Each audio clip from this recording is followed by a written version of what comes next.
Okay.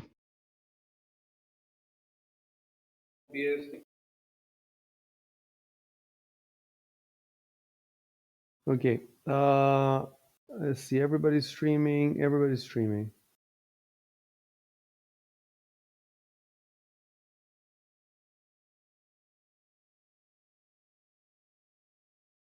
Oh yeah. Robo, remember to fix your title of your stream. I put the title in Discord.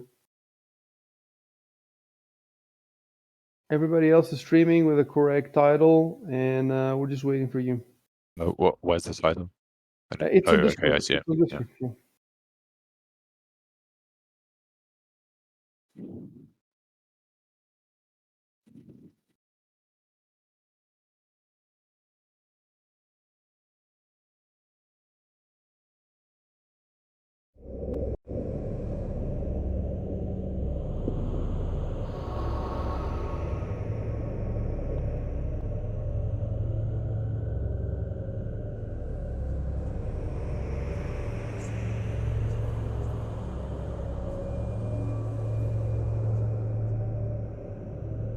All right.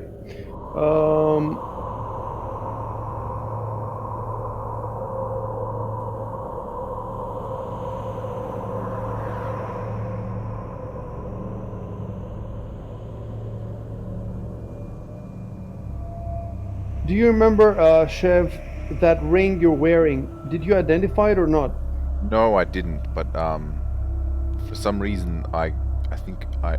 Damn it! I still remember because I didn't identify it, but I know what it's supposed to do. Why? Did I tell you? Because I have a think note so, here yeah. that says that Edward has to identify the ring first chance he gets. I told you that what? Ring of protection +1, right? So Well, we don't know what it's called, but you basically said that it something or other, something about arrows, deflecting arrows, or at least that's what I understood from it. But I think we were trying to test whether or not me putting it on would change my my character's stats or something for combat. Yes, we were trying to, and I was also trying to see if it makes a difference if it's identified or not. Like I was thinking, what if the program, right? So another thing, let's see. Open the party sheet, and there should be an inventory tab.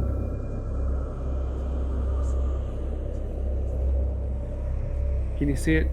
Yes. So there you should be able to see a whole party inventory section. Yes. So like at the top, right at the top, it says that you have 5 backpacks, 3 bedrolls. And so keep an eye on that. But also keep in mind that that's not updated in real time. That every time that you get a new item or you change something, I'm supposed to press a button here that's called rebuild party inventory. So it rebuilds the whole thing. Yeah. So yeah, when you're wondering what kind of items you have, if you can use some, you should check there. I mean, check your whole inventory, but also check there. Check there. There's a lot of shit, and there's gonna be a lot more shit. So The problem is that party inventory list doesn't say whether or not we've left stuff behind in other locations. Yeah, I was thinking about that. I think it shows everything that we own. It doesn't show whether or not we're carrying it. Ever. For example. Like that, I'm not actually carrying a backpack on me because I left it at Ivan's place. I see. Well, okay. This is a special situation. It doesn't happen often that you leave stuff behind. Yeah. And yeah, well, then in that case, you know, people have to ask each other, are you actually carrying that or not, etc. But the inventory is still it is still important because, you know, that way you cannot forget that you have something. If you do have stuff, that you have to not forget about it, etc. So yeah, with that ring, I failed the identify check, but apparently I can do it some other time, I think. Yeah. So I'll have to do it later. I'll have to do it later.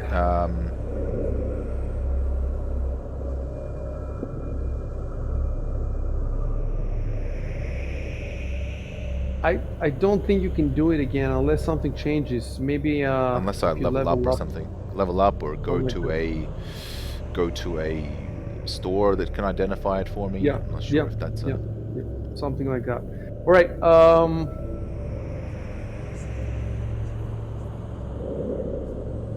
So I'm gonna send you the this room's description again.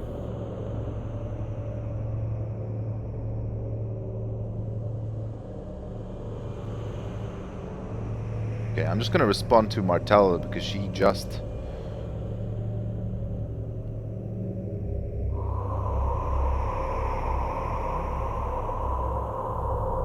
Should I have done that in capitals in the brackets or? No, that's you did it good. You did it good, and everybody has 1 minute to reply something if you want.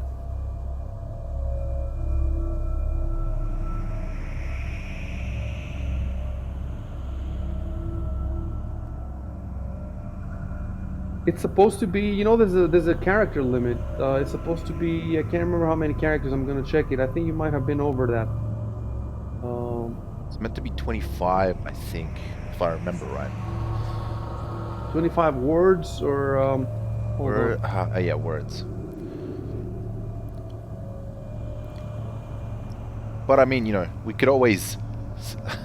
It's like 25 words. You have 1 minute to reply up to 25 words. How many words is that?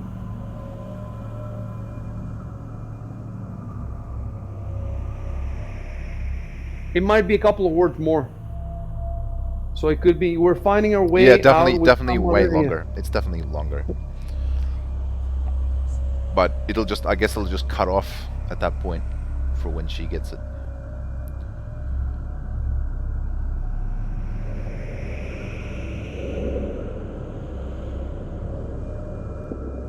Okay, it stops at the hour. We are finding our. That's it. Okay. I really Okay. should have compressed that a lot more, shouldn't I?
Are you guys 100% sure you need to grasp the badge? I mean, it's good for atmosphere, but I'm not sure if you need to grasp the badge. Let me see.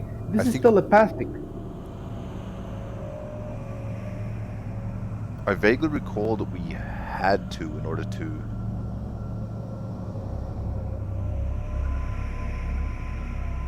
I But think I it's don't safe to remember. assume that. I was gonna say, I think it's safe to assume that we do whenever we're trying to respond to her.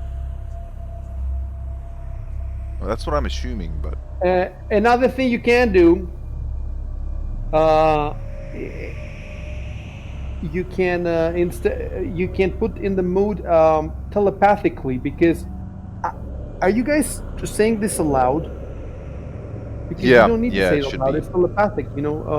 Of course, you can say it aloud if you want, so that the others around you hear. But I'm not sure if you can communicate also between yourselves with the badge. I'm reading now the. Let me read the No, we badge for a can't. sec. I think we can't. Yeah, no, you Our, can't. You're. The reply has to be telepathic. You have 1 minute. It has nothing to do with grasping the badge. Of course, people who don't you would expect random people who don't know how to use it to actually grasp it. It's normal, but you don't need to. Arco, you should have put something in the mood there. Hold on.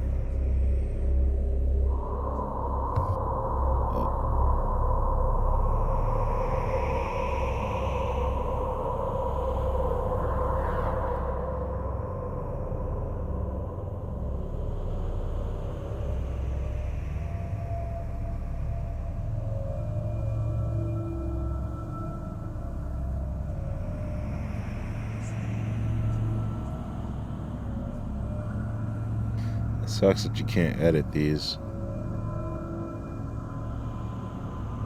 So, I mean, you can keep typing grasping the badge like a rube, or you can, or you can say telepathically, or you can say to Martella, whatever you want.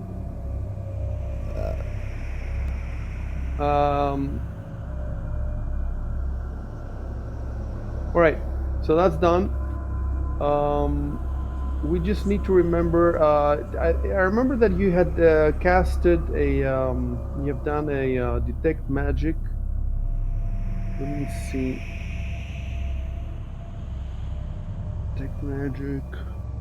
So I You found search some. for traps. Found some. You found some circles under the table.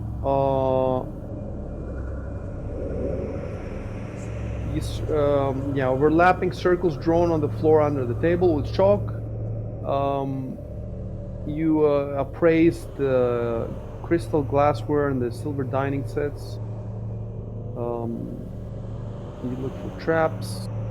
So, you send 6 auras, the most potent of which is moderate, and 5 of them are faint, 1 is moderate, and they seem to be inside the document box on the table. And you haven't done anything. Then that's where we're at. That's where we're at. And as far as the nobles are concerned, you open the door. It'd be cool if we were playing Telspy, right? You could open the door and we would see that the door is open instead of having to look at the chat log. Also in Foundry you'd be able to see that the door is open. Right. So, I'm gonna move Arco out of the doorway. okay, so you told them to come in. Yeah, so move her away, and I'm gonna move them in.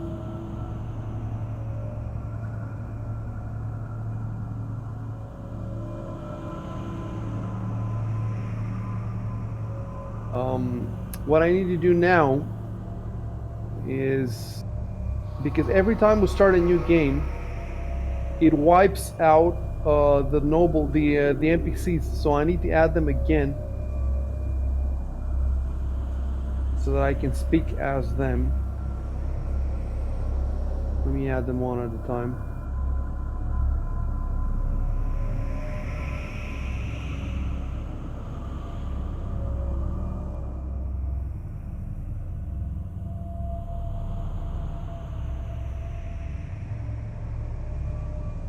I've added 1, I've added 2.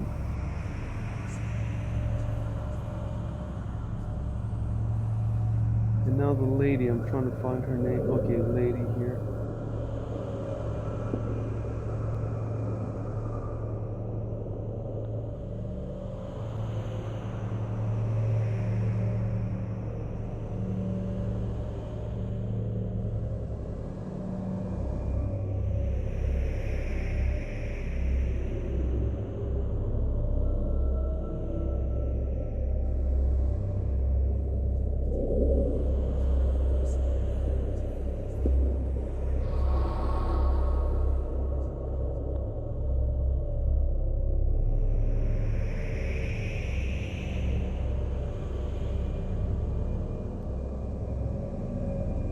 I assume that the state of things is the the last time it was mentioned in the chat log. So the door is open now, as far as I'm concerned. On the map it shows that it's closed, but it's open.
So Lord Wilfen Botolis, or whatever he's pronounced, is the guy in the orange, right? The lady is the lady, and the other guy is the other guy.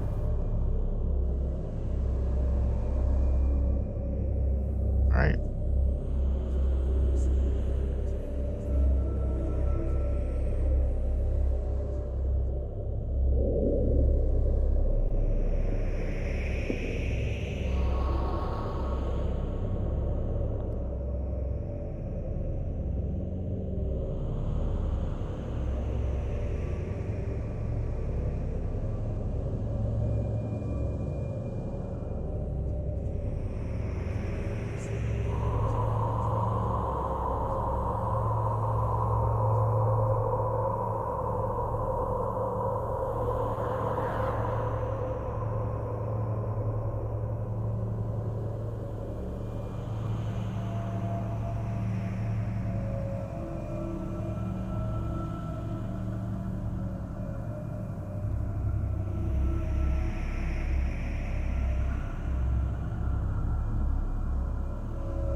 That is the other guy, not the guy that found you initially. The guy in the dark.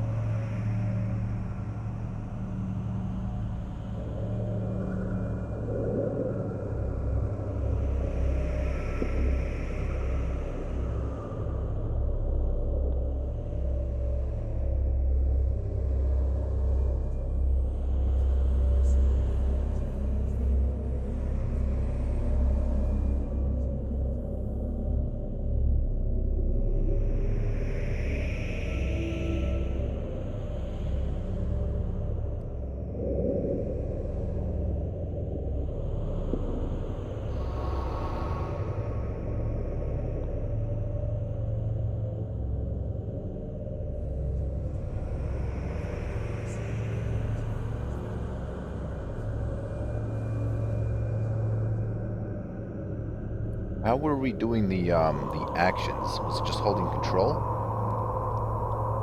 Yes, exactly. Full control. Control enter. Type whatever you want and then control enter.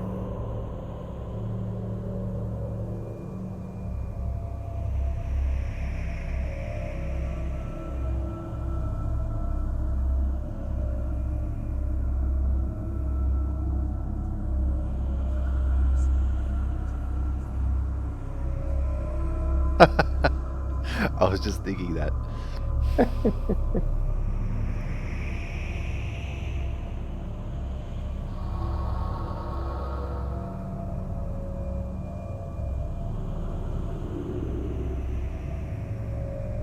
It'd be so much more fun when I have the portraits in. You know, I'm gonna get it done soon. It's just gonna be a lot more work.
Snuck, you meant to say, right? Yeah, Um, yeah.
Gotta stay positive, man.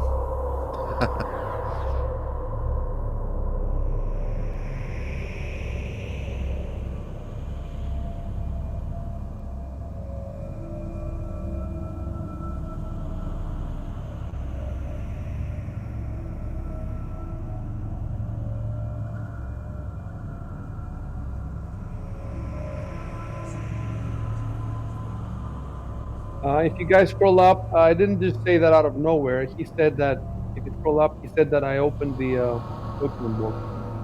Yeah.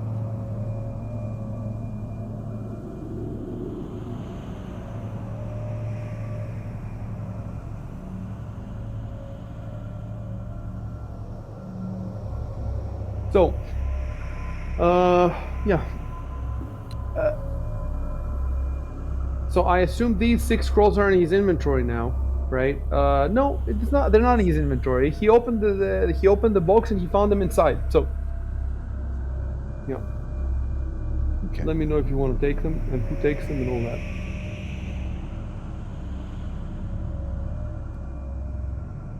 I see. You cast detect magic before. That's how you knew where they were. I think it would take a spellcraft now to Okay. to identify them. So let me Sure. type something.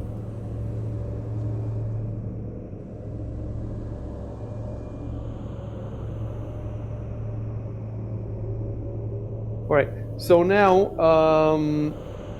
type the same thing, but instead of detect magic, type spellcraft.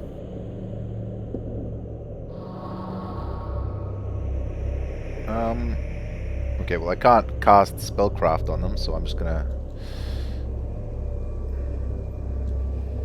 Oh, right. What? Because you don't have that in your No, memorize or I something? mean, trying to figure out a way to try to remember what I know of spellcraft to identify them, I guess. Okay, wait. So spellcraft, you're telling me is not a yeah, it's a It's a skill, skill, right? yeah. Here, a skill. So instead of uh, okay, yeah, the way you do it is you type why don't you type I take a seat and let me see if you are under a seat. Yeah, you are. So you can say I sit down and pour over the you can tell the people around you, give me a few minutes to look at the scrolls or whatever, and then say that I examined this scrolls carefully or whatever.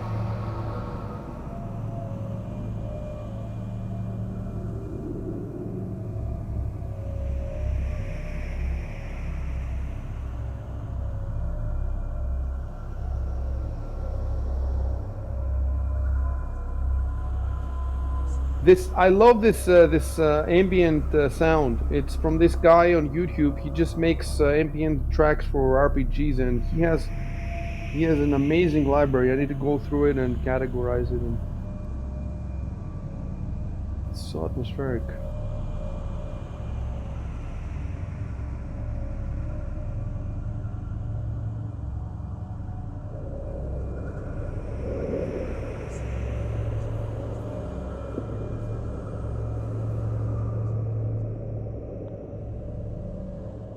I see. You know what the description of spellcraft says? It says that it's used to identify the properties through the use of spells such as detect magic and identify. So I think it seems that you still have to cast the spell, but you also have to have the skill. I don't know. The DC of the check varies depending upon the task. So let's see. Let's check the DC. Decipher a scroll. Decipher a scroll.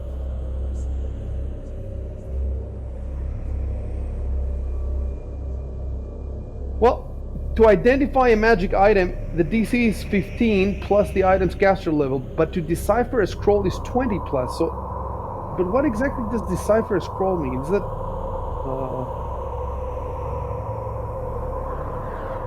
I don't know what that decipher means.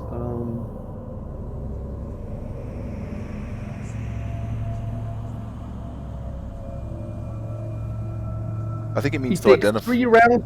First of all, it takes 3 rounds per item. So for those 6 items, you need 18 rounds. 18 rounds. Around the 6 seconds, right? That's almost 2 minutes. Okay, so it's a few minutes. So it's not a big deal.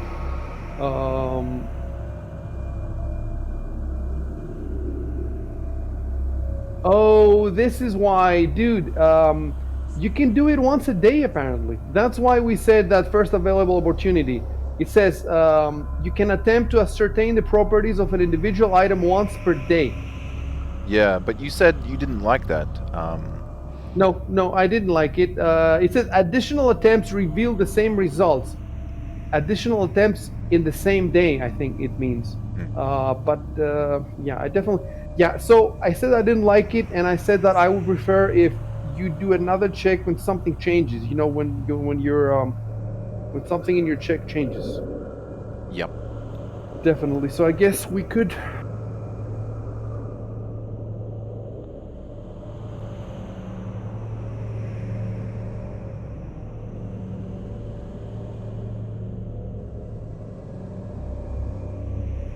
I still don't. This is a new thing though. Decipher a scroll. What does decipher a scroll mean? Is it the same thing as identify a scroll? Let me just Google decipher scroll Pathfinder.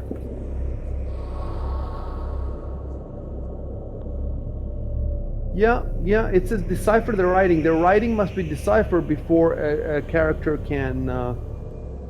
It's in the chapter on scrolls. Well, I'm gonna put. I'm actually looking at it online. So I just put the link on Discord. You can check it. 4 scrolls.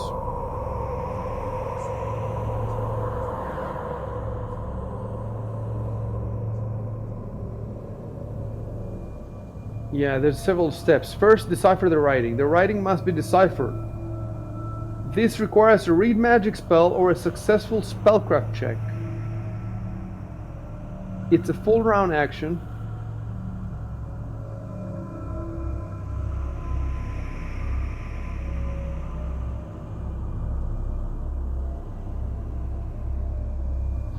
It's DC 20 plus spell level. So, okay, let's say the first scroll. I have in front of me.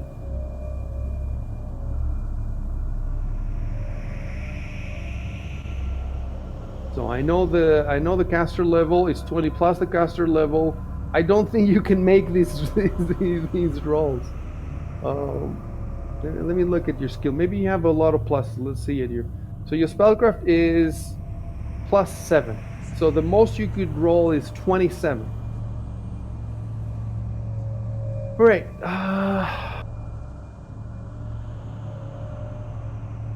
All right. Let me just tell you one thing though that says here. It says that deciphering this scroll does not trigger the magic unless it is a specially prepared cursed scroll, right? So if one of these is a specially prepared cursed scroll, you might be in trouble.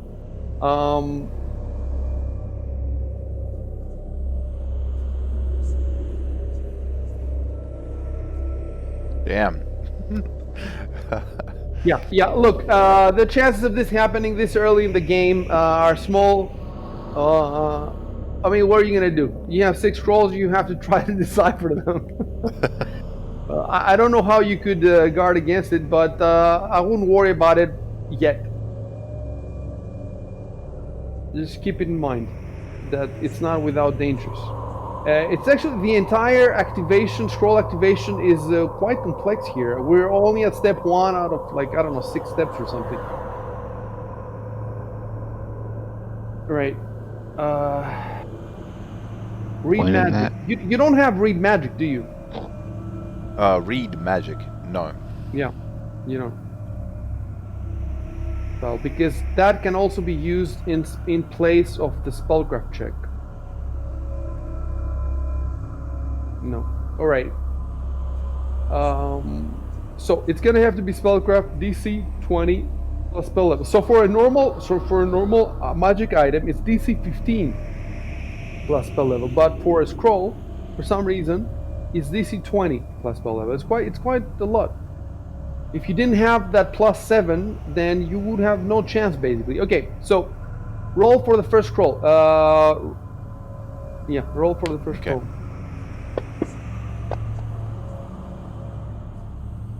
Right. Ugh. Oh, 10's not. No.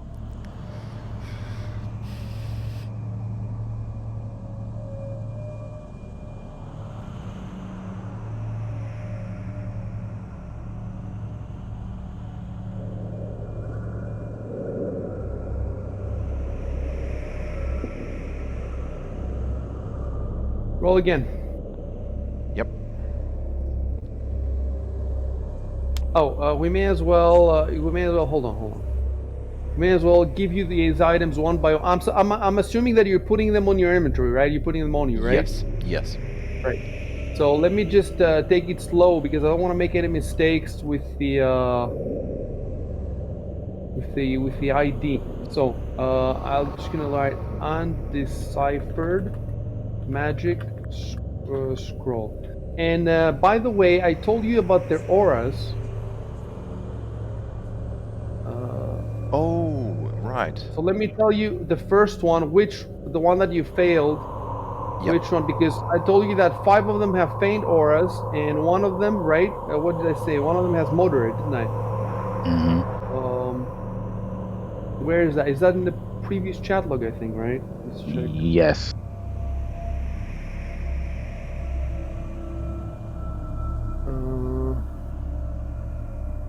Yeah, 6 auras. Okay, you found it. 1 is moderate, 5 are faint. So this is the one that you failed is the moderate one. Maybe I should. Edward pores over the first scroll but can't seem to decipher it.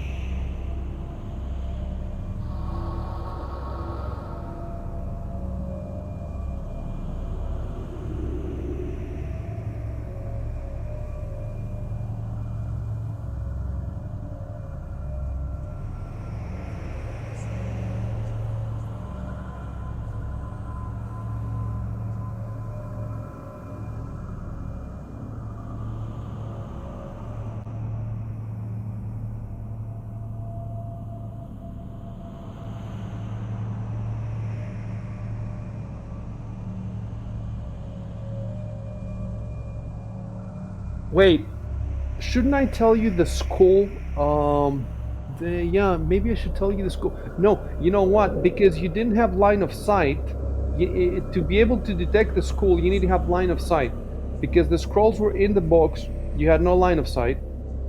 Let me see if we made the mistake though of telling you, because I only recently realized this. We were playing with the Aslan crew and we realized that you need to have line of sight to the item to determine the school, to have a chance of determining the school. And I think we've made this mistake before of me telling people the school without them having line of sight.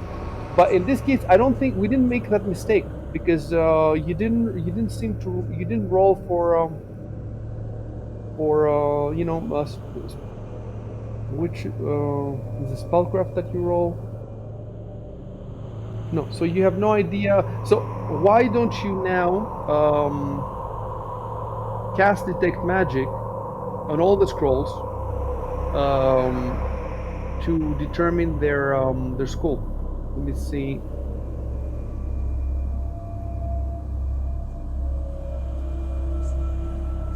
So yeah, that's the knowledge arcana check. So you didn't roll knowledge arcana. You can do now if you want. You wanna? Sure. So you're gonna have to because this goes through detect magic. It has to be. So you're gonna have to say I cast detect magic again to determine the scrolls schools. Control enter.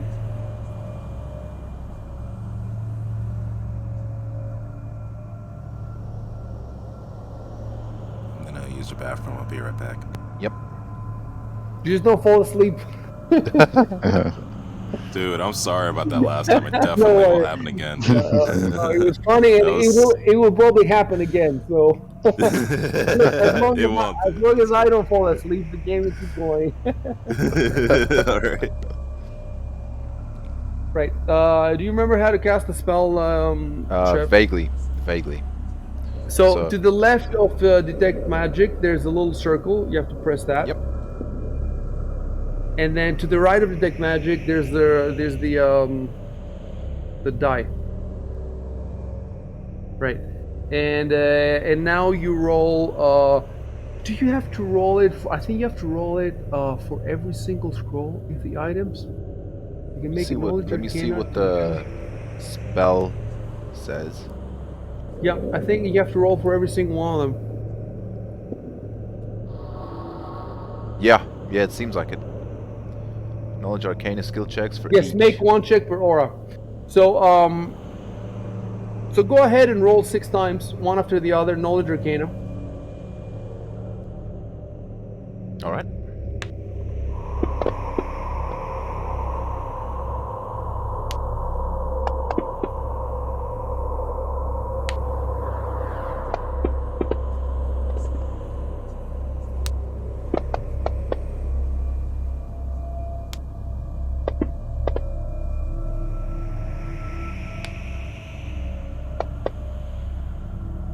Wow, like almost all good of them roll. are above 20. That's pretty good. All right, and the check is DC 15 plus spell level. I still don't know what the fucking non-spell effect is. I know what it is. Oh, fuck. What is it? Or at least I knew what it was when it came up at one point. But now I'm gonna have to find it again in the book. It basically has something to do with whether or not the spell can be countered by like a magic-free field or something like that. Because there could be like some magical effects that don't come from a spell. I see. Okay. It sounds like something that I should make a thread about in the Paizo forums. Then there's a somebody should- description. There's a description of it in the book somewhere. Try to find it. For the time being, I'm gonna assume that all these scrolls is DC 15 plus spell level. Like they're not non-spell effects. Yeah, Is that correct? they'd all be spells. Assuming that. Okay. Yeah, unless Right. one of the scrolls is just like magical from a magical creature or something. Maybe.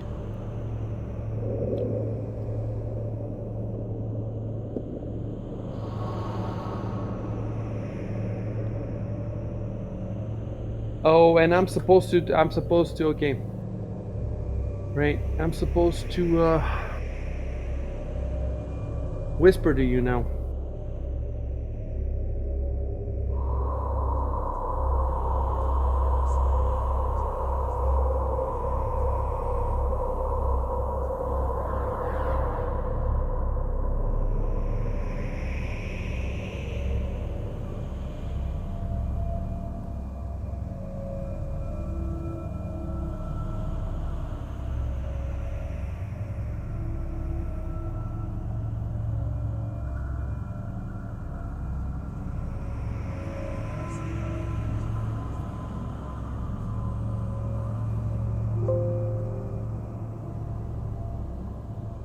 I'm back. Okay, we're in the Damn, middle. Chev. Yeah. Holy crap. Those are good rolls.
Okay, so it's quite complex. I sent you the results.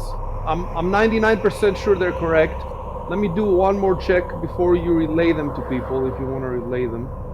It's complicated because there's 6 scrolls, and that means 6 different results. And Oh yeah.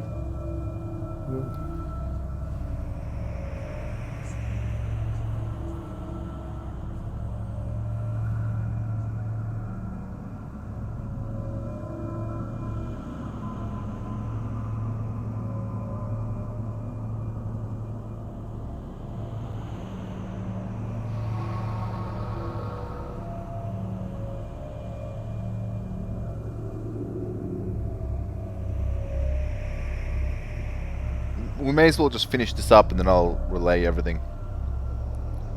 yeah. That might be best, because otherwise I'm just... Yeah, makes sense. So you're just reading the scrolls and applying stuff that you know about Arcana, right? That's what's going on here? Basically, and spellcraft as well. Oh. I'm trying to figure them out. That makes sense.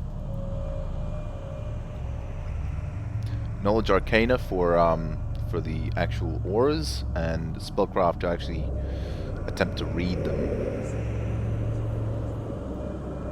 or rather decipher them. I'm assuming Edward has this knowledge because he just read it in books. Yeah. Okay.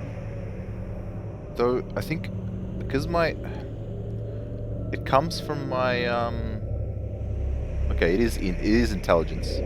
Spellcraft is intelligence, Right. and so is knowledge arcana. So that must be. I don't think it comes from your bloodline because that's for sure. charismatic. That's your exactly. Wouldn't he have Yes, like it's correct. It's correct. You have all the what I gave you is correct. You were saying something, Robo? I was just saying, wouldn't he have like an instinctive understanding of magic as well, not just from reading books? I suppose you could say that. Yeah, his understanding of magic is instinctive, but at the same time, he's not a complete moron. He can understand. He can read also. His intelligence is like 14, isn't it? Yeah, so That's that's the pretty thing. smart. Like a typical second edition wizard will have, well, in my game, we have 18 intelligence, but the sorcerer here has other priorities. So his intelligence is not that good. Let me see what it is. You say it's 14? Yeah. 14, I believe. 14. So that penalizes him. With only 14 intelligence, that means all these skill checks, all the stuff that he rolls, is not that good as a wizard would be. Of In course. the other campaigns, they have. But the difference is that he has one more spell at least than them right now that he can cast, and he also memorize, and he also he's more versatile in the sense that he doesn't have to memorize basically. compared to- Sorcerers are good. Sorcerers get meta magic feats too. The what you're Meta talking magic is about, powerful. Arco, is that'd be the class skills. Because knowledge arcana and spellcraft are class skills for me, I get a bonus. Right. I get a bonus to the first Right. point put in them. So that's what that yeah, that's how But the other wizards would also have a bigger bonus from their Exactly, intelligence. They would have another +2, and they might have been able to identify that first scroll that you failed at. With your 22, they would have had a 24 now, and they might have been able to, maybe not. Unless So they rolled shitty. yeah, another old kid. I mean, all else being equal. So So now I've what got I gave you, the info that I just whispered to you, the Chev is all correct. It's been checked. And it's up to you to roll now. Again, you can type that I pick up the second scroll and I examine it, and then roll poker.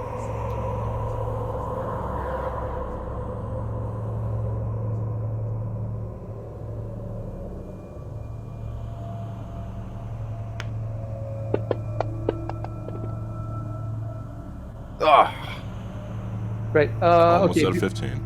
By the way, before we, well, okay, we'll do it after. So, you roll 12. So we go back now to spellcraft, where it is 20 plus spell level. So unless you roll minimum 21, basically, if you roll anything lower than 21, then you're no longer gonna learn anything. So roll again. You don't have to type anything. Yep. Or you can say that you could say something atmospheric like I put the scroll away in disgust and move to the next one or something. And no, it doesn't have to be disgust. Whatever. Frustration or something. Or I set it aside. So between the spellcraft checks, type something. For the others that they see you do on the table, basically.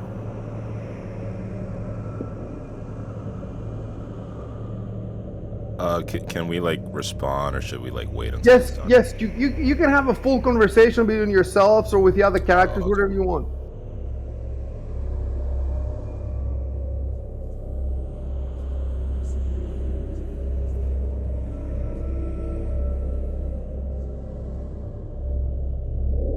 And then roll.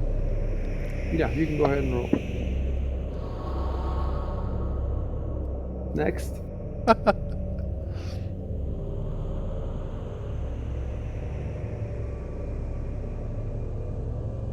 The scroll appears like Chinese to you. Looks like Chinese. Oh, what's the equivalent here? What's the equivalent? I can't think of it. It looks like Tianzia. Tianzia. There you go, Tianzia. There you go. That's perfect. If you're gonna type something like that, Google. Google how Tianzia is written. All that. I'm not sure. Okay.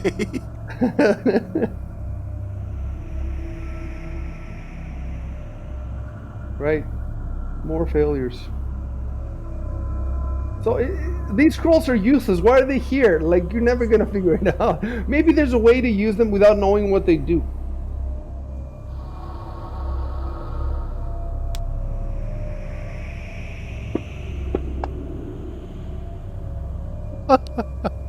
Jesus. You've wasted all your 20s in the knowledge arcana skills, dude. Which is useless. Like now, if you had these rolls now, then you would use half the scrolls. I wasted my luck. You guys got any luck to spare? Could I use?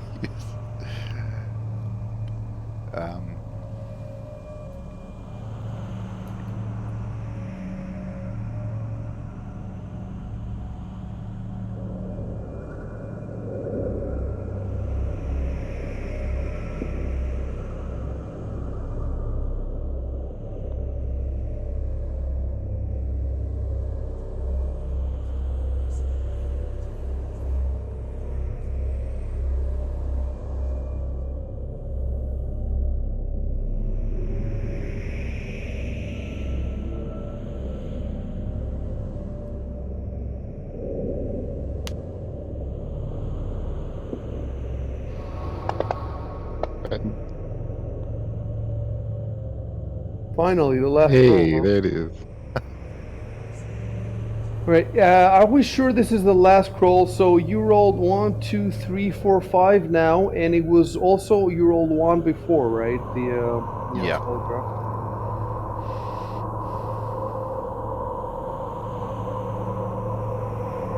Right, the last one. Let me see if you, dude, it was exactly 23. You needed a 23. So with the 22, you wouldn't. It's level 3. So it's 20 plus 3, 23. Okay, I'll tell you what it does.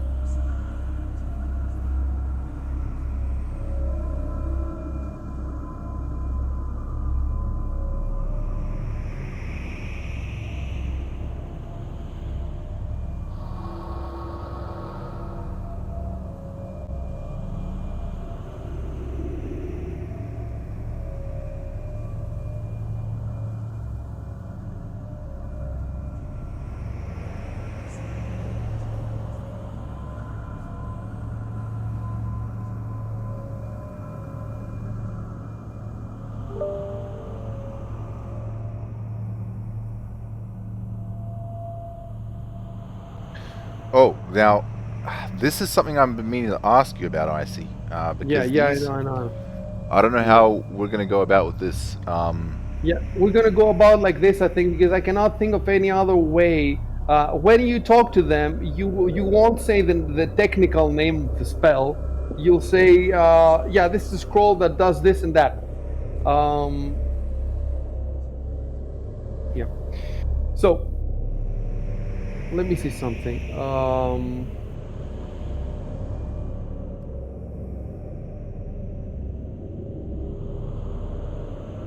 What does James Jacobs have to say about this? Yeah.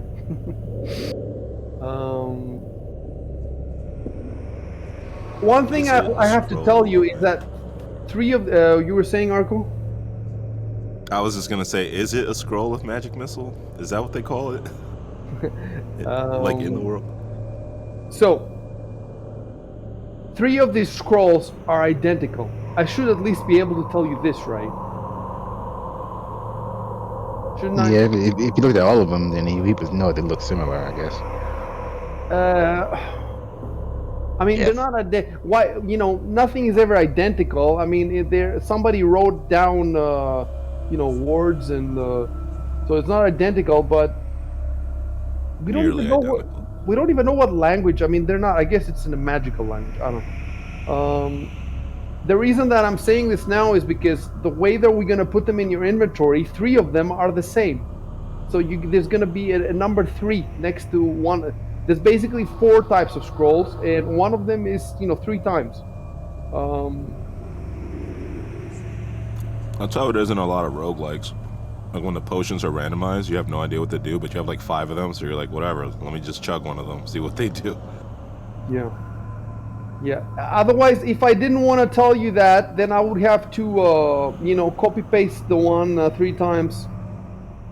I don't know how we can figure this out now. Like, would somebody be able to, who hasn't deciphered the scroll, be able to tell that it's 3 times the same one?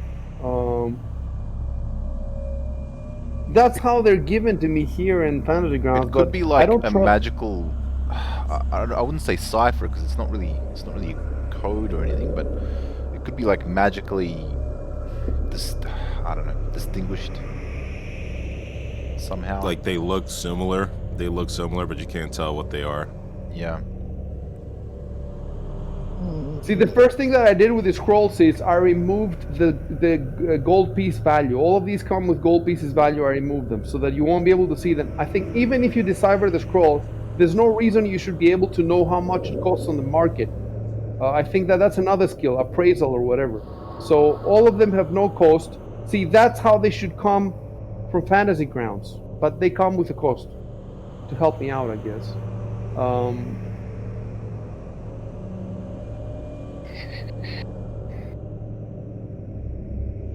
So the one that's identified, that's cool. It's identified.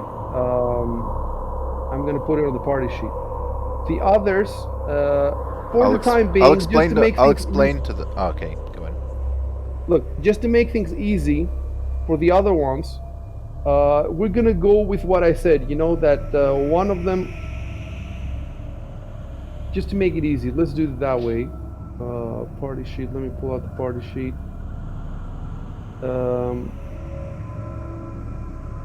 Okay, so boom.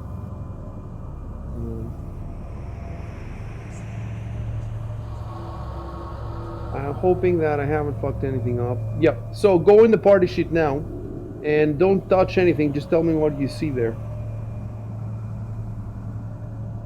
So I see Magic scroll, magic scroll, three magic of the scroll, same magic 3, scroll, Scrolls. and and then one. a summon monster 2 scroll. Yeah. Summon monster 2.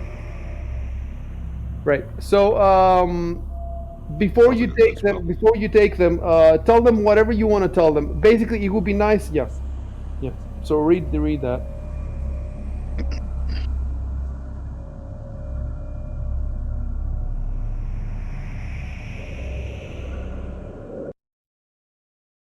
Well, it's a summoning spell, but what does it summon? So A the monster. thing about the thing about the summoning spells is that they can summon a. Okay, I'll explain this in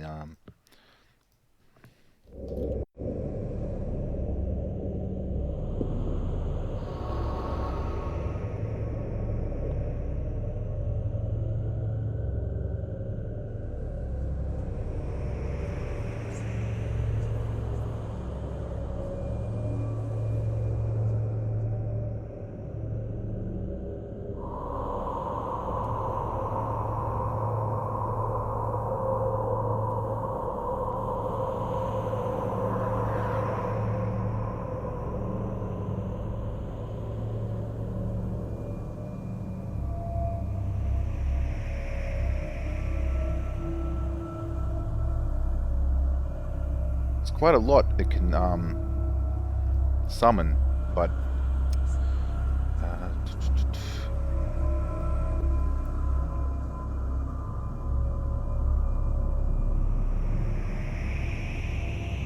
one moment.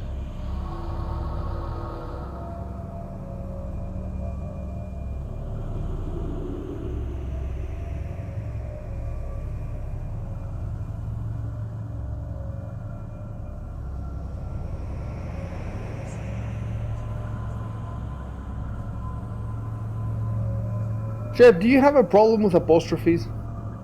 I guess I do. Okay. Sorry, sorry about that. No, it's okay. I understand. Kirog also has that issue, I guess. I don't know. It takes. What's wrong? Well, Casters, casters. up to the caster's choice, there should be an apostrophe there. It's a possessive, Oh, yes. and he does this quite often. It's an easy mistake to make, but yeah, I can see how it can be a little annoying. Well, it's supposed to be a sort of a book, so you want it to Of be. course. We're all gonna make typos, but it doesn't look like it's a typo that he's making. Like it's not a typo. It's if he was making a lot of these, I would say he's dyslexic, but he only makes this. So I don't know what it is. And it's the same with Kirog. Like Kirog struggles, but it's just with this. Like there's no other issues. Just that possessive apostrophe. So I don't know what it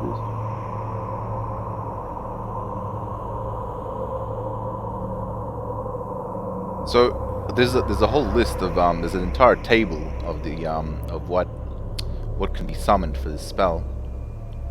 Really? Let's see. Yeah. Can we pull up the? No, we have to. Spells, summon monster 2. I'll put the link in the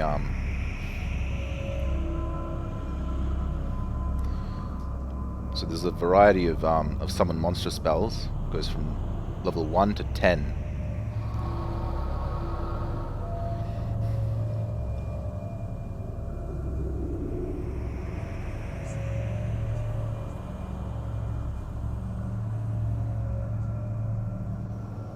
It's weird. Or so it's pretty cool. You can summon 1 second level monster or 1d3 from the first level.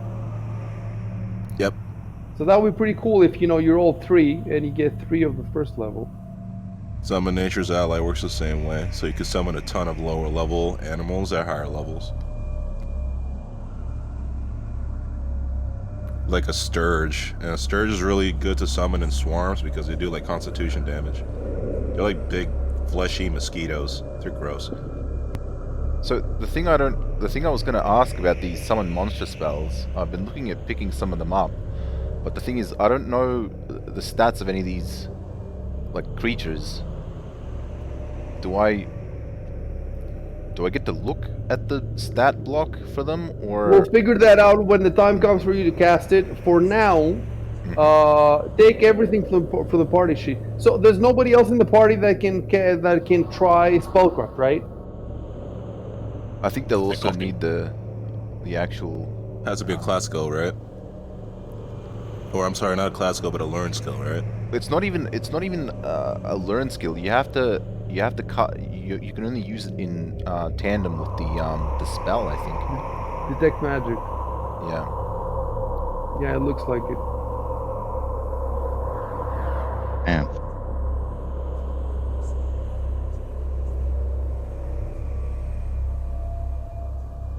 I just got to remember with the apostrophes until it becomes habitual. Really, that's You should have done this in school. Yeah. Damn. Yep. Man, English was probably my worst subject.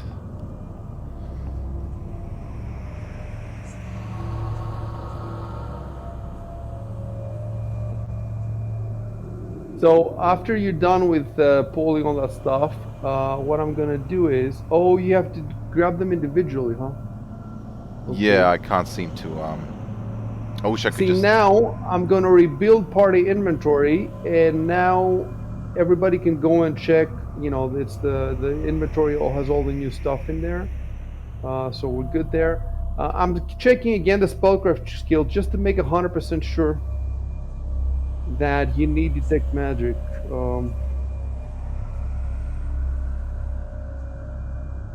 Dude, this is weird. Look, you know the chapter on scrolls that I put on Discord, the link? In that chapter, where it says deciphering the writing, you need either read magic or a successful spellcraft check. It does not say anything about detect magic. Specifically for the scrolls, I'm not talking about magic items in general. I'm talking the chapter on scrolls that I put on Discord. It says, to activate the scrolls, there are several steps. The first step is deciphering. Deciphering happens either with read magic or a successful spellcraft check. It doesn't need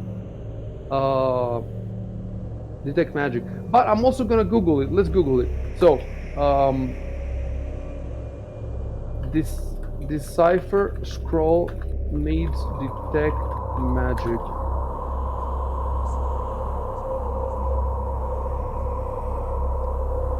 See, it says here identifying a scroll is different from deciphering a scroll. That's so weird. I don't even know what that.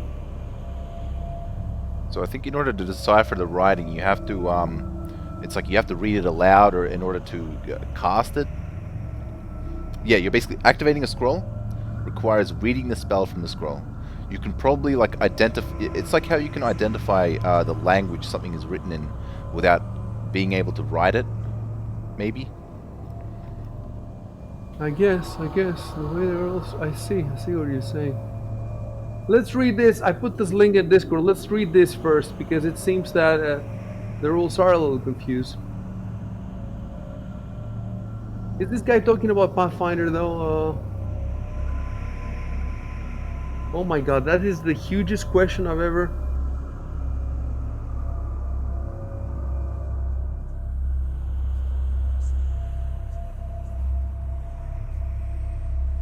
Holy shit.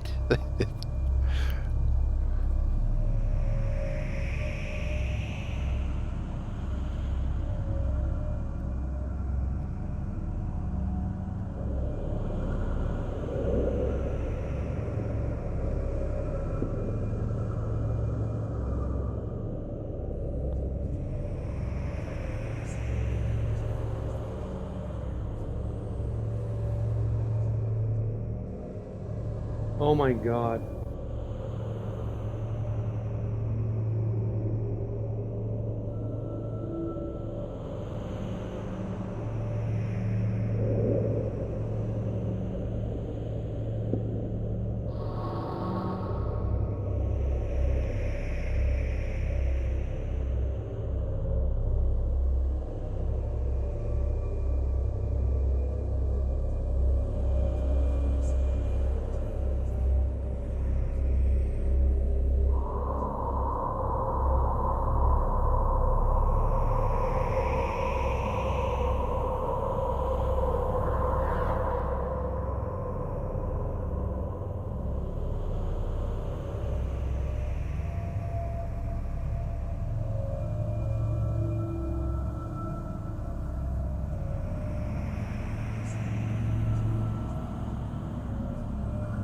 Jesus Christ. Oh, okay, yeah.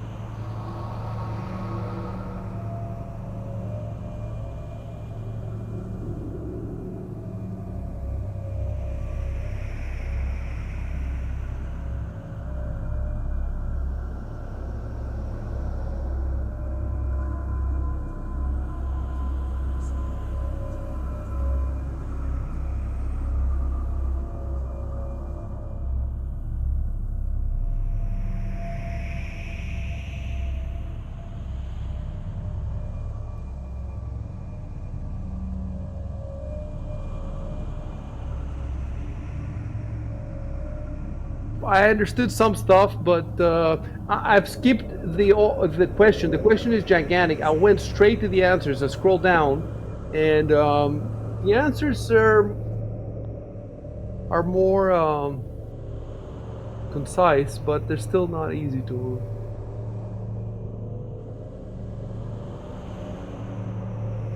There's no deciphering a scroll in second edition that I used to play. It's only identifying. But here there's a distinction between identifying and deciphering, and it's a fine distinction.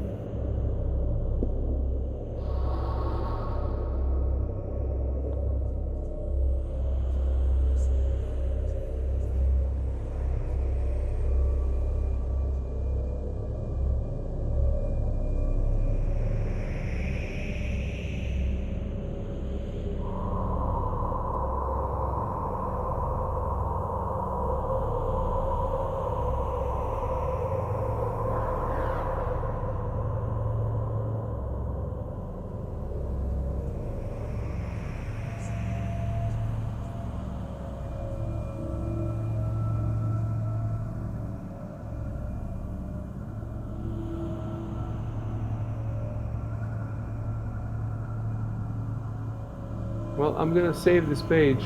It's let me also pin this to the channel.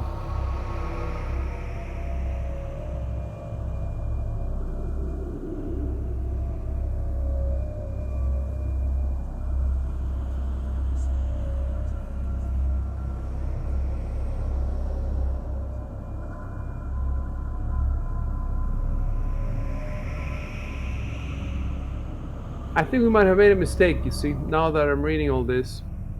For at least for the summon monster scroll, because we use the spellcraft check, and this check, this guy says, tells you everything except one thing. What spell is on the scroll?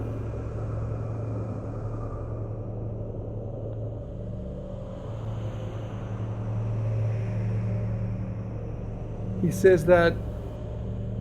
Oh wait, no, it's identify. No, the spellcraft.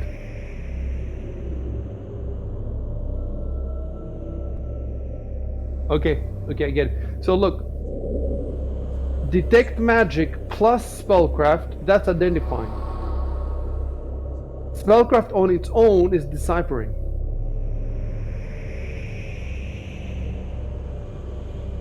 This assuming that this guy is correct. Like, this guy could be wrong, his interpretation, but it does sound correct. It does sound like he knows what he's talking about. Let's see the chat log. When you cast, you know what if this guy is correct, that means you get 2 chances of the spellcraft. One, you can do the spellcraft on its own for deciphering, and second, you can do again the spellcraft with detect magic for full identification. And we're going to assume that well, going by the chat log, you just did normal spellcraft checks. There was no detect magic with the spellcraft checks. If we go by the chat log. So the way I understand the spellcraft check is that. Okay, no, never mind.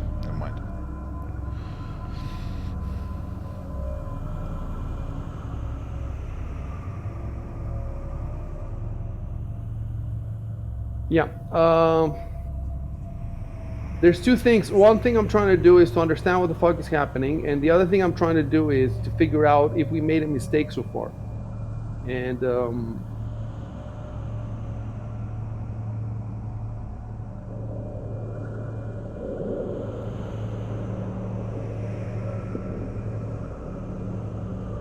I'm also trying to figure out what would a wizard do. Would he try, when he finds a scroll, would he first try to decipher it? Would he first try to identify it?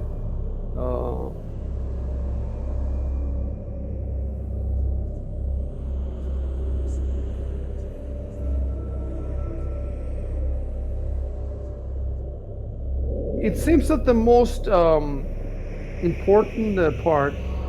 Oh, that's why it's DC 20. Now I get it.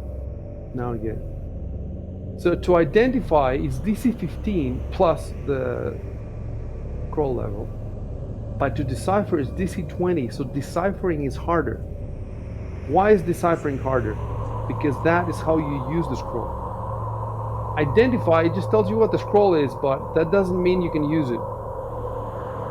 Deciphering is the important step. That's why it's 5 DC higher. Keep in mind that deciphering doesn't tell you the exact spell that's on the scroll. Yeah, it's so weird. I like it. It's extremely complicated. It's nothing like 2nd edition. It's extremely complicated, but it's much more realistic, and it opens the door for weird, situations where you don't know exactly what it does, but you're going to use it anyway, and that's interesting. We just have to figure out how it works. So, since you rolled your spellcrafts without a detect magic, that means you've been trying so far to decipher, and you failed to decipher 5 of them, and you succeeded once with the last one. And I made the mistake of telling you what it does. How do we fix this now? The only way to fix this would be, I think that's how we're gonna fix it. We can assume that you use detect magic. There's no fixing this, because in that case the DC is lower, and then you would have figured out more scrolls, not just one of them. It's tough. There's no fixing this.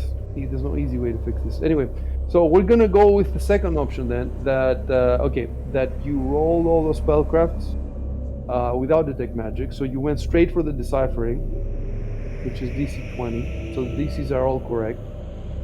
The difference is that I gave you by mistake.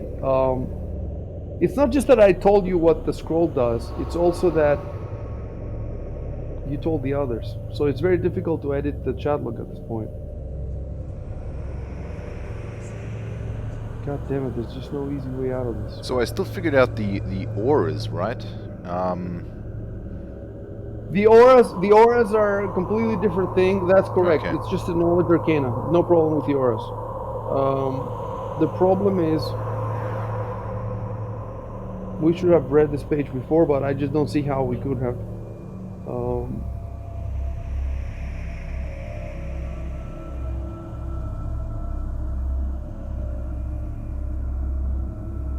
Oh, I know how we can fix this.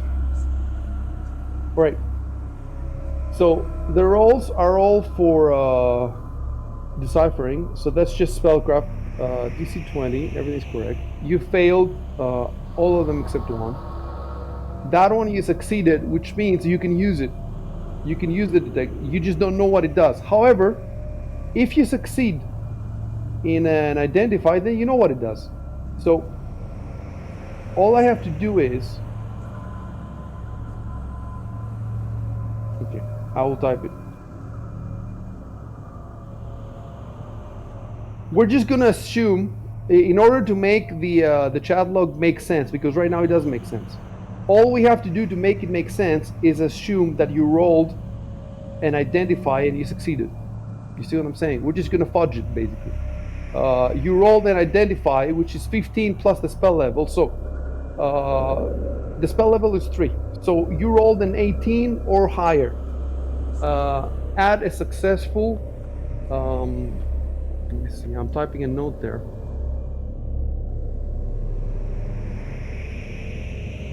Okay. Add a successful detect magic plus knowledge. No, plus spellcraft.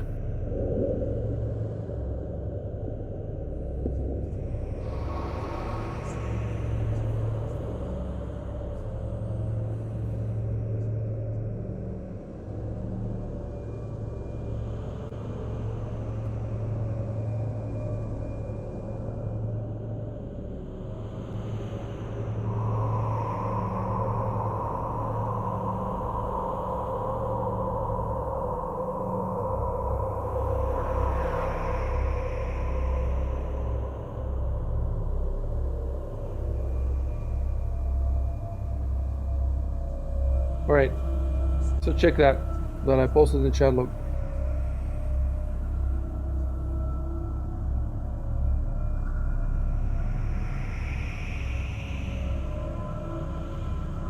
So now it's fixed. We just fudged one roll that you rolled 18, and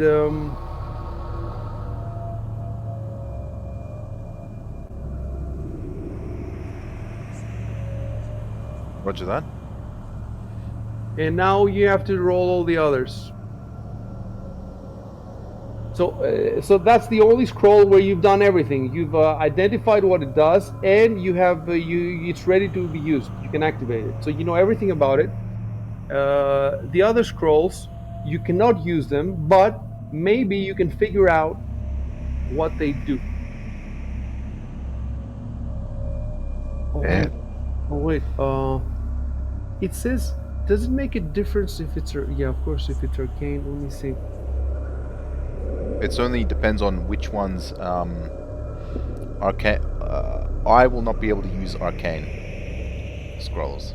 My character. I mean, I can only use arcane scrolls. You can only use arcane. Yeah, I was about to say, yeah. I can only use arcane. And what's the other one? I can use divine. You know, you know what the thing is though. In the description of the scrolls, it doesn't tell me which is arcane and which is divine. It should tell you which. The spell itself tells you which one it is, I think. The spell itself. Okay, fair enough. Fair enough. So, summon monster 2 is arcane, right? Yes. Yes. Right. Wait. Hold on. It can be used by clerics and by actually wait. Yeah, I see And that. wizards, yeah. And Okay, so clerics. some of them might be both. Okay.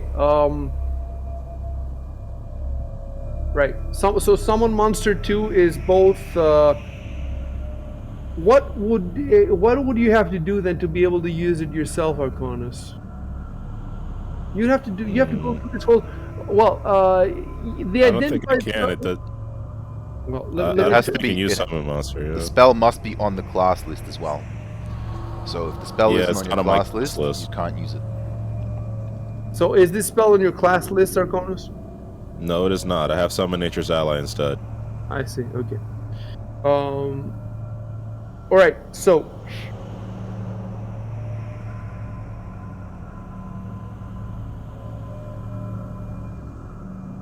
Now I'm trying to figure out how do we talk in world about the difference between when you're checking the scrolls for to identify or to decipher them. Because you said before, I just pour over them. So pour over them could be identify, could be decipher them. All right, just it doesn't matter. Just activate detect magic. Okay. So remember, you don't have to type anything. Just go and hit the circle to the left and then Yep. the die to the right. Right, and now start rolling against spellcraft. Roll 5 of them.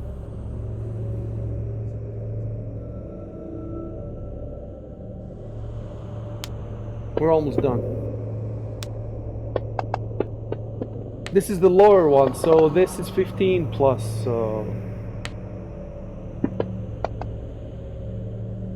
So a 16 could be a success. Anything less than 16 is not going to be a success. Right, so 2 of them might be successes.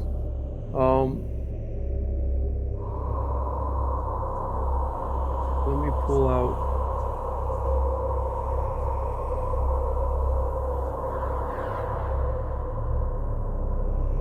Okay. So.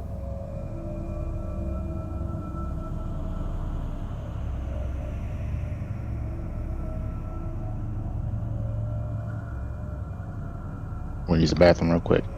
Yeah.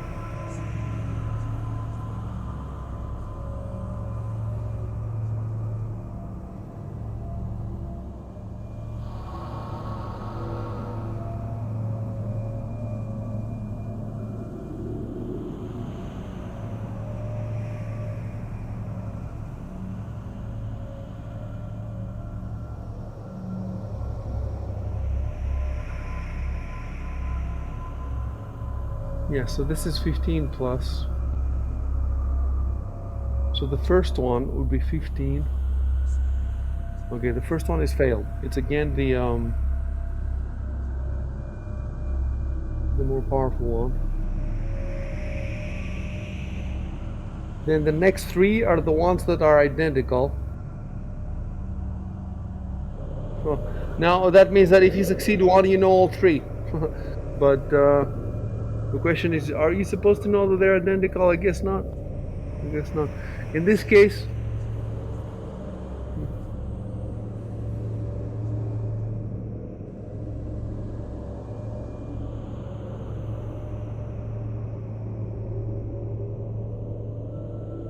all right, and then the third one.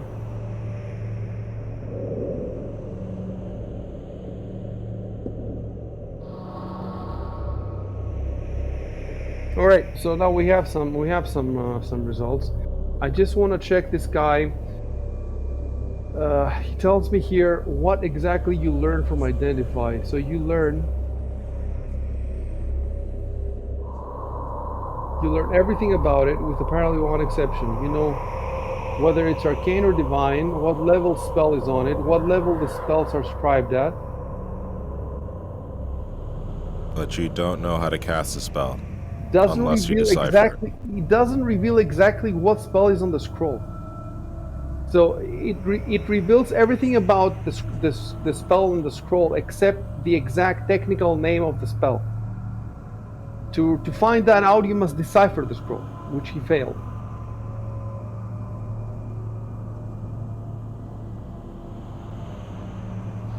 So the deciphering, which is the more difficult procedure, tells you exactly the name of the spell, and it allows you to use it.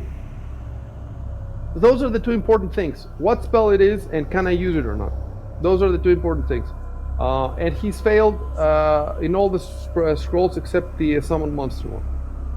The identifying is just going to tell him what spells the other ones are, but he can't use them until he succeeds in deciphering them. So the question is, can he retry to decipher them? That's another question. Would that be... That would be in the spellcraft the retry. Let's see.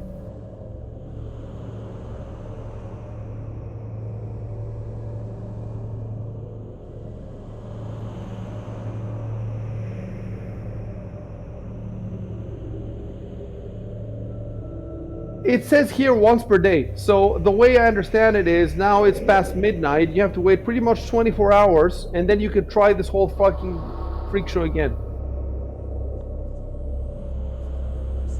That's how I understand it. Does it make sense?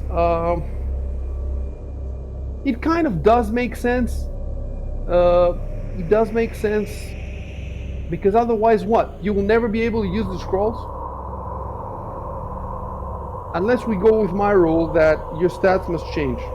In that case, instead of being able to try once a day, you'd be able to try, once a level, and a level might take you, days or weeks or months to attain. Unless you got the... So it's kind of weird now, because what if you went to get the item identified by another wizard? So he identifies it and he tells you everything about it, but you still can't use it because you need to decipher it personally. That did not exist in second edition. When the item was identified, you could use it in second edition.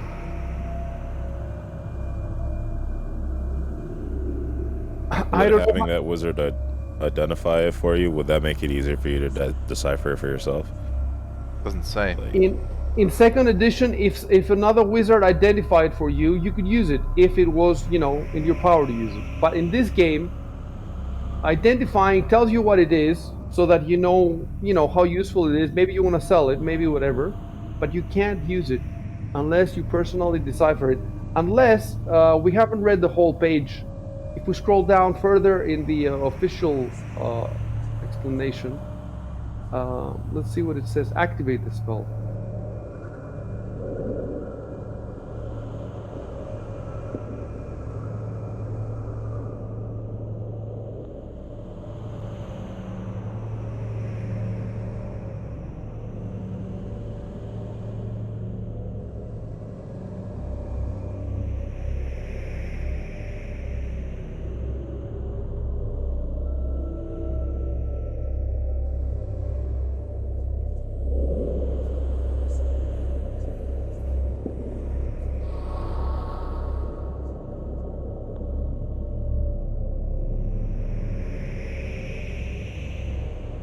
I'll be right back. I'm just gonna go get something to drink.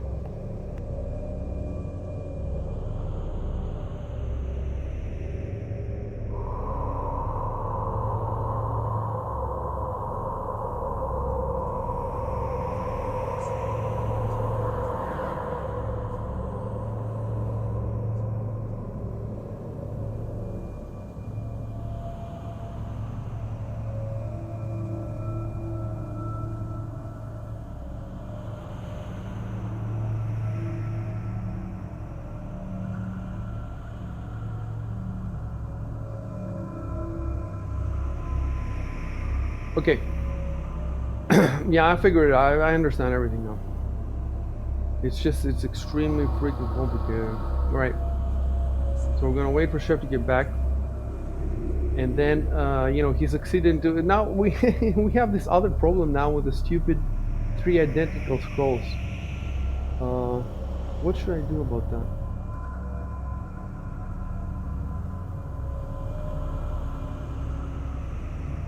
It's such an edge case. Like, there's 3 identical scrolls. If I identify one of them but fail the other 2, do I know that they're identical?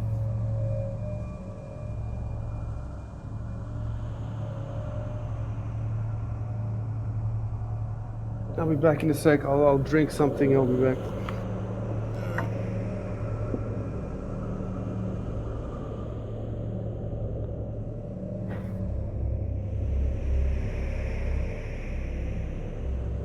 Oh, my character has like use magic device, right? So I can't use a spell unless I decipher it.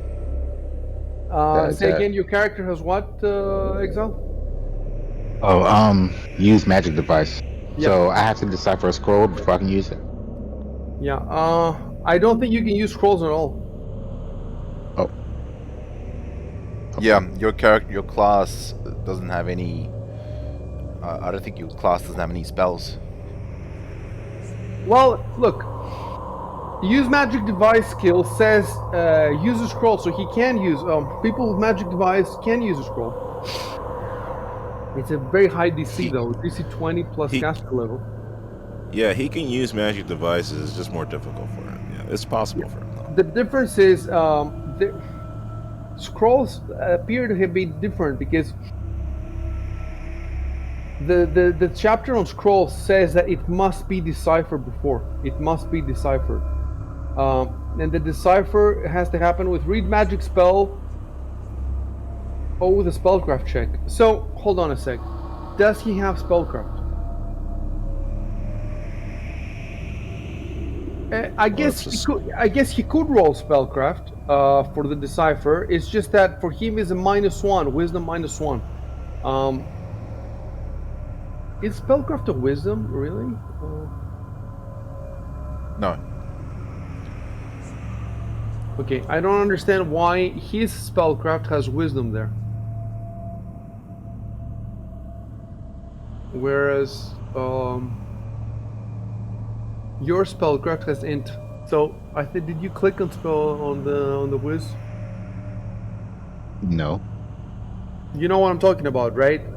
Yeah. On your sheet, spellcraft is based on wisdom. Why? Whereas it should be intelligence.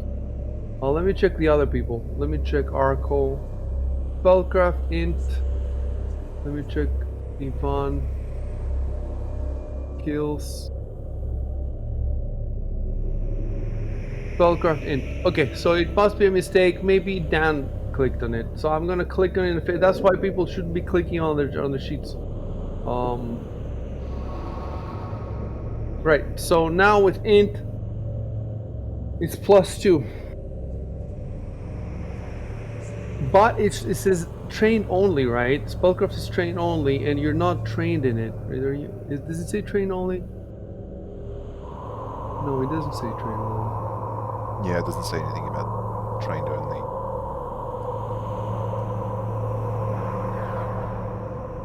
Alright, so I'm gonna Google it now. Untrained spellcraft Pathfinder.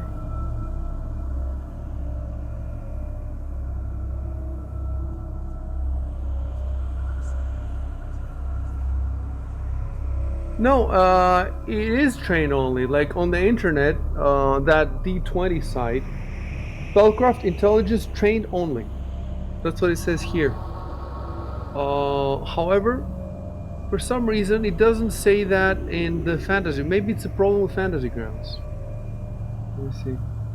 In any case, yeah, it's train only. So he would need to put a rank in spellcraft, and then he could try to decipher.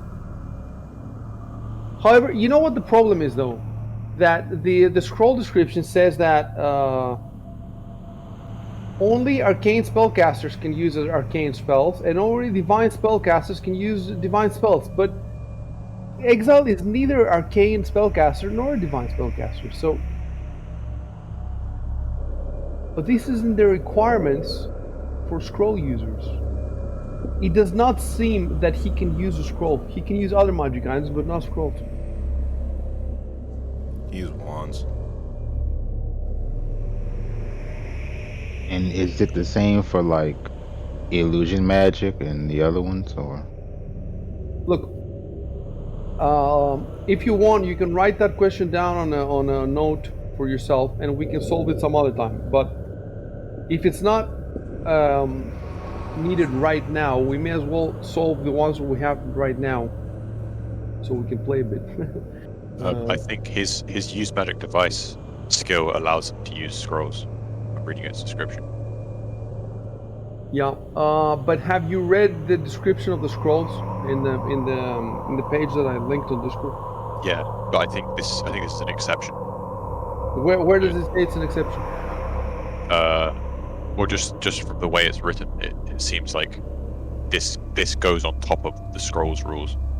Says magic right here, device. use magic device lets you use a magic item as if you had the spell ability or class features of another class, as if you were a different race, or as if you were of a different alignment. So it just lets you fucking do it.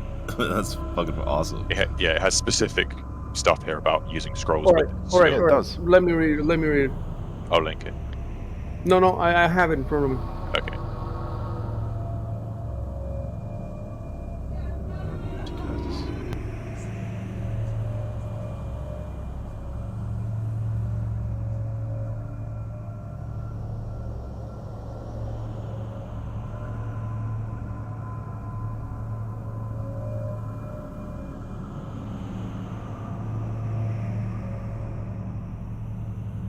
Yeah, this is just like a list of exceptions. Fucking hell. Use magic device is strong. Falcon, come on, bro. Start investing in that skill, bro. You say that, but you should. There's pretty hefty penalties to trying to use it if you're not that class. If you take a look, Really? yeah. There are the miscaps. Oh, There's that an activate blandly. Well, I guess that does he have the highest? Does he have the highest use magic device? He has +6 use magic device. But Edward has +8. And Arco has +1. Now I'm worried. I'm worried about, like, do other people have mistaken kills in? Do you understand what happened with Valkian? Like, normally the spellcraft skill is based on intelligence, but in his sheet it was based on wisdom. So somebody had clicked there by mistake. So now I'm worried about all your skills, all the characters. It should say what ability it correlates to in the you can change the it. skill You can chapter change in it the core accidentally. rulebook. You can. It says it in the Yeah, core rulebook, apparently. but the thing is, you can change it accidentally in your character sheet, whether accidentally or on okay. purpose. There's reasons that fantasy grounds allow you to change it, because there's some edge cases where you might want to roll a skill not with the ability that it's based on, but another one. So there's some edge cases, but they should have a way to lock this, and some way to determine, it should be like when the setting is different, they should just have like a border that's like red or something like that. There's that little Because lock now icon. if It shouldn't let you just change it randomly. well, the reason it does, why, is because if we were playing on a tabletop, people have their sheets in front of them. The players have their sheets in front of them, and they can do whatever they want to them. Yeah. So, it wants to give you all the options you have on a tabletop, because otherwise the game, becomes unplayable at some points. So I understand why they're doing this. It's not a video game. It's not a where you can't just, in a video game it's considered cheating if you just can click anything and change anything you want. But it's not. It's we are part of the video game. We are running the rules. It's not the computer running the rules. That's why everything is editable. And it bothers me because Dan has made little mistakes here and there, and but on the other hand, we'd never be playing without his mistakes. So, right. So the magic device is important. You know why it's important? Because maybe you would want to distribute the scrolls around. Maybe you would want to, but I don't know why you would want to. And so Ivan has a -1 use magic device. He's not trained anyway. And you need to be trained, right? We said you need to be trained, so he cannot do anything. Arco has +1, but again, he's not trained. So it's only Edward and Valkian who can use magic device, and the difference is not huge. One of them has +8, the other one has +6. Keep in mind though that they're also quite high because it's 20 plus or whatever, right? So it's quite high. So the +2, that extra that Edward has, does matter.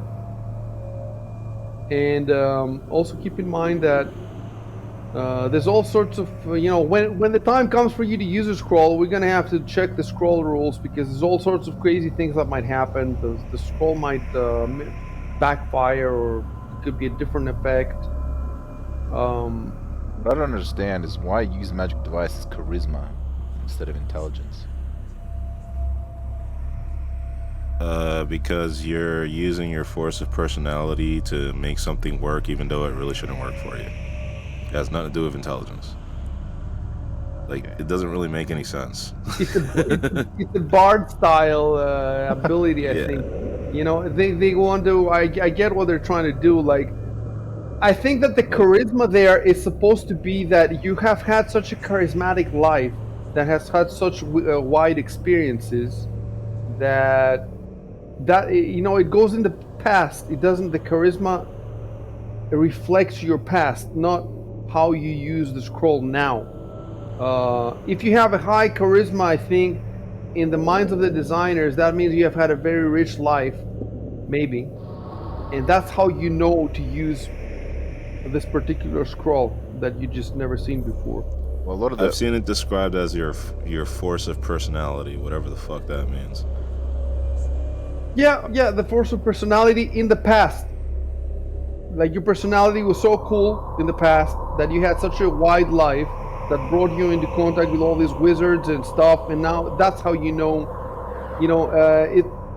that's how I see it. I don't see it as now I roll the die and now my force of personality acts on this immobile, inanimate object. Like, how can my force of personality act on the scroll? Yeah, the way the checks are described in use magic device is like you emulate a certain class feature, you emulate an alignment, or emulate an ability score, emulate a race. Like some magic items work only for members of certain races, or work better for members of those races. And you can use such an item as if you were a member of a race of your choice. You can only emulate one race at a time. Although actually it says it uses different ability scores for different types of spells. Yeah. Hold on, one thing that I don't understand about it says that in addition, it requires a minimum score in the appropriate ability. What is the appropriate ability? So depending on the spell you're trying to cast, it could be, it's usually 10 plus spell level, and the appropriate ability would be depending on what class the spell is for. So for example, if it's for sorcerer, the ability is charisma. If it's a wizard spell, it's the score is for intelligence, or it could be okay, and then you have to, and if you don't have that, you have to use another magic device check to emulate the ability. yeah.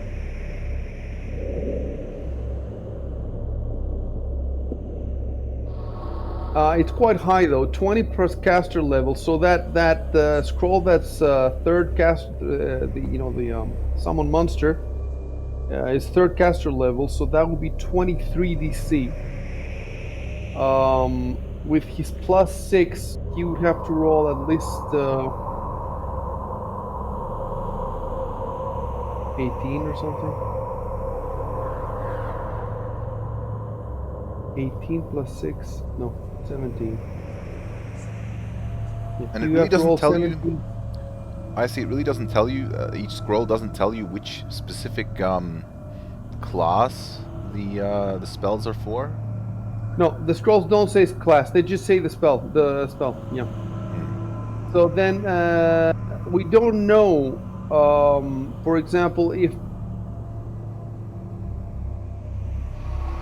well, I guess if a spell belongs to several classes, then you can choose the ability. You see what I'm saying? Yeah. You can say I use it from that or I use it from that. But the scrolls themselves are not categorized as divine or arcane. They just give you the name of the spell,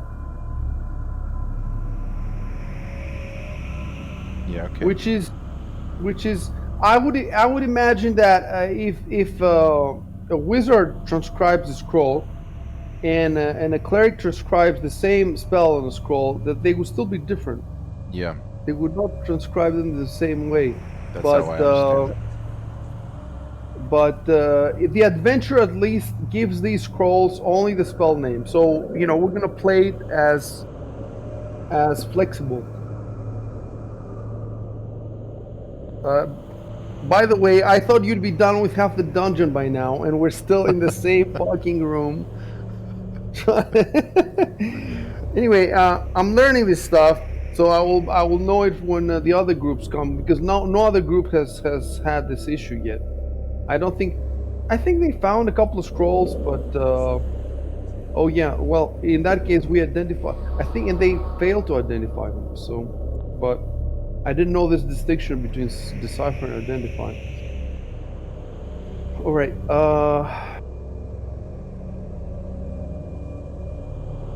So, Edward had rolled 5 times, and now we're stuck about what to do with the 3 identical scrolls. Ideally, because now he succeeded in one of them, one of the spells, but he failed the other 2. So now what? He's gonna know all three scrolls, even though he failed. All right.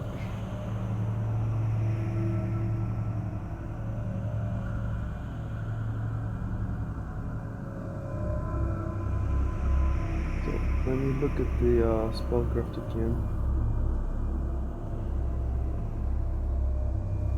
So identify the properties of a magic item using detect magic.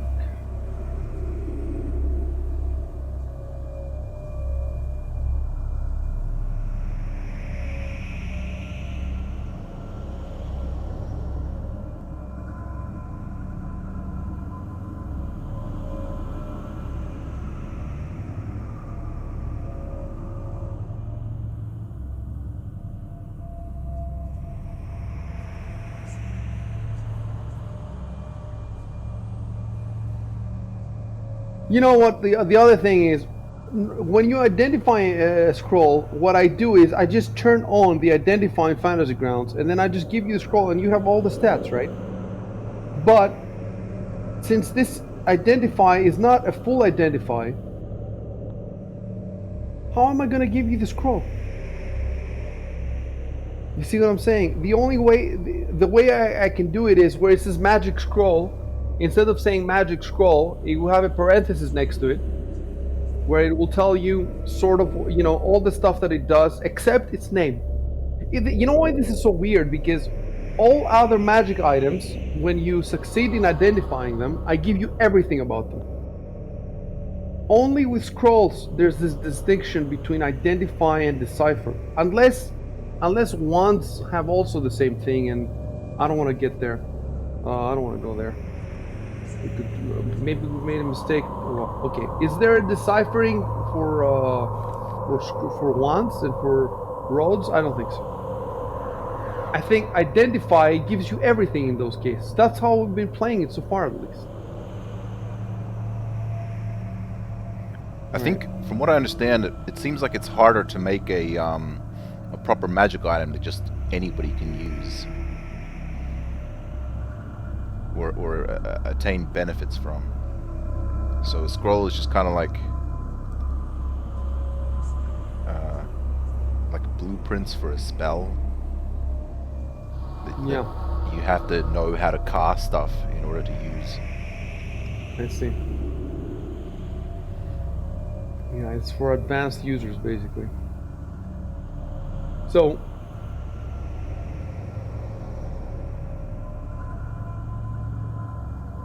all right. So for the first spellcraft, wait, the first spellcraft. Yeah, that was for the strongest scroll. You failed. For the second one, the 22, that succeeded.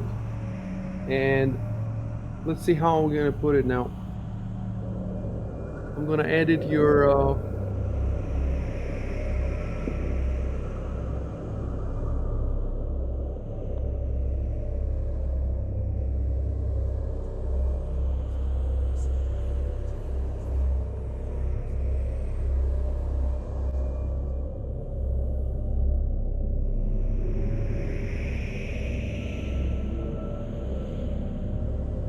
Holy shit, the scroll can have more than one spell?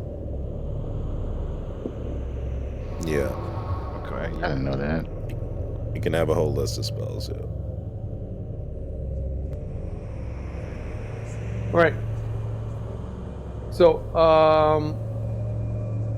for the second scroll, you know that it's in your inventory. It says the magic scroll. So I'm gonna put in parentheses divine. So you know that it's divine. What level spell is on it?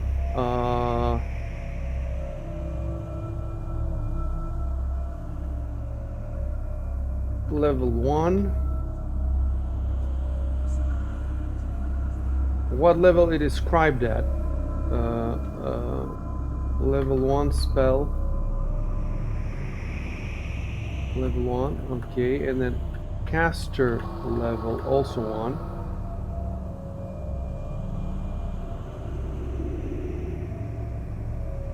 But it doesn't reveal exactly what spell is on the scroll. So you know that it's divine, you know what level it is, you know what level it's scribed at.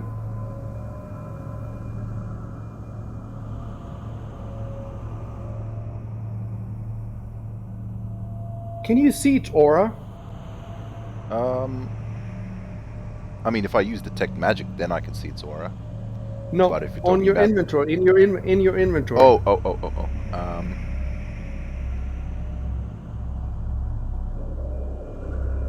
on a second. I need to widen this thing out. Well, I'm gonna look in your stream. I'm trying to see. You need to click on the blue ribbon on the right of the scroll. Okay, I see. No, I just get notes, which is empty. I see. Okay. So in that case, because I have told you the schools of some of those, so now I should type which one is which. You see what I'm saying? Yeah. So this identification that you succeeded in, the stuff that it gives you is kind of useless. Yeah. Like normally I would just give you everything, and now the only thing that this guy on the internet is allowing me to give you is divine level 1, caster level 1. That's it.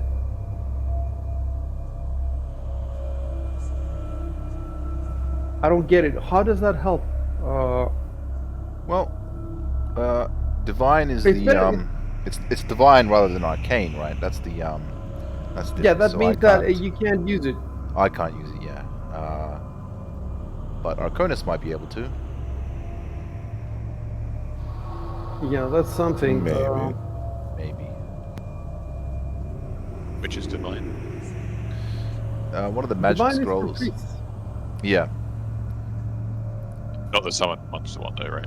No, not the summon monster. As far as we know.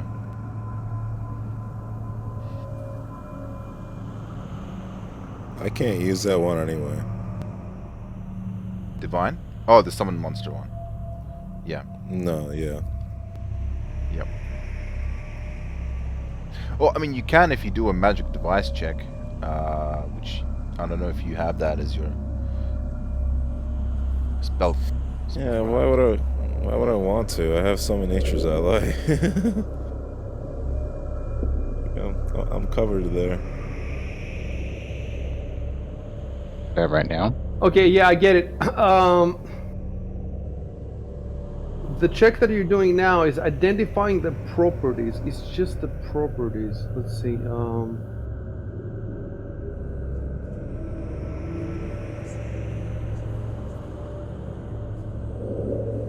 So the other question is, what are we going to do with the retry? Are we gonna let? Am I gonna let you in 24 hours to try again? Well, if it's the Okay, same with I'll tell you what. You're not gonna get it 24 hours now. So I'm gonna have to put a note. Decide whether to allow retry ID scrolls every 24. It does make sense. Look, you know, in second edition, you get very few magical items. It's not like Pathfinder where every other room has magical items. So if you're only going to be getting one magical item per session or per other session, it's not the same if you're carrying 30 magical items. If you're carrying 30 magical items with you and you only identify 3, it makes sense to let you try again the next day, so you can identify another 2, and then the next day another 2, and the next day another 2. So it would take you weeks. Keep in mind also that these campaigns, these adventures for Pathfinder, are made to be played over in-game time very quickly. Like the campaigns usually take a month, 2 months, 3 months, 6 months, something like that in game. Whereas a campaign in D&D Second Edition is years in game. So these campaigns shower you with magical items in the space of a few weeks, months. And in this case, it does make sense to roll every day. It does make so, see, I'm trying to wrap my head around the system. It's not just the system.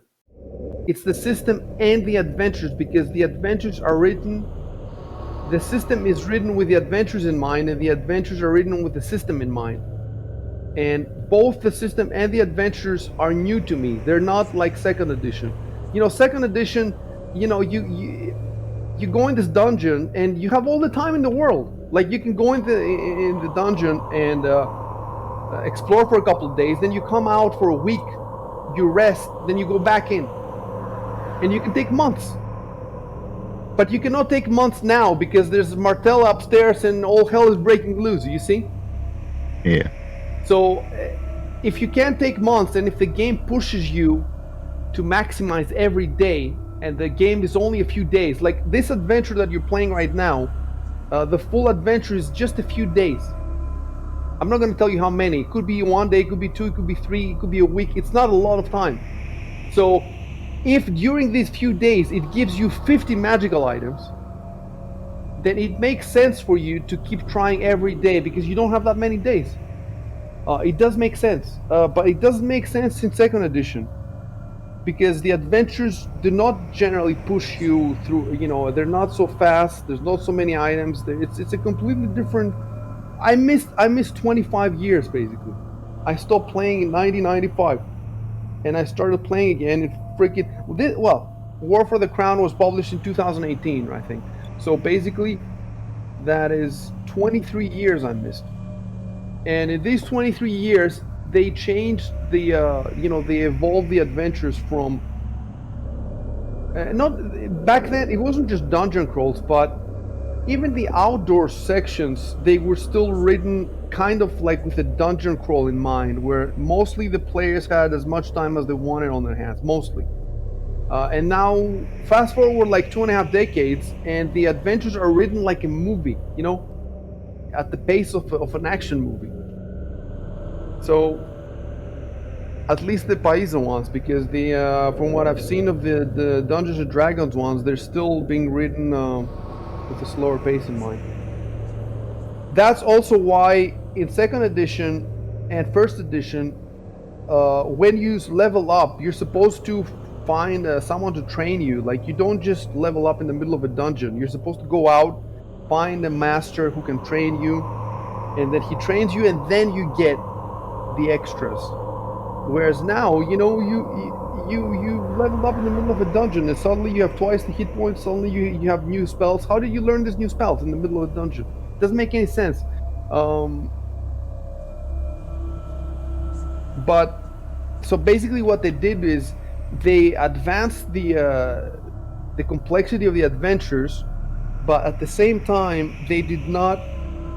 They kept still Dungeons and Dragons, the basic rule progression and all that, because they couldn't figure out, I guess, how to make it more.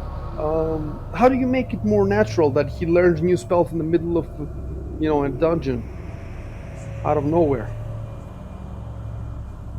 How does he get the hit bar?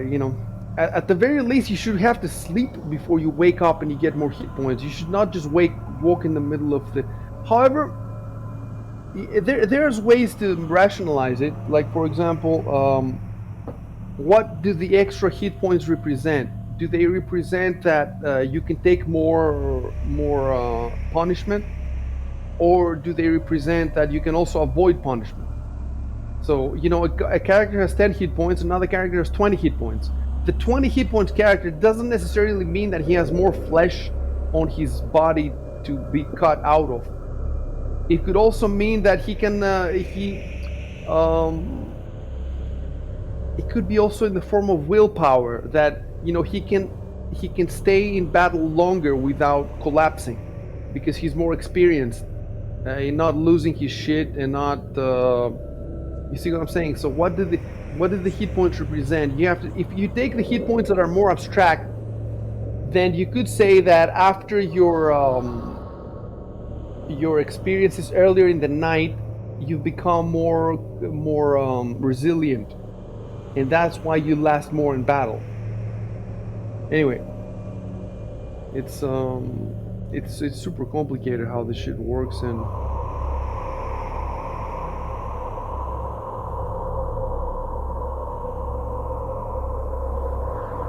so Divine level 1, Caster level 1,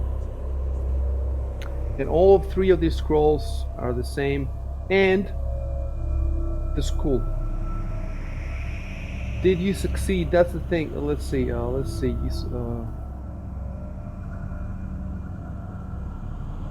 Okay, conjuration. Okay, divine.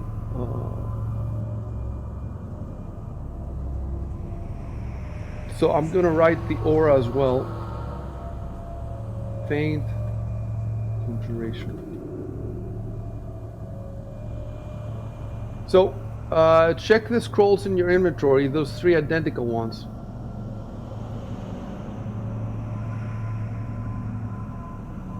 Yep, everything you've written on the name is the same for each one. Well, right? Divine level 1, Caster level 1, Faint, conjuration. So we're done with that. Yep. And then we pull out the next scroll.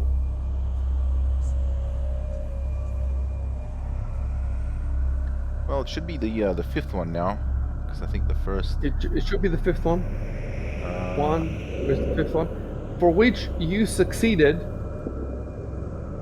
So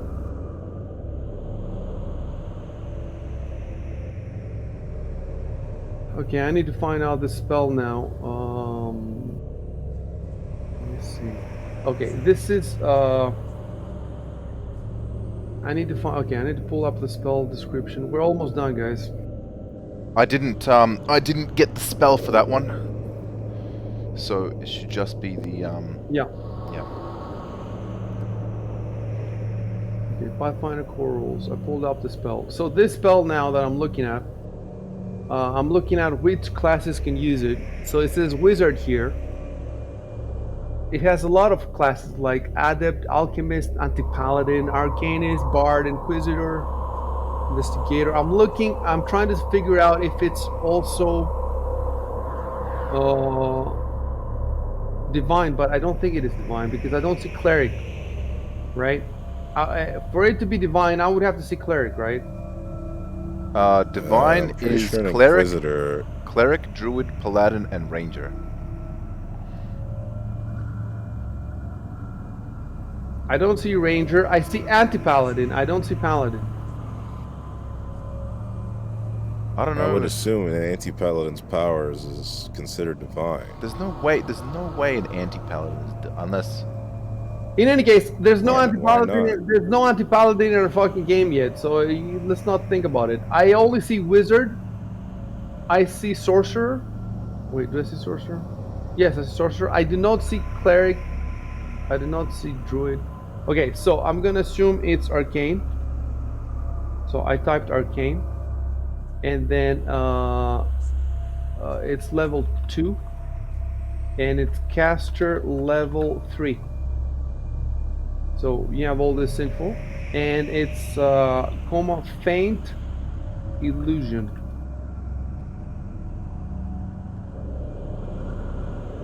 So let's look at the scroll. How does it look now in your inventory? I think it doesn't. I have to close your inventory and reopen. Oh no, I was typing in the wrong box. Okay. I was typing in the okay. I saw you typing in real time for the other one, so I don't think you need Yeah, to close you it. know where I was typing. I should have been typing in your inventory, but instead of typing in your, I was typing in the adventures. Oh. Anyway, I'll do it now. Boom. Yeah, you should be able to see it in a sec. Oh, there we go.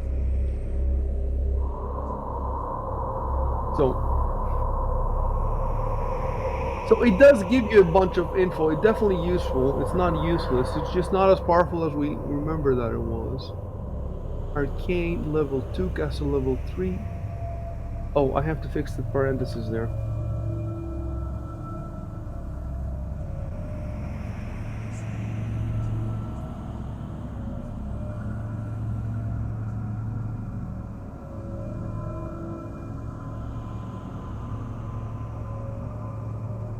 You know, this should go in the notes, not in the name of the scroll.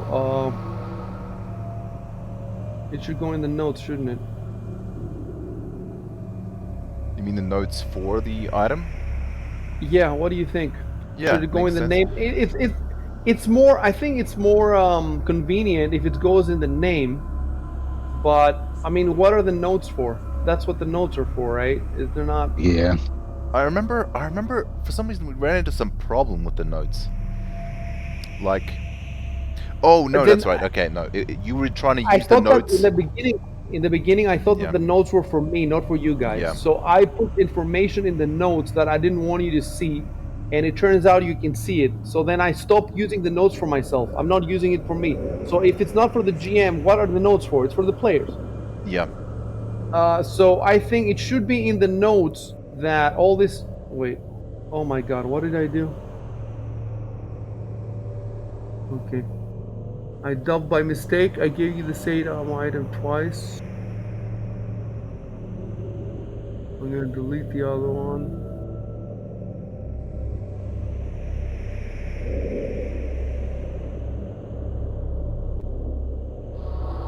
Right, I deleted the other one. Okay, the scroll is here, so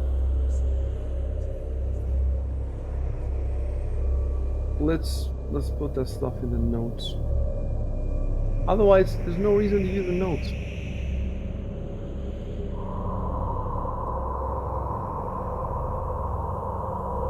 Yeah, nice. Okay, so the first one is fixed. You're just gonna have to click through to see what they do. That's the only.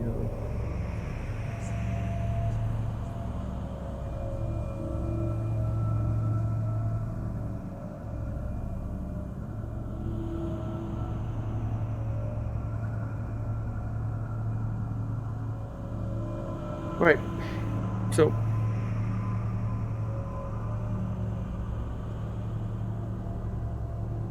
Okay. It's crazy though, because so that means that some of these scrolls are identified. but he still don't know what the spell is. So how is it identified? So they're identified but undeciphered. So I mean that's something that I could put in the scroll name.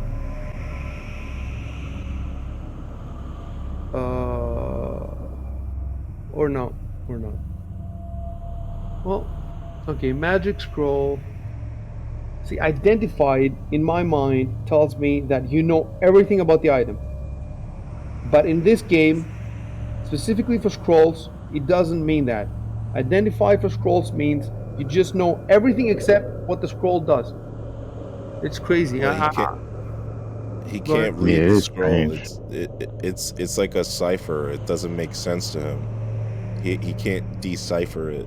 Yes, but how has he identified it then? He's supposed to have identified it. He just knows like the nature of the magic. He doesn't know what the magic is, and he doesn't know how to cast it.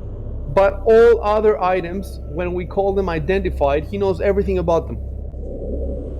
Yeah, but scrolls are like specifically these ciphers that contain magic information that allow you to cast a spell that you just have to know the rest of the spell, essentially. All right, Mr. Jacobs. Mr. Jacobs, and I'm just reading the book, all right? Excuse Actually, me. that's not. That's the other guy. The Jason Bollman is the guy who writes the rules. It's one guy who Yeah. writes the rules, and the other guy writes the adventures. All right. So It says that a scroll is a spell that's mostly finished. So I guess he has to Yeah. like figure out how to finish it, kind of thing. That's the deciphering step. Well, yeah, it's like the writing like doesn't make sense to him. the word can't read it. identified, the word identified, that it has been identified in my brain is just boom. Identified means he knows everything. How can it be identified now if he doesn't know anything? If he doesn't know, you know. Like he knows that it's a magic, like it's a certain type of magical scroll, but he just can't read it. He can't use it. You know what they could do? They could give us the name of the spell with identify. So okay, you know what the name of the spell is? It's Fireball, but you still can't use it unless you decipher it. Anyway, I get it, because this way it's more complex, because this way you can use the scroll even if you don't know what it does, and then it might blow up in your face or whatever. It's more interesting this way. All right. So so the last one was for the last spell. Okay, so how about you type something now, Edward, to the effect that you can tell them, all right, I sort of figured out something about a couple of the scrolls, but not all of them. Still don't know how to use most any except one, and then you can decide to hand the scrolls out. Like maybe the divine scroll, you could give it to the druid. I mean, even if the druid can't use it, it's better that he has it, isn't it? Because, Right. well, you know, he's a druid. He may as well get the divine stuff, even if he can't use it specifically. Maybe he can meet a cleric in the future. Who knows? So that if Edward falls down a trap pit and never comes back, then at least he won't take all the scrolls with him. Yeah. Right.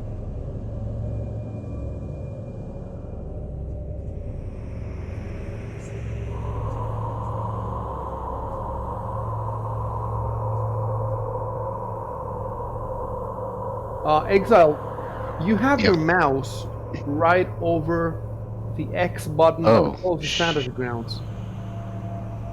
Oh God. Yeah, move it away Yeah, from my that. bad. Sorry about that. I was wondering why the X was red, but I didn't even think about that. Shit, man, what are you doing with your knife on my throat? What are you doing with your knife? Can you get that out of here? All right. And that is a session for today. I hope you guys had fun. See you next time. Next time.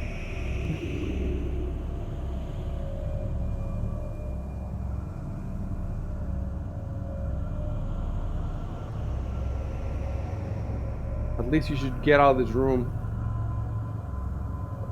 Table's a dragon, isn't it? Yeah, exactly. The legendary table dragon. It attracts victims with fake wine.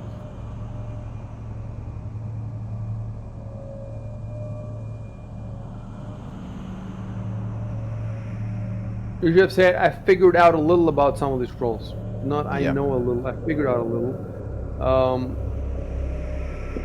I mean, there's only one you can use properly, right? Yeah. So you should, add a clarification there. Actually, I can only really use one of them. Say something like that, and then, tell Arco that you figured out this one is divine, hand it over to him. So you have to put it in the party sheet, and he has to take it from there. For fuck's sake.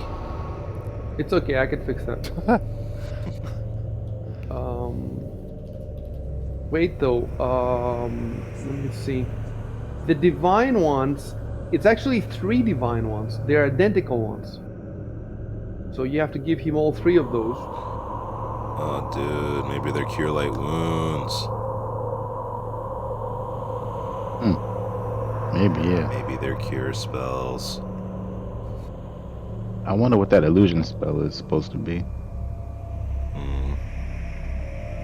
I have no idea.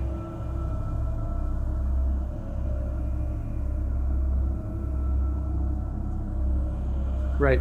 And after saying that, because you said these ones, Ah, whoops. Sorry, man. put them in the party sheet, Chev. Yep. Just making sure I've got the right ones. Yes.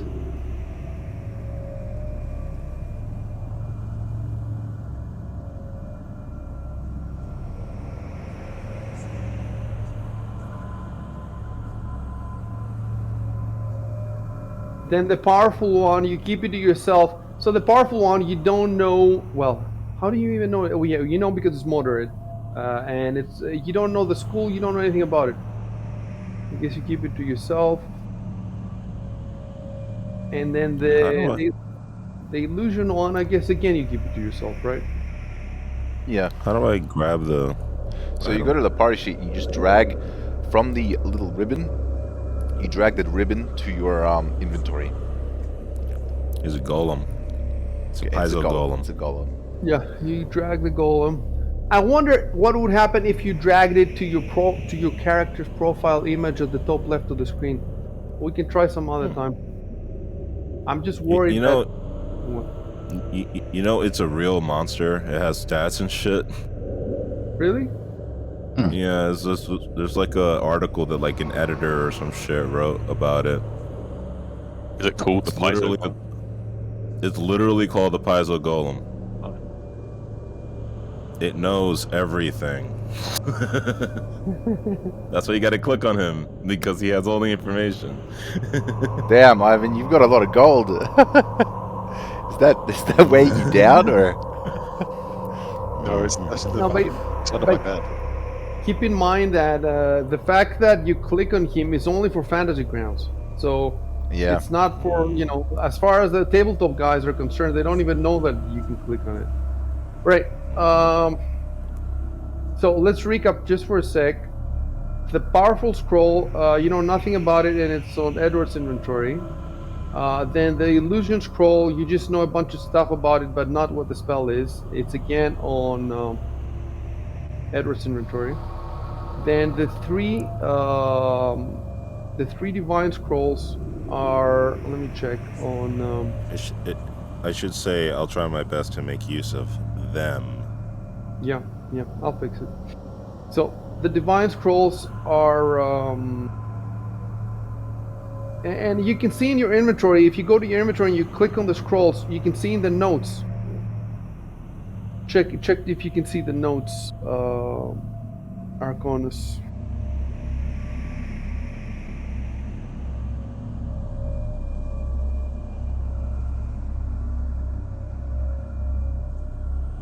Divine level 1, caster level 1, faint conjuration. Yeah. And tell me something. I see in your inventory you have an item that's called Holly and Mistletoe. What is this Holly with double L? Oh, it's a plant. Yeah, it is it's basically a sacred symbol used by druids. Like historical druids, they would harvest them from oak trees and like use them in rituals and shit. I just use it to cast druid spells. That's all it is. All right. But I think we're missing something. Are we not missing a scroll? Wait. Nope, I've got 3 of them in my inventory, and then Marco has 3 of the other ones. So Okay, I that should missed be it. I missed the one that has been actually identified and summon monster. Oh yes, yes. So it's crazy. The game gives you 6 scrolls right now, but the only one that you can use right now, 100%, is the summon monster. And so the way that I see it, look, let's assume that you spend the rest of the day on in this dungeon, right? That means that for in this dungeon, and then the next day, let's say you get out of this dungeon, right? That means that even though this dungeon gave you 6 scrolls, you can really only use one of them because of your bad rolls or bad abilities or bad class choice or whatever. And then the next day, when you go out, the game allows you to try again to identify them or decipher them again. And that makes sense to me. Like, initially, I would say that it's overpowered, this retrying every day. But it's not overpowered if you consider that you first have to survive this dungeon with only one out of the 6 scrolls that the game gave you. It gives you 6 scrolls. You can only use one. If it was a video game, you could use all of them. But it's not a video game. You can only use whichever ones you manage to decipher. So it makes sense that tomorrow, if you manage to survive the perils of tonight, it makes sense that the game would give you another chance tomorrow to identify some more. And remember, these rolls are very high. They are very high. Those rolls you have, this DC 20 plus plus this. That's very high. Some of these you cannot, at this level, you cannot identify at all. So you could roll every day for weeks and still not be able to get it. So I think that I will allow tomorrow another roll. So I'm just, I'm speaking aloud because I'm just trying to, explain to you how I'm thinking and how I'm figuring out this game. So probably tomorrow I will give you. You know what? Let's put that in the calendar. Let's. So we have here calendar. So I'm gonna send you the calendar, and then day 2 beneath the Senate. I'm gonna say beneath the Senate. Oh, wait, and I'm gonna type Edward failed some scroll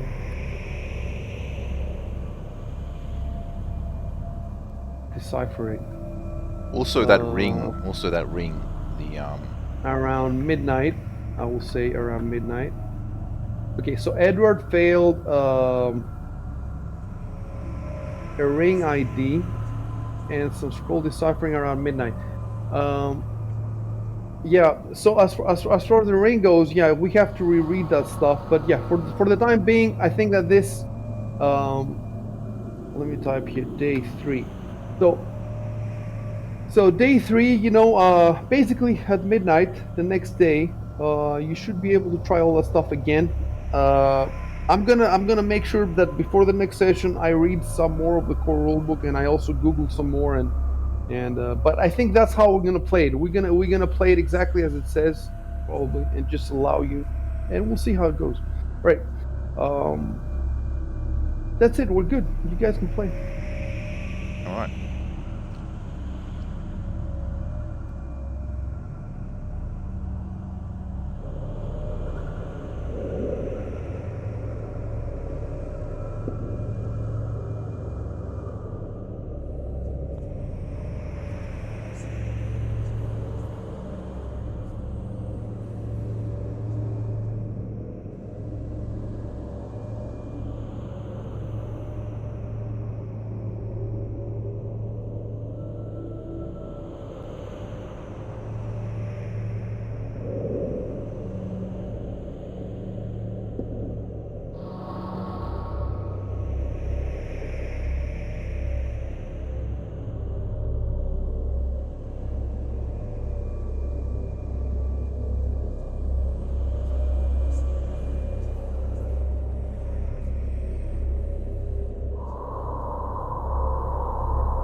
I'll go left.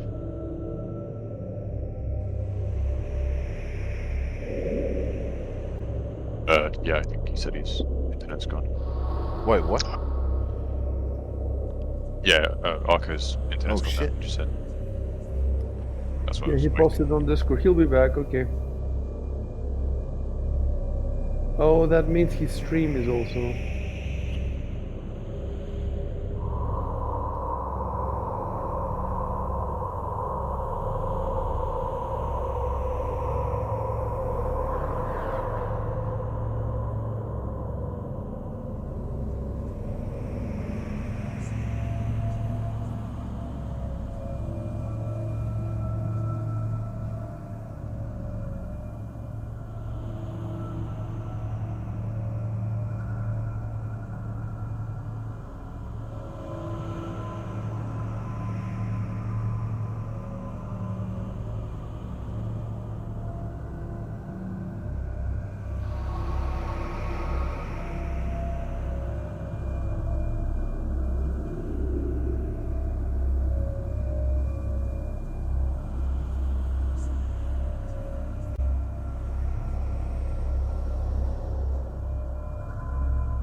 So do I need to cast the spell, right? Yeah, go ahead and cast it with the, with the.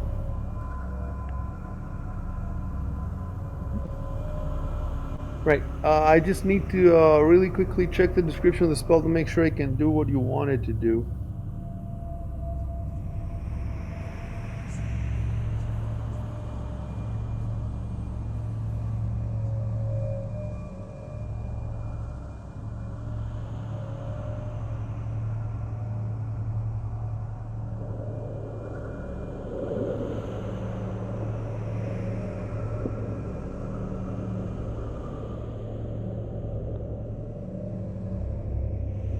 Right. Okay, that makes sense. You can do it.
When they say common here, though, they don't mean it's a common room is a room where people meet, Yeah. like Yep. in this. But I think we should stop until our Connors gets back. So, because he's missing out on this, isn't he?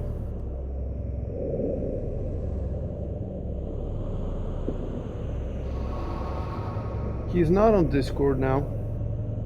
Oh, okay. Because he's using Shadow, it's possible that yeah, he's back now. For him, internet cutting out is more serious than for you guys and for me, because we're using Shadow. You know, his whole computer is basically down when that happens, and it can take quite a while to get Shadow back up. So when his internet goes down, how does Shadow work with that? Does it stay? Does the actual Shadow computer stay up and? It stays up for half an hour, but Okay. he has to launch the client again, and that takes time. Yeah. Right.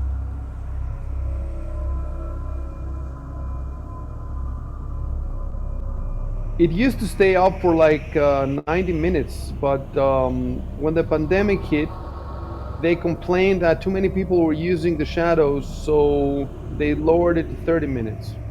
Ah.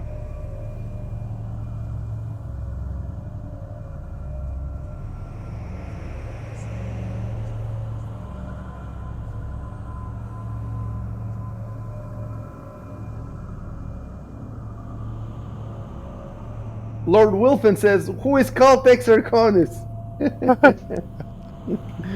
What does he mean that he connected? What is this, Starfinder?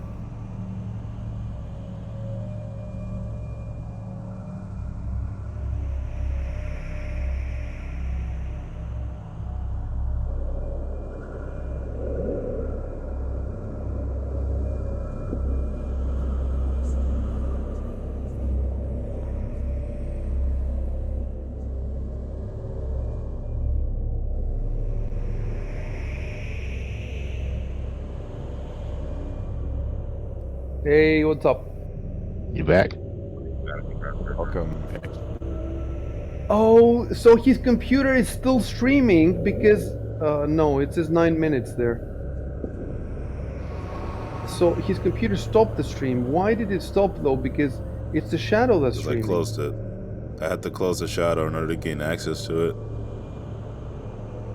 When it starts, like, when there's anything fucky that happens with my internet connection, shadow crashes, and then I have to close out of it, and it stays on. The computer's still on. It's just that the stream is fucked. It's just frozen. Why would the stream stop though? Because it's streaming from wherever is in New York, New Jersey. Where is the data center? My data It's in center New is in York. Paris. So if I shut Yeah. down my computer now, the data center in Paris would still be streaming. I don't know. The stream to my computer is just frozen, and the computer over there in New York is fine. I just don't have access to it anymore, so I have to tell the computer to shut down, and then it just allows me to access it again from the beginning, because I don't know. It's so weird. I already asked them about this, and they just keep telling me, get a better connection. I'm like, bro, this is the best connection I got. I don't know. The OBS is running on your laptop or in the shadow? In the shadow. I see. Everything's running in the shadow. I see. All right. So you're still you're streaming now, right? I don't think so. You don't think so? Let me check. Shouldn't be. Everything got shut down. Yeah. No, it's not. You're not streaming. All right. Well, start everything up again, I guess.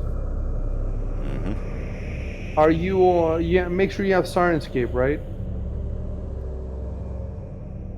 Sirenscape is not on just yet.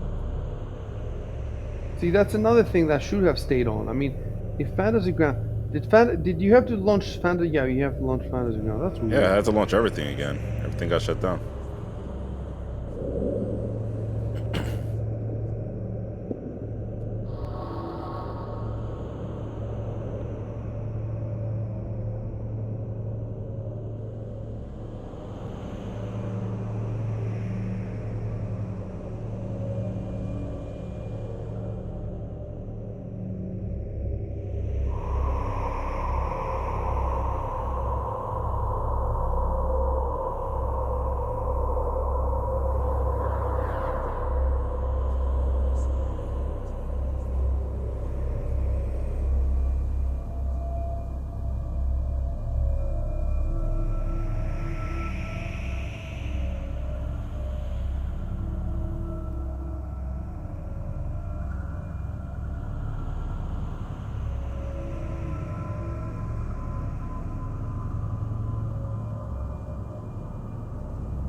access to my account again.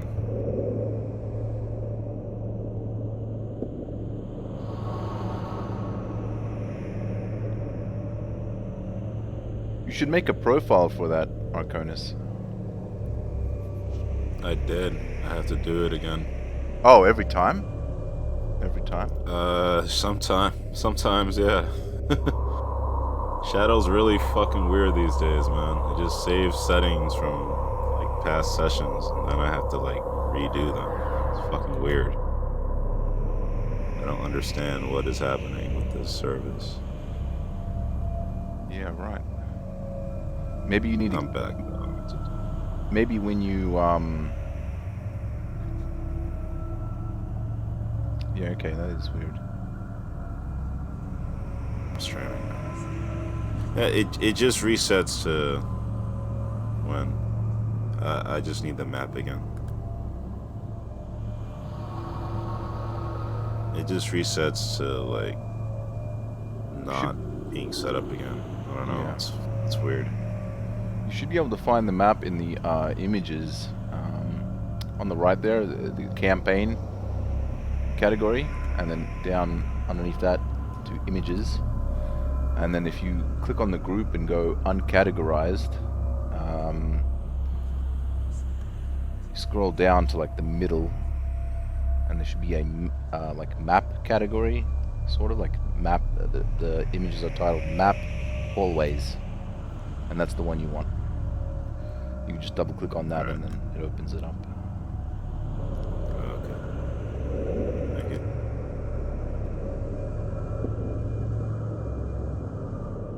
Alright.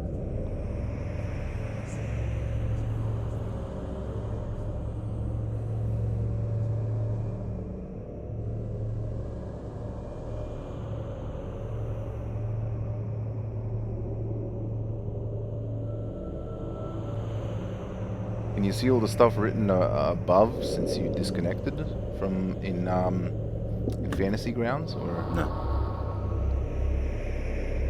No, you can't. Oh, it all okay. gets wiped.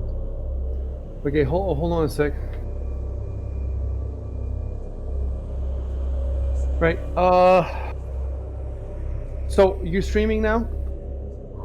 Yeah. You're streaming now. So what you should do is go on Twitch to somebody else's. Go to the Insomnia.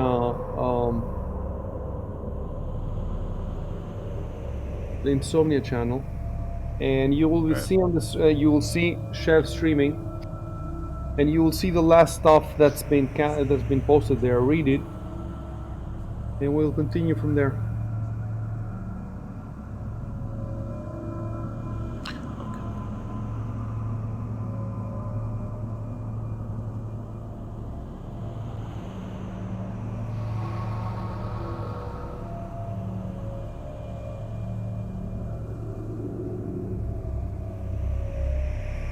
Okay. Right. Give me 1 second. We'll continue.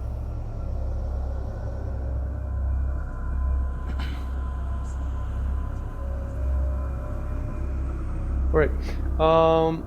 So I was telling them that when this guy Lord Wilfin tells them that you're in a common room, common doesn't mean that the room is common as opposed to rare. Common is a room where people meet.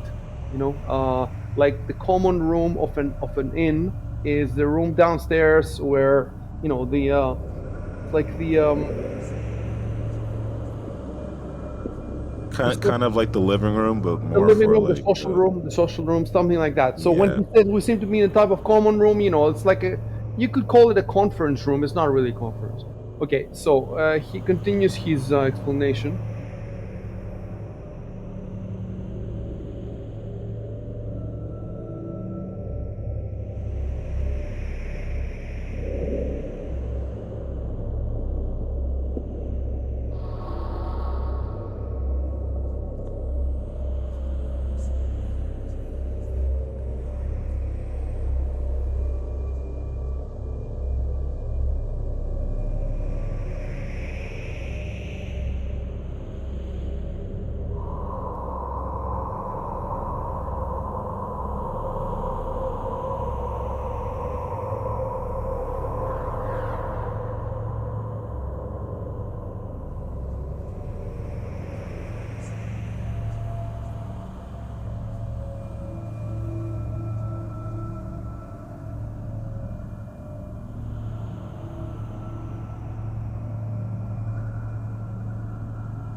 Okay, adjoining, it needs G.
We can like draw on the map. If he points onto the crudely drawn map. Oh, I see what you're saying. Let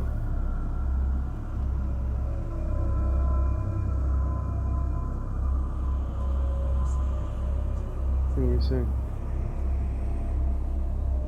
Let me see how you on the table.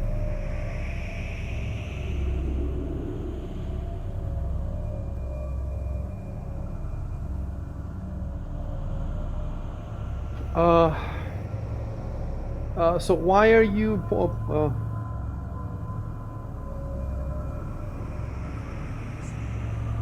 Why I'm speaking to Lord Willen? Hold on a sec.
You need to go straight down from the door, Arconus.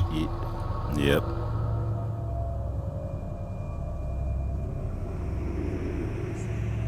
So, who carries the lantern?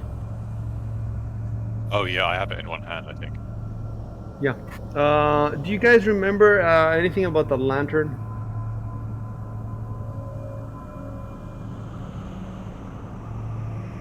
It's Uh, magic. so Edward has to move Magical, out right? of the way for Exile to get out of the door. I was just using a light spell. I don't really know anything about the lantern. Well, so I know let me tell you about it's the lantern. magically lit. So when you found it, you remember where you found it? You found it. Yeah. Let me point out. You found it on that passage that you were telling. It was right. It was right here. So let me explain something. This room. Let me see if you can see it on your. Yeah, that room is a hidden room, and this door here is a secret door. I painted that myself there. So right from the secret room there was a handle on the wall, and you pull that handle, and that's how you got into here. Hmm. And right next to that handle, that's where the lantern was on the ground. It was a hooded lantern, and it was flickering with a blue light. And it's still flickering. It's a blue light. It's not fire. It's obviously magical. So this is the lantern. Let me see if Ivan has it in his inventory. He should have it. Yes, he has a hooded lantern flickering with blue light. And it says that it is equipped. So he's holding it on one hand, and he's holding the sword in the other. All right. Because otherwise, all these rooms that you're in are dark, right? Mhm.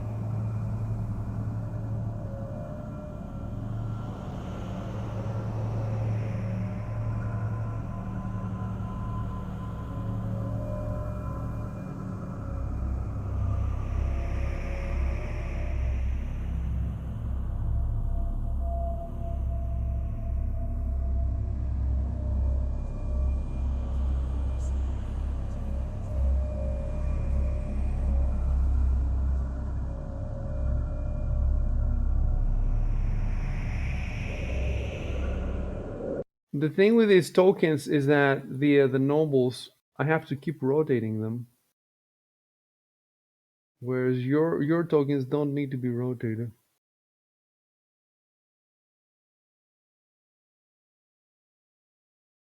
What was the pardon for Vulcan? Exalt. Oh, he was in the way. Oh, okay. Okay.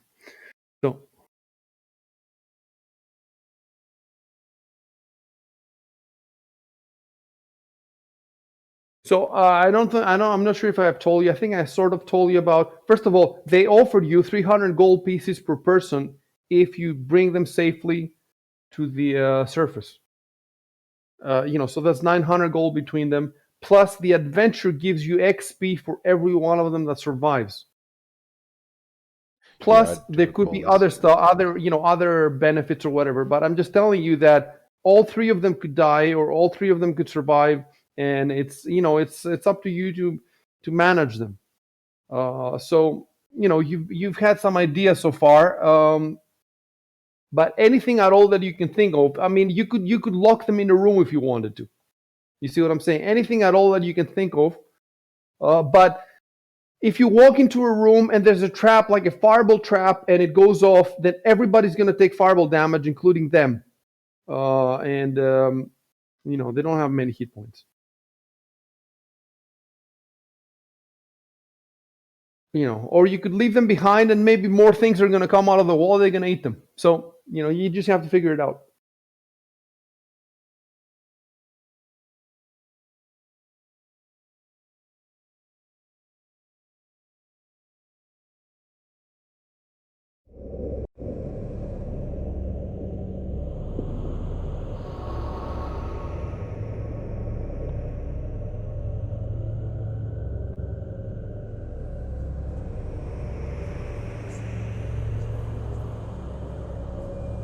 By the way, I just revealed a bit more of the map to you because Ivan is in the corner there.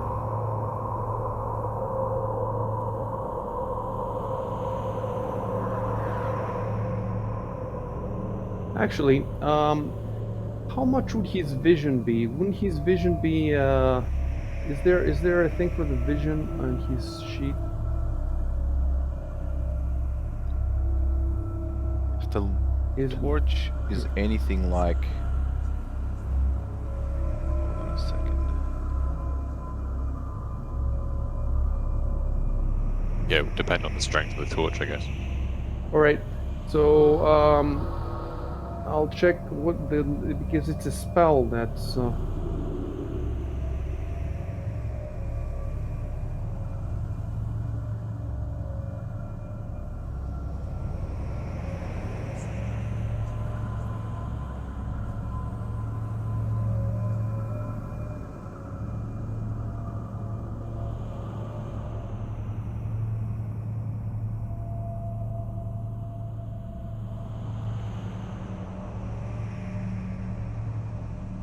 Okay, let me put something. I'm not sure if I put that before.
Yeah, a regular torch's flame.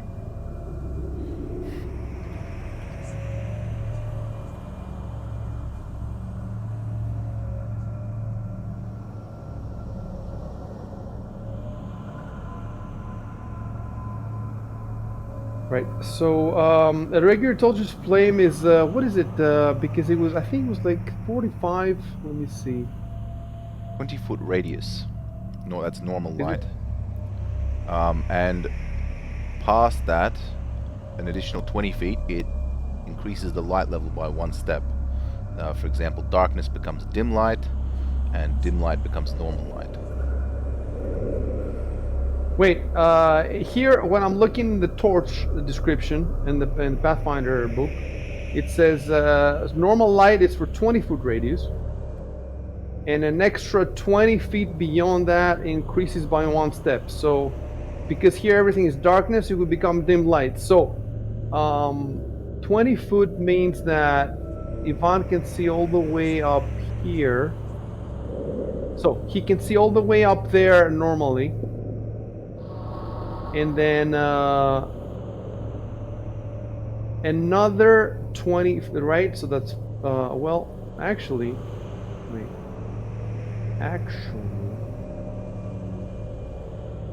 that's 20, right? So he can see all the way there, and 40 would be here.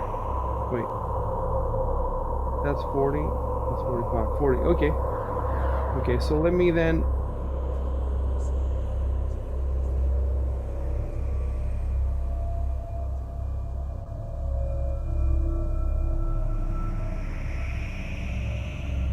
There you go. So down the hallway, basically. He can see all the way there normally, and from there to there, he can see only as a dim light.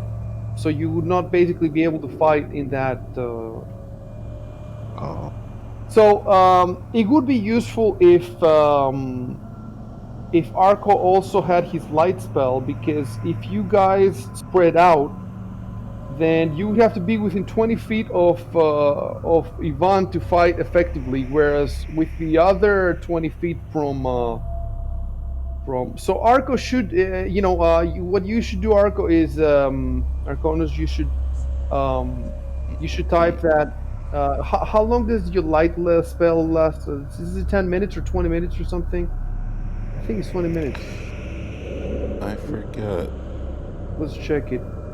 Yes, 10 minutes per level. Now you're second level, so it's 20 minutes. So you should type that every 20 minutes I relight my staff. So type that every 20 minutes I relight my staff, and then control enter.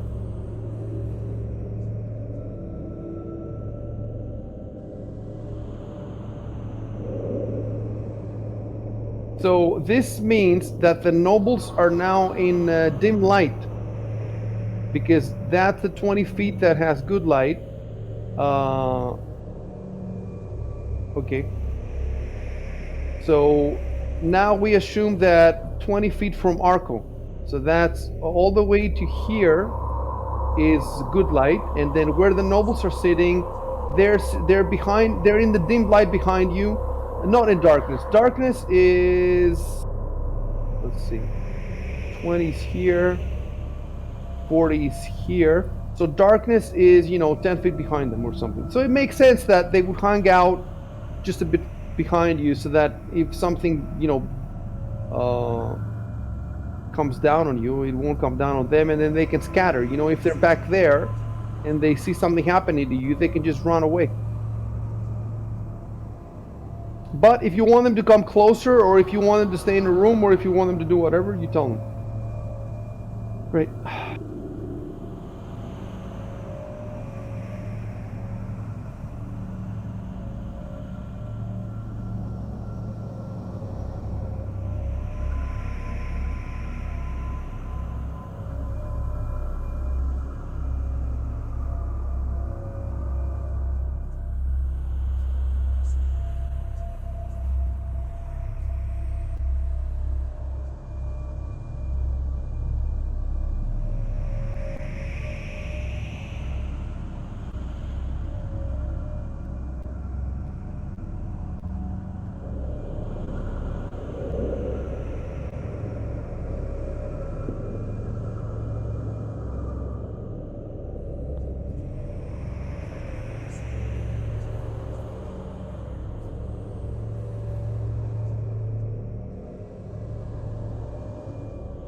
Oh, whoops. Does anyone remember our like ritual for opening doors?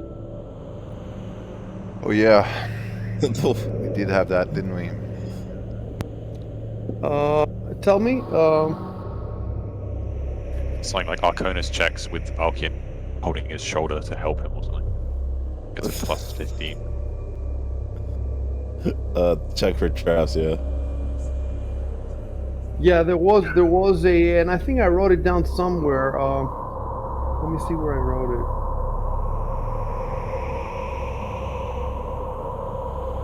it. Just get the half elves to look real hard.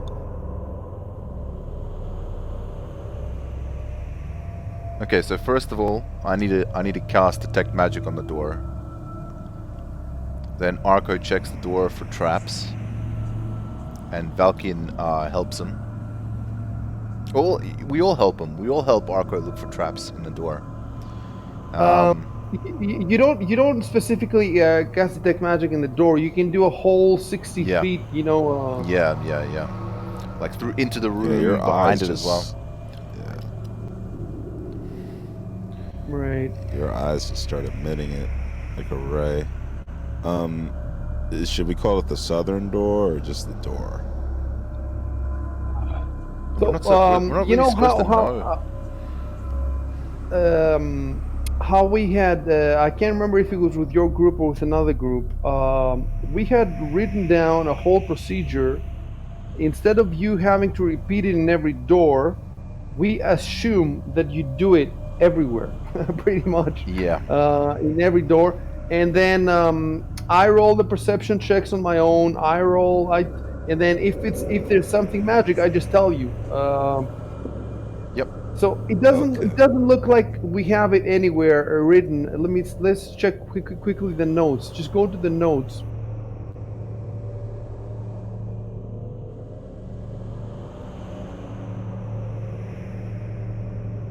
There is one that's called combat notes, and it says, if you can see the combat notes, Ivan is holding sword with two hands. That was just during the fight.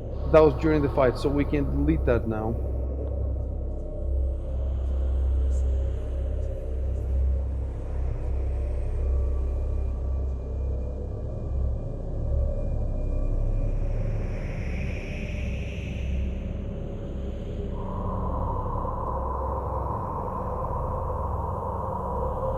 Maybe we can make an exploration notes and put down. It Yeah. is assumed that. Well, the whole reason for this procedure is, I think we could put it in the combat notes just at the top, or I could just rename it exploration and combat notes. So I renamed that. Right. So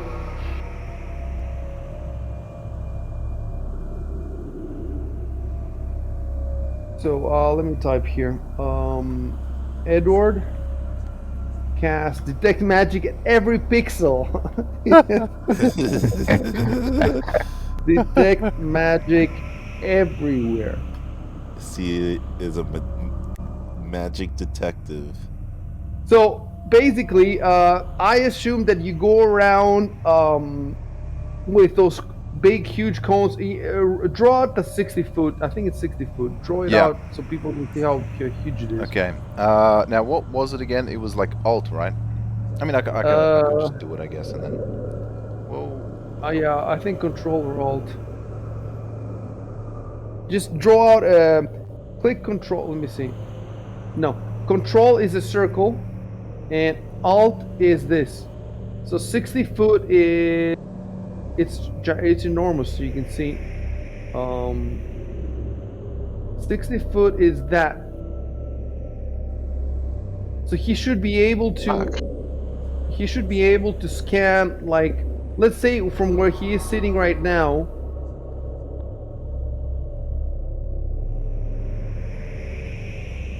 Boom, he can do that. That's nuts. And then he can do another one right here. So that means you're moving slowly, because this is not instantaneous. It takes one round. It takes 3 rounds basically. So it could take 3 rounds is it's only 3 rounds if I don't initially notice any. Okay, so it's only 1 round, is what you're telling me, right? I think so. Unless you initially. Let so me it's take a 6 look at seconds, but it's still you have to walk around, and you still have every few steps. You have to take 6 seconds to wait. Yeah, it could really But it bog us. makes sense. What's that? It could really bog us down if we need to get somewhere fast. Yeah, well, in that case, if you want to get somewhere fast, you tell me that you Yes. don't do the protocol, Okay. So I'm gonna type here exploration protocol, and keep in mind that let's say you're walking in the countryside or something, then you don't have this protocol unless you tell me that you have it. But now in this Yeah. Senate basement, you told me that you turn it on, exploration protocol. And we could have it. You know what? We could have it. You could actually type it in the chat log. We'll put it in the chat log. Okay. Hold on a sec. go into an exploration stance. So Edward casts detect magic everywhere. That makes sense. And then I will say, how about doors? All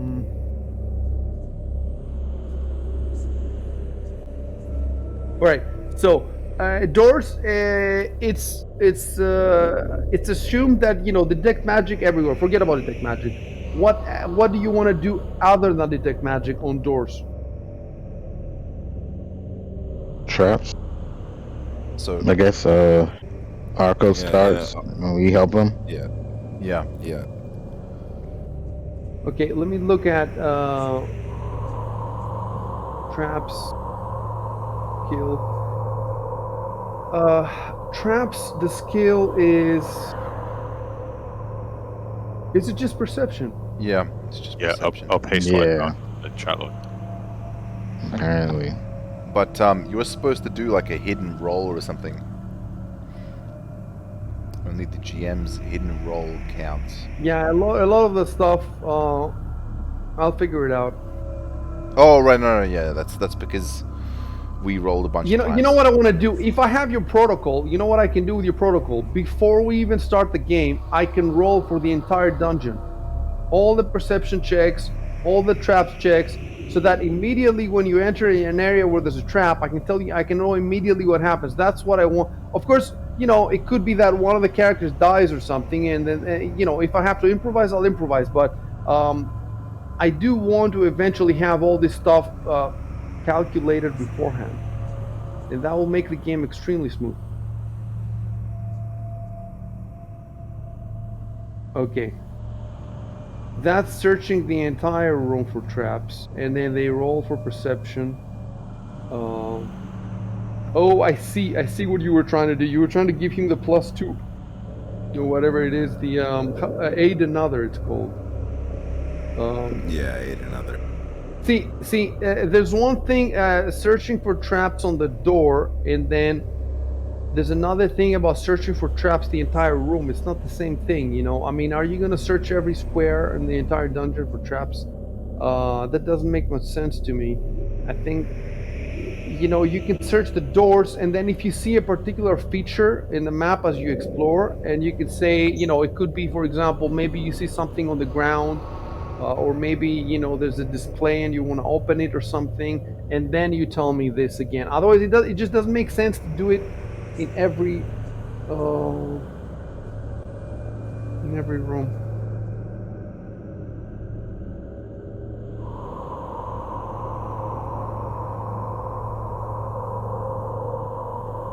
So yeah, basically what happened was Valkian, Ivan, and Edward rolled perception, and two of them rolled well, another one didn't. So he got +2 per person that rolled well. So he got a +4 there. I think that's where the +4 is coming from, right? Yeah, I so. think so. Yeah.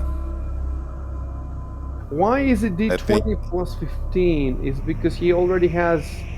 He already has +11. That's his base perception. Okay, +4 it became 15. I see. And he must have rolled really badly because he got 20 with the plus, so he rolled 5. Right. I mean, he can't always be on. Hold on, yeah. Let me bring out the perception for a second.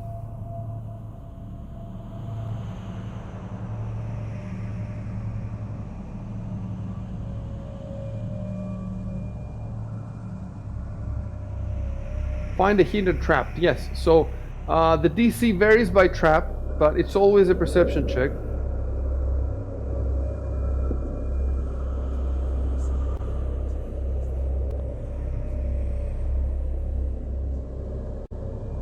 Would it be better if me and Arco both did that individually, or if we all let him do it by himself? I don't know. What's your perception? Because Bonus.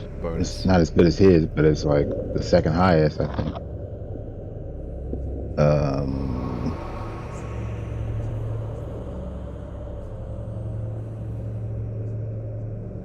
Okay, 6 plus 6. Okay, let's do this one manually. Arconus, go to whichever door you want to check. Okay.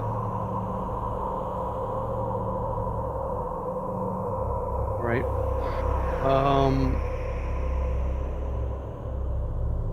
And then type what you see in the Discord. So first you type, I search the door for traps. Control Enter.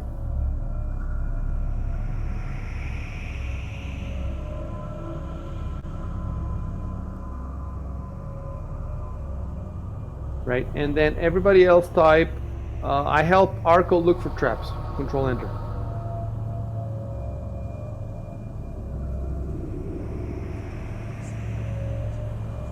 The ritual. Yeah. We light Let's a do it fire and once. start dancing around it.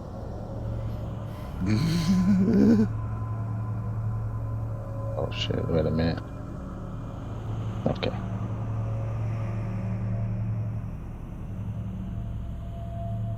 Right. So roll perception, not Arco. There are 3 of you.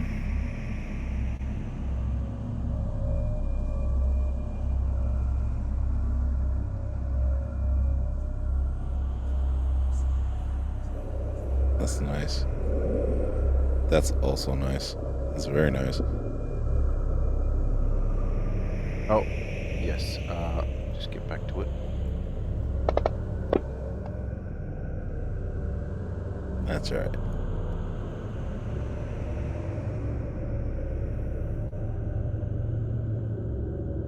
Do I roll now? Hold on a sec. I think IC has to do it. I'm reading the aid another description. Right. You have to roll 10 or higher for it to work. Yeah. And you get +2 to who you are aiding.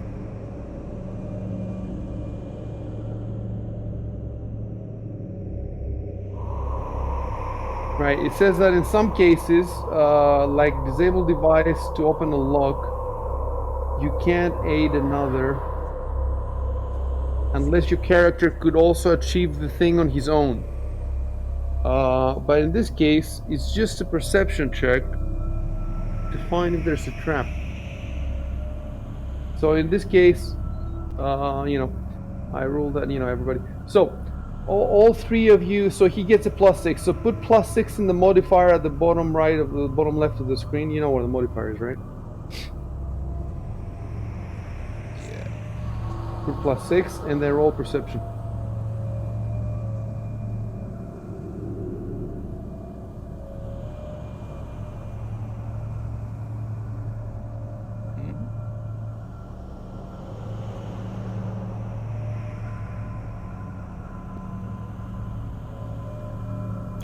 Mm-hmm. 36. Jesus But fucking it was 37. It was 37.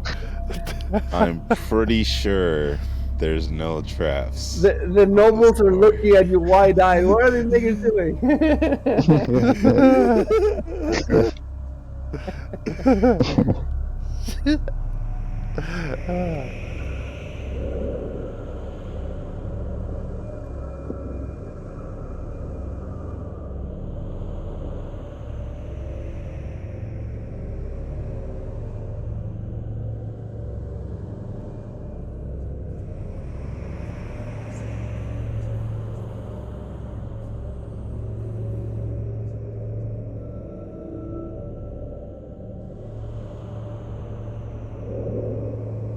Wait, dude, I didn't tell you anything. Why are you... Oh, sorry. I didn't tell you. I was just typing what happened. Anyway, Sorry about that. okay. Just rolling high doesn't mean anything. You roll 36. You could have found the trap, so I could tell you there's a trap. Anyway, I'm fairly certain there are traps in this door. So is that how you want? Let me see. You want the protocol to be notes. So doors, it would be Arco goes first.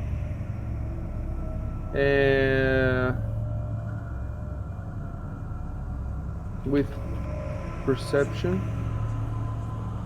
Okay, Arco checks for traps with perception roll, and everyone else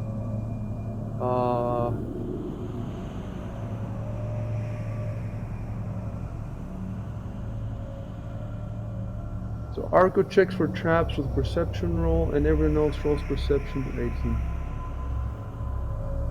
This is a problem because if this protocol is automatic, Arco will not be moving first. It will be Ivan who will be first. So that means that every time you go through a door, Ivan is gonna have to step aside for Arco to go first. But it makes sense, since he's the expert in this. It's weird though because in D&D Second Edition, it wouldn't be the druid searching for traps. It would be the thief, because there was a specific skill called Search for Traps. Only thieves had it. So now it's the druid searching for traps, because everything is based on the perception instead of on a specific find traps. There was a very specific skill that only thieves had, find traps. Now that doesn't exist anymore. Now it's a generic perception.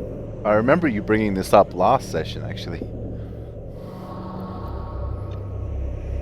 Well, in this case, there's disable device, so if you do find a trap, then the thief would come in and try to disable it. Alright. I guess you can argue it makes sense that anyone can look for a trap, or like that a druid would look for a trap. They're in the forest, and I don't know. Yeah, but you would expect the guy who disables them to know more about traps, so he could be better at finding them. Yeah. Especially in an urban setting as well. Yeah. Yeah, exactly. Well, what are we gonna do? These are the rules of the game. We can't. I mean, I could add a find trap skill and make it class skill for thieves. We might do this eventually, but for now, let's just play the way the rules are. So that means the druid's gonna have to come in, and then the druid's gonna have to pull out. So move out, so that Ivan can open the door, basically. Yeah, that's it. Keep in mind, I think like if the DC for these doors is 21, I'm not going to be any help because with what you described in that offer aid, if I can't reasonably do it by myself, my character, which look, you can see the description yourself. I'm gonna put the link on Discord. Let's see something.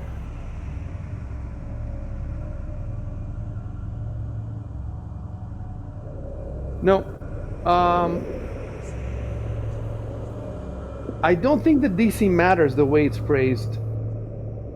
I think you cannot aid another to do a skill that you can't do, like disable device, for example. Oh, okay, like if it's not trained. Yeah, exactly.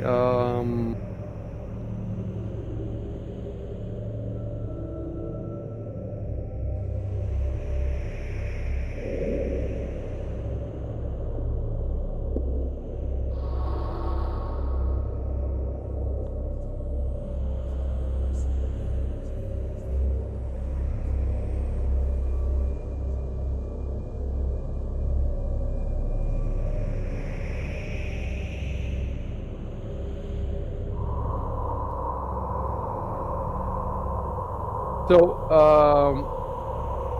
all of you could have found, could have looked for traps, your perception. So that's why all of you can aid. And it's this +2 that might actually put you over the edge of the DC. You see what I'm saying? The way that you're phrasing it is that each one of you individually would have to have a chance to find that. But that's not what, that's not how I read it. Okay. Let me check really quickly on Archives of Nethys.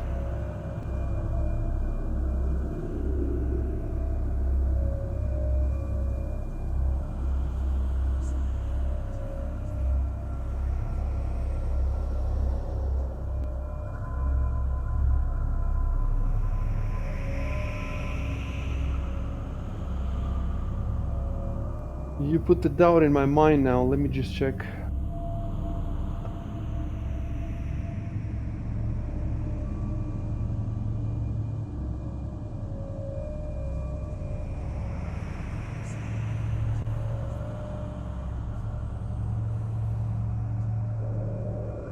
No, it's not based on DC. It's based. The restriction is based on whether a character can perform the skill at all. So you can all roll perception. So you're all in perception. Okay, so we're good with all that. Put the +6. Oh, you put the +6 there. Yeah. So now you should move out of the way. Ivan should move forward, and then you open the door.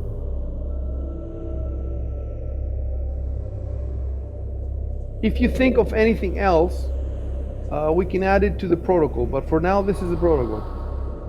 So Ivan has to say, "I open the door," and then I show you what's inside.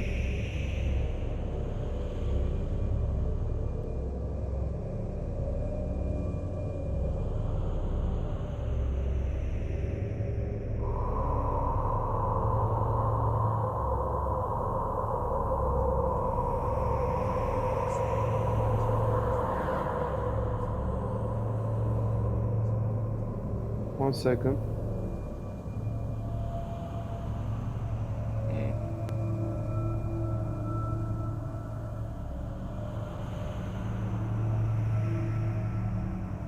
I have a description.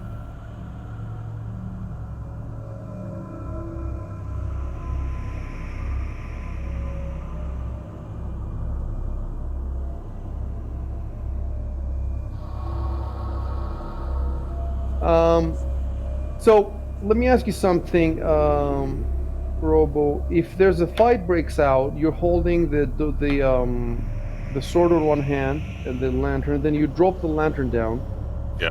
Because it's a magical lantern. Even if you drop it, the light's not gonna go out. It's not gonna break or anything. Well, you know, maybe it will break if you throw it across the room, but it's not gonna break if you just drop it on the floor, just 2 feet. And then you fight normally with one hand. Yeah, I think dropping is like a free action, so should be okay. And then if you want to do that double-handed thing, I think, I don't know, is that a standard action? I think that's a free action too. It's a free action. All right. Okay, so you can play.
That is exactly what it is, Robo. That's exactly what it is.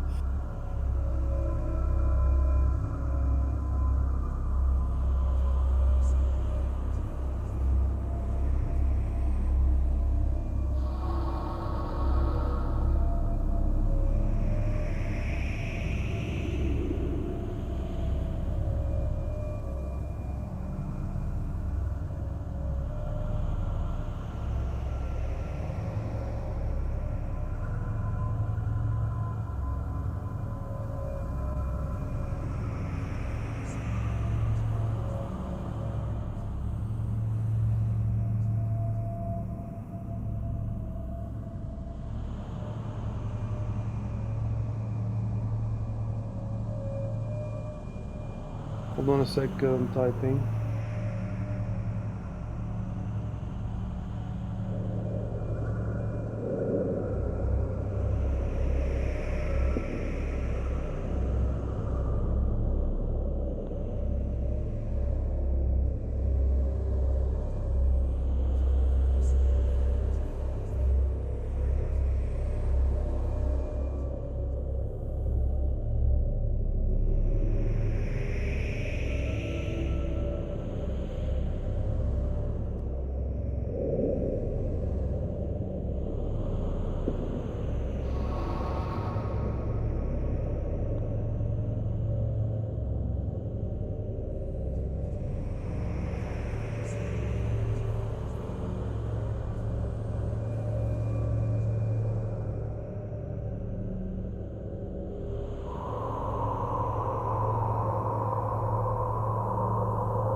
Guys, let's write safe rooms as 2 words because that's how the adventure has it. I'm sure that both are correct, but let's stick to one.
Wait, I put that there. Okay, so you said who's there, but then I put that hand, so stop typing anything because I have to fix something, and I can tell you when.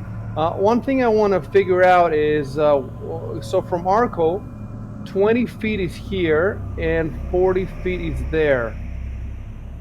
That means, wait, hold on.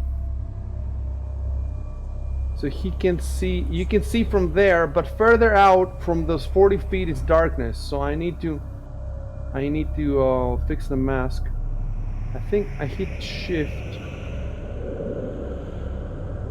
No. Yeah, I think that's how I do it. Right, so now you cannot see.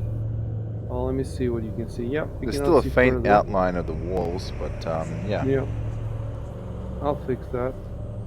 Boom. Yep. Right? Oh, and the other wall too. Okay, I'll fix it. Right. Yep. Yep. So I just need to put some stuff on the map and then we'll continue playing.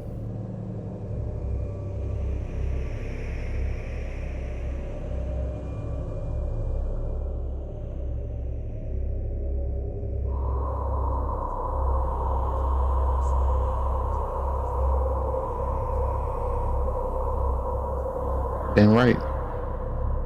With that rear guard.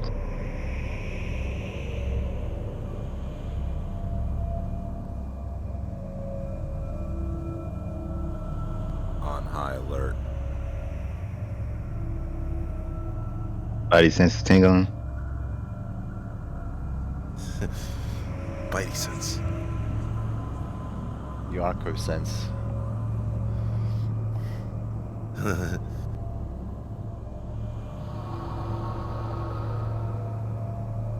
If the wolf was here, he'd be sensing shit too. Damn wolf. What do you need them?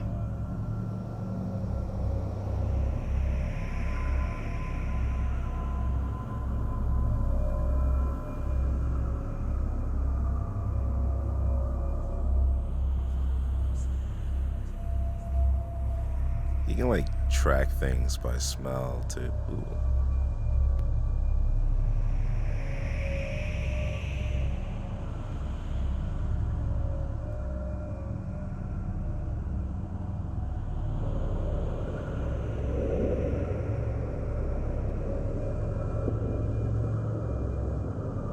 You couldn't hear that, right? I don't think so.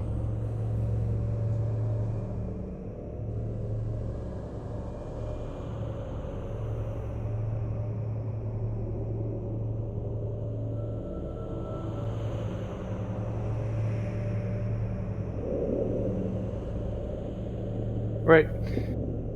So, okay, I'm gonna allow that move, and I need to type something. You see the guy there, right? Tell me something. If you mouse over him, can you see anything or? Nope. The pointer just turns into a hand, but that's it. Okay, so it's just a token. Okay, fair enough.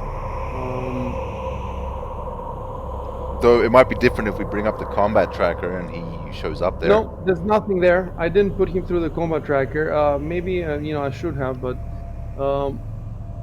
let me check something. I'm trying to make 100% sure that I don't make any mistakes with the IDs and like I've been making. It's complicated. There's just so much.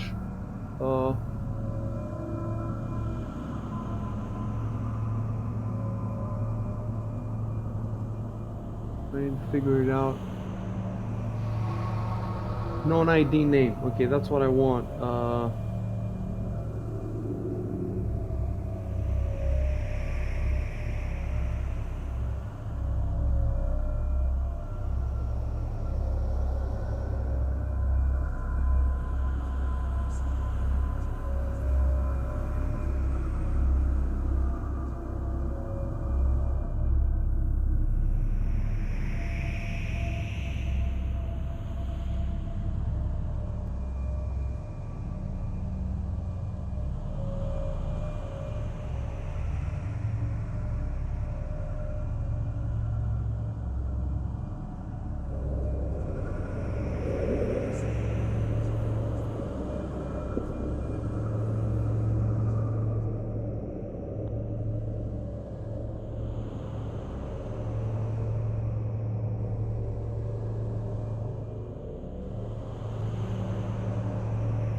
Right.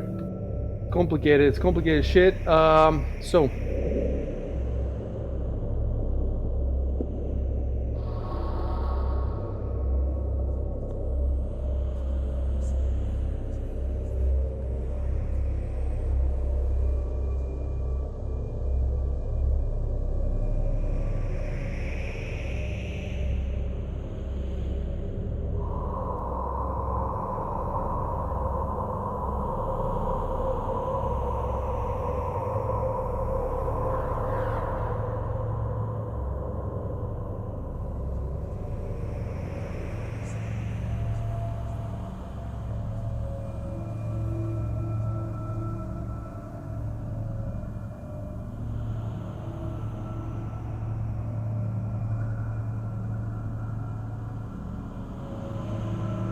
Right, you can play now.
my notes wherever the guy is.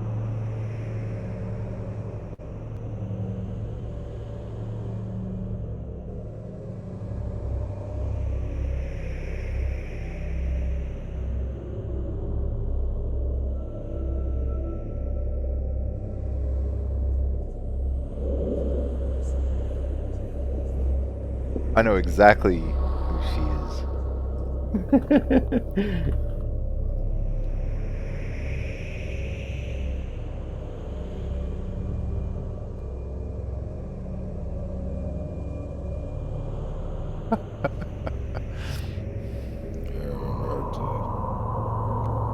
I guess too much.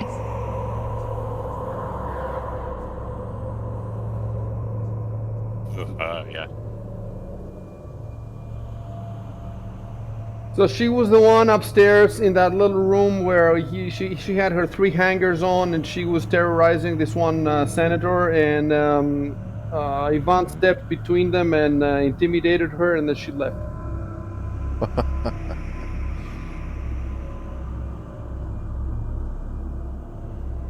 Um,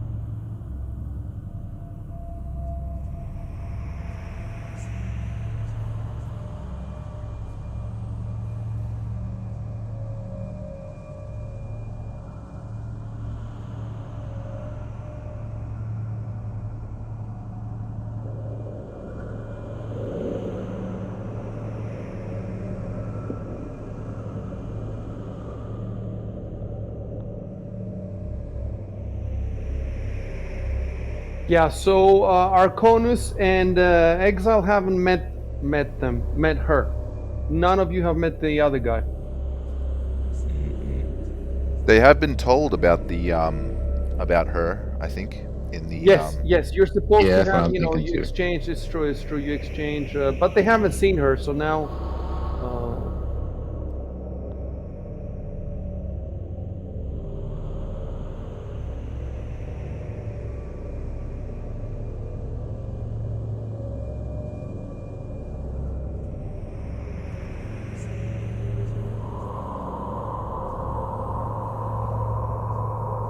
See if I did this right.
me a second, I'm typing something.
So I sent you the picture of the lady Trant. Yeah, you got it. So try to put it in one corner of your screen and just keep it there. You can make it smaller if you want.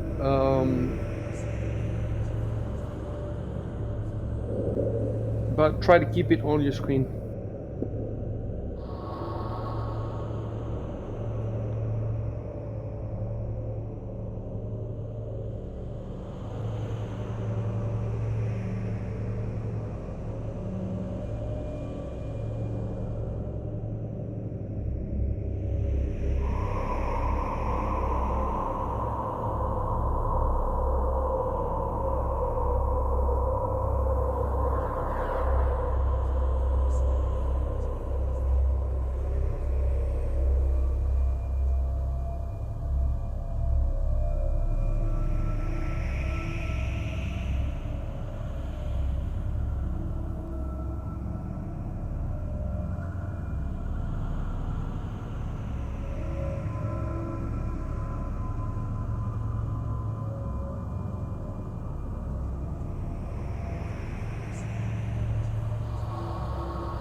Jesus, it's almost freaky when the sound stops. Yeah. Yeah, I felt that too. I wish there was some way, it takes about an hour, less than an hour. So every hour I have to. It's almost deafening when it stops for some reason. It feels like I've got deaf Waiting for for the some screams reason. to start. Yeah, exactly.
Balkan, roll diplomacy. Hold on a sec. Yeah, hold diplomacy. Roll diplomacy. Yeah.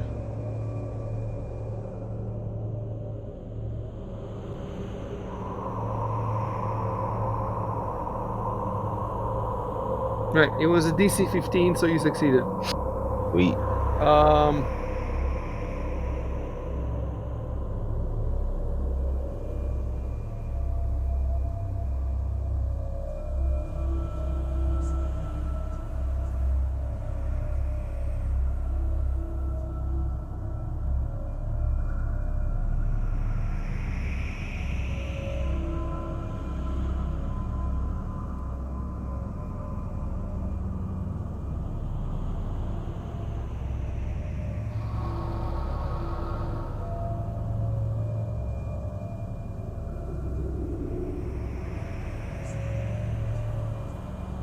Oh wait.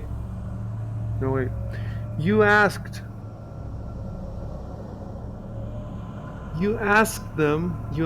her to join you. Okay. This is a difficult part of the game in the sense that the way they handle this NPC, this woman, is that you have several options of dealing with her. The problem is that they are not the way that it's set up mechanically is not very clear. Like it's very hard for you to see how to deal with her mechanically without me explaining to you the actual mechanics. I was glad to see that Valkia, that Exile on his own, made an attempt to to convince her to join you.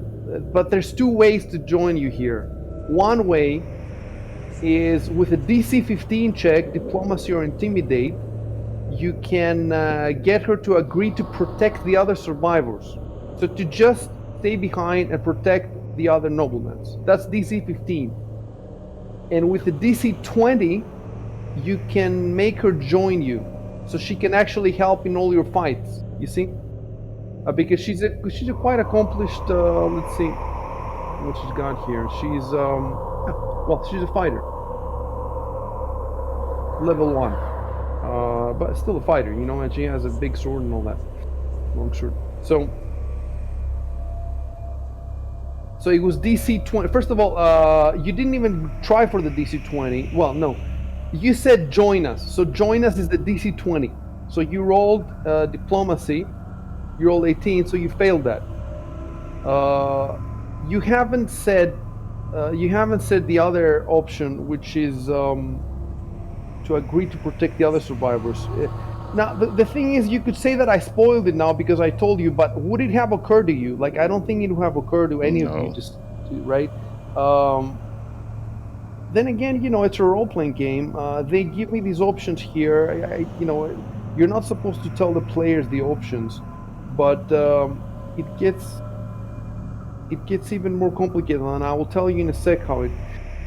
So first you have these options, you know, DC 20 to join you and DC 15 to just protect the survivors. And then if she does join you, it gets even more complicated. I don't see getting them to protect the survivors as an option, really. They have no light, right? They're what? They just said that they had no light, assuming they're not lying.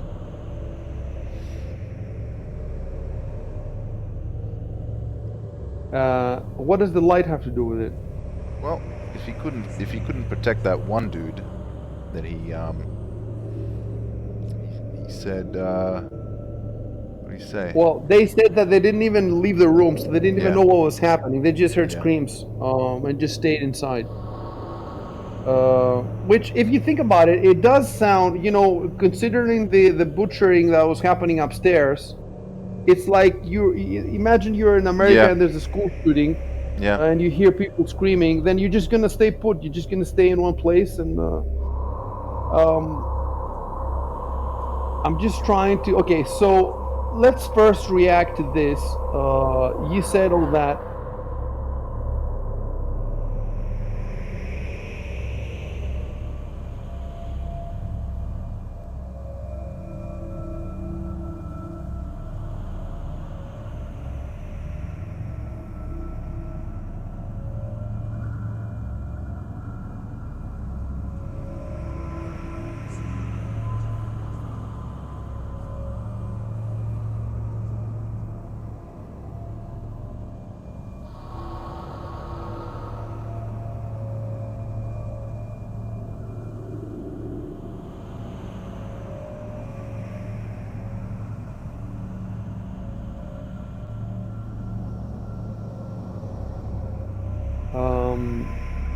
I want the other guy to say something. Hold on.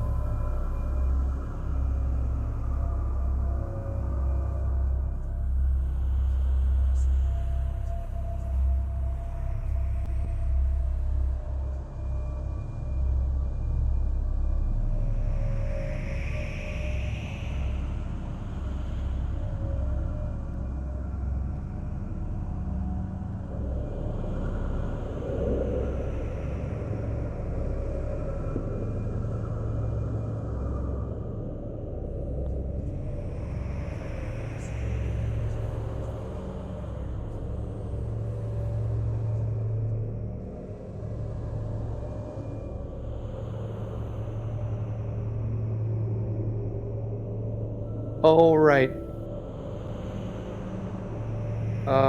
She does not have her sword. Let me see. Yeah, it says that she lost her sword in the scuffle above. So she lost it in the Senate. She doesn't have a sword with her. So you would have to give her one if she joined you.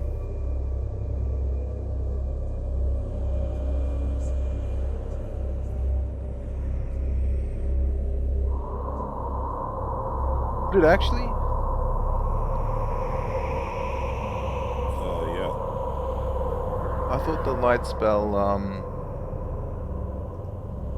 It can only be cast on one thing at a time. Oh. If I cast it again, it cancels it on the other thing. What the hell? You know what I could do is like cast it like on a pebble and like throw it somewhere dark and it lights up that area. Look, That's pretty cool. well, I shouldn't be speaking. Fuck it. I'm not gonna speak. Oh well, I can speak through the characters. I have all these characters I can speak through. Yeah. Hold on. There you go. Yeah. Now you're DMing. Now I'm doing it. Hold on. This guy, Wilson. Yeah, it's this guy. A monster comes out of the wall. That doesn't sound like a good idea, fellas. Oh fuck.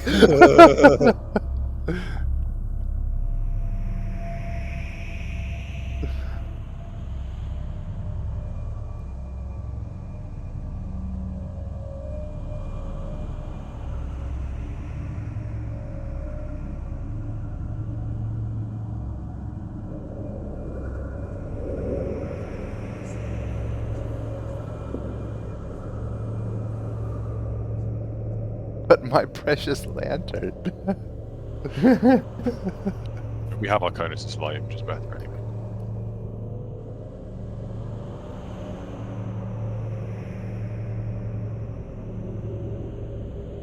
Right. So now I have to stop everybody again. It's gonna get even more complicated now.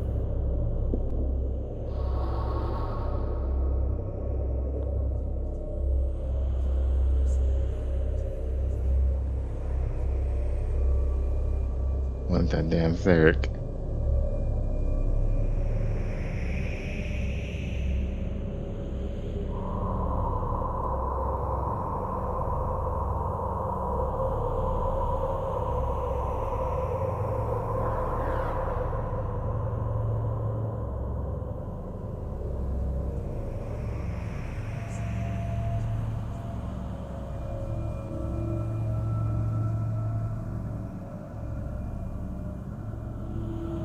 Fucking everybody from the Senate is showing up. Every single. The wheelchair guy. All your friends. And they all clap, and then that's it. Finished.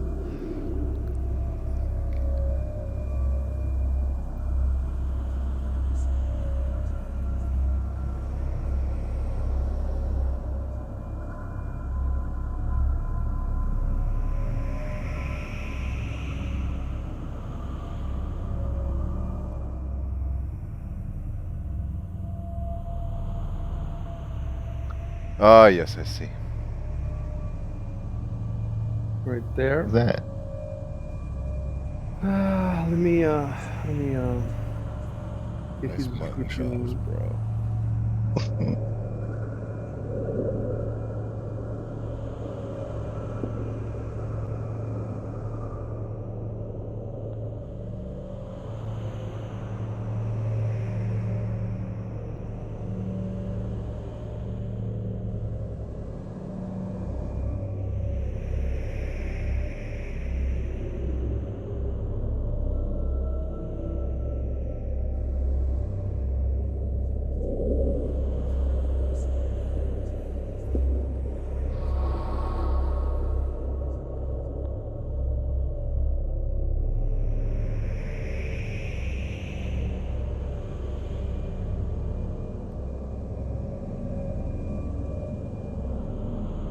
All right. All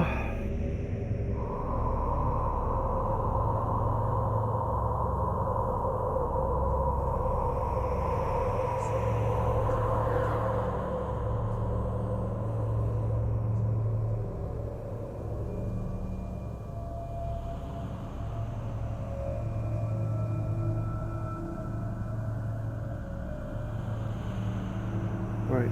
Let's see how this is gonna work. Boom, boom, boom. What is a halfling? It says halfling Hermit. servant, right? Yeah. Yeah, Yeah. it does. So What else is on his feet? let's check something here. I put the word test there. Is it changing anything? No.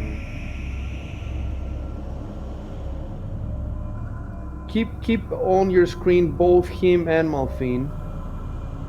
The idea is because I'm gonna be, when you're writing your summaries, I'm gonna be taking some screenshots from the game, and we're gonna be putting them in the summaries. Plus, we want the streams to look good. So when you have relevant pictures, uh, with all the other stuff you have to do, you also have to be like directors, cameraman or whatever for your own stream. So you wanna keep the images on the screen, the pertinent ones, and you also want to be moving around the map so that it's zoomed in, and sometimes it's got to be zoomed in, sometimes zoomed out. But so far, I'm monitoring all your streams, so if I see anything, I can tell you I want something to change. But so far, it looks good. So, right, let me try something else. I just want to put test here. I just want to test the system if it works, the ID system, if I have figured it out correctly. So if I figured it out correctly, you should be able to see next to his name, Halfling Servant Test. Yeah. Yes. Are you seeing now test? Yes. Yeah. Yes. Okay. I'm just figuring out where stuff should go, where his name should go. Yeah, it looks good now. All right.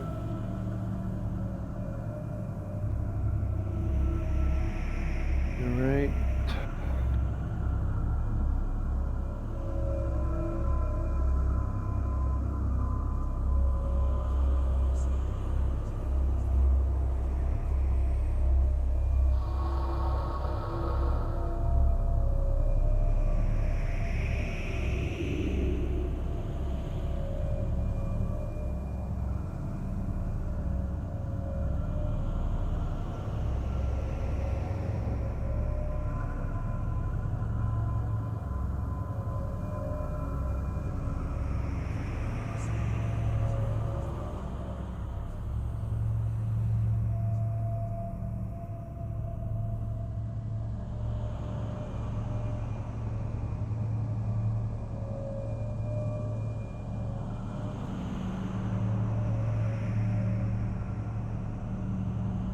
Yeah, you can play now.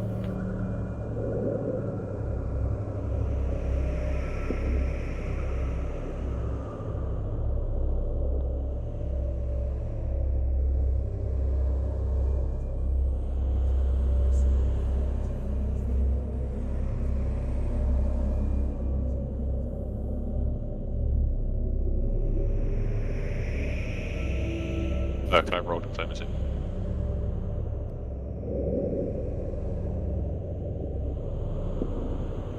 What did you ask? Can I roll diplomacy? Oh, okay. Oh yeah, I guess you guys Yeah. can do it too. Look.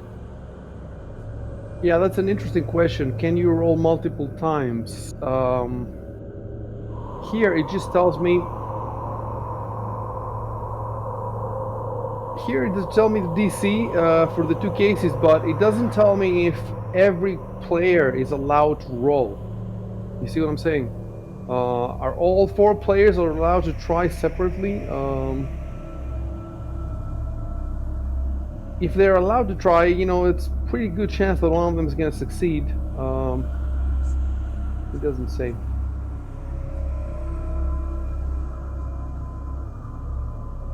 That's interesting.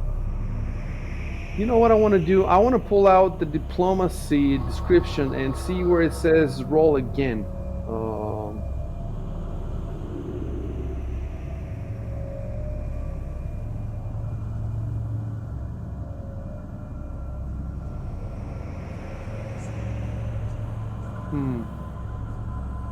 Oh.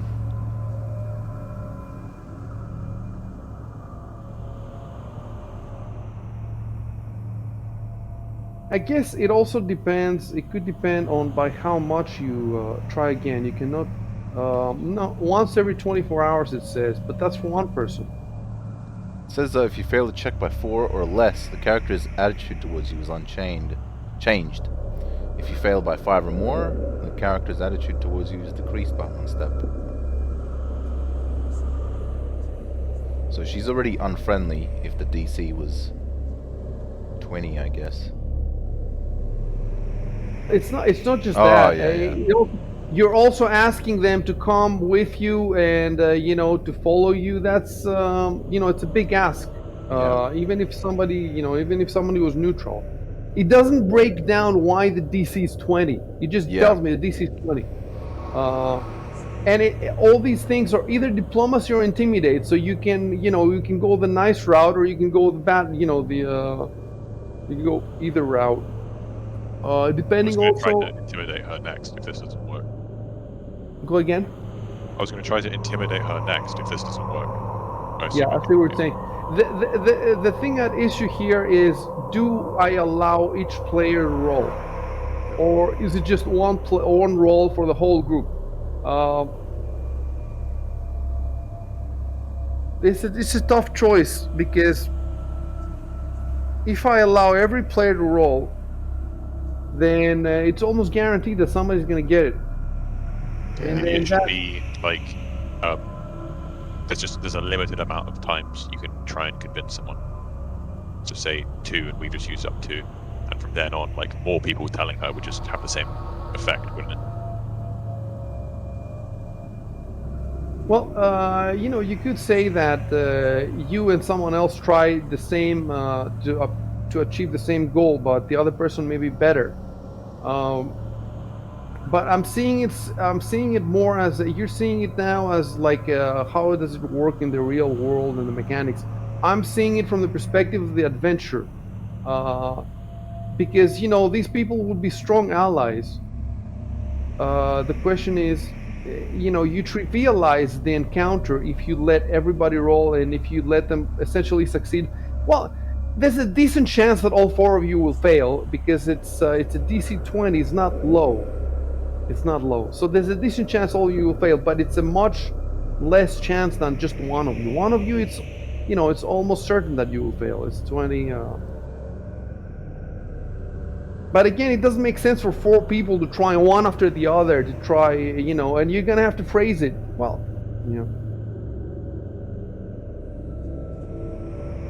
They'll say we can still Yeah, do. look. Let me say something else. The way that Robo phrased it. Well, Valkian's phrasing was good too. He said, we stand a better chance together than alone. But Robo reinforced that by saying, we had our differences, but this is life or death. So, she has been shaken by the death of her father upstairs. So the question is, do I allow another check or not? First of all, this is going to be diplomacy. This is not intimidate because of your phrasing. This would be another diplomacy check. You know what I could do? This would be actually pretty. I could have a modifier of -2, say, for every additional diplomacy check. Like, so the second check would take a -2. The third check would take a -4. Somebody else. That would make sense because you're trying to. It's like when people are piling up on somebody and that somebody just becomes more obstinate, more with every attempt because she's just annoyed or something. I wonder if the diplomacy description has something like that. It's pretty long. Let's take a look at it. Maybe it has.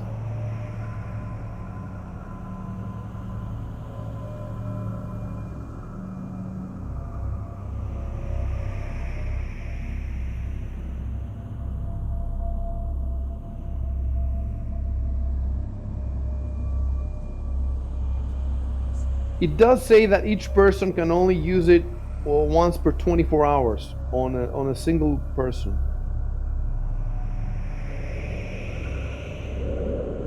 But it does say you can make other requests. So you remember that I told you that you have 2 options here. One is to ask her. Well, you have infinite options, but the adventure gives me guidelines for these 2 major options. The adventure cannot tell me everything you guys might think. That's what the rules are for. So that if you try something that is not in the adventure, then I look at the rules to decide, what happens. But I gave you, like we said, it's a tutorial campaign. I gave you some hint. You have these 2 basic options. you failed in one, but it says you can try the second one. That is explicitly in the diplomacy, so you could definitely try the second one. But the question is, can a different person try the second one? And it seems to be, there's nothing that. Okay, yeah, we're gonna do it this way. It's the same way that you enter a room and everybody rolls perception, and all you need is one person to succeed. And that's also another reason why the bigger the party, the better. But, if you have 8 people in your party, obviously the chances of noticing something are higher. And another thing that I want to say is that I like that Exiled said something, rolled, and then Robo rephrased it, and he put it in different words. So he made the. It definitely, if you read the chat log, it sounds like a real interaction. You're not just rolling dice. You're making your arguments and then rolling the dice. So I'm gonna give a +2 to Robo for the phrasing. So go ahead and put +2 in the bottom left in the modifier, and then roll a diplomacy, and let's see what happens. Yeah, we're gonna that's how I'm gonna. Okay, he succeeded, but let me just say what would have happened if he failed. Let's say he had failed, and then Edward wanted to try, or Arco wanted to try. I would allow you to try if you could keep the conversation going, like if you could find a new angle, or if you could phrase it. Not if you just tell me I roll diplomacy, but if you could just make it sound that I think that sounds like a good compromise. Yeah, That that's good. you have to maintain a good discussion, and then you get a chance to roll again. So let me reply. There are some rules here for what happens if you fail. Yeah, let's check them. So it's just under the succeed paragraph. It says if you fail the check by 4 or less, the character's attitude towards you is unchanged. But if you fail by 5 or more, then the attitude decreases 1 step, which seems to increase the DC. I see. By 5. So all right, that makes it even more interesting, because then subsequent tries by. Well, this is subsequent tries by the same person, though. The diplomacy skill doesn't seem to mention multiple people trying. So, well, in this case, Valkian rolled 18, so he failed by 2.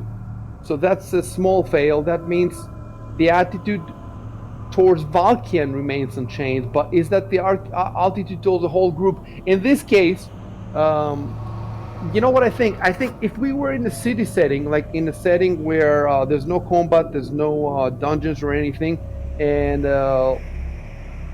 all the characters are not present at the same time. Let's say that this lady, and Valkian tries to influence her and fails, and then the next day Robo tries to influence her in another context, right? Then that lady might treat each of you as separate people. But as far as Lady Trump is concerned, you're a group. She sees you as a group. So she doesn't have an attitude towards an individual of you. She has towards the whole group. And so if Valkian had failed by 5 or more, then the DC would have gone up from 20. Maybe, you said it would have gone up to 25? Is that what you're saying? Well, yeah. It seems like the starting attitude, if it changes to a different step, the diplomacy DC goes up by 5. But it also says the creature's charisma modifier, so... I see. Well, that's why it was 20, because she's unfriendly. And then it would go... And then, if Balkan had failed by higher, then she would have gone to hostile by 25. Plus creature's charisma modifier. What does that mean? That it would have... Let me check out her charisma. Her charisma is 13. 13 is +1. So it would have gone to 26. Why is that? The more charismatic she is, the harder it is for you to influence her, I guess. Yeah, her charisma is 13. 13 plus 1. All right. On the other hand, yeah. No, no, It no. kind of reminds me of when Alvin intimidated her earlier. Like it would be interesting if that affected her now. Yeah. I am assuming that the designers of the adventure took that into account when they gave me the DC as 20. Mm. Um, and yeah, it's into account because it could have been lower. It could have been 15 or 10, or if you had better. Uh, okay, the one thing I forgot, I'm gonna write it now.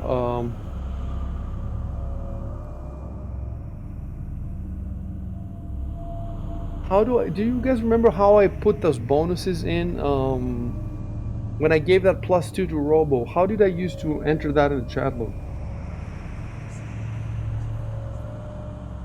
Um, Uh, Let me look at the chat log. I'm gonna go to session 6.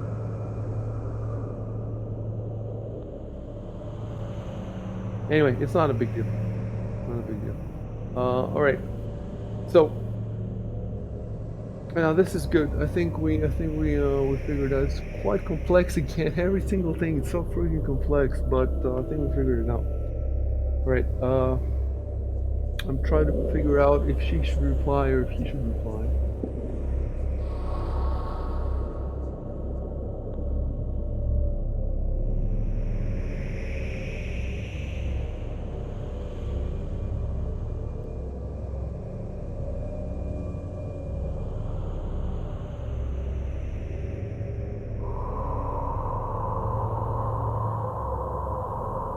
it was like this. I'll put it in the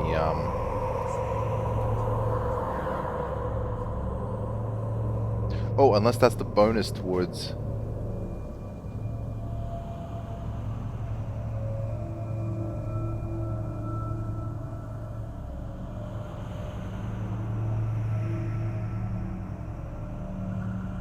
Yeah, I think that's how you put it in the chat log. It's in session 7.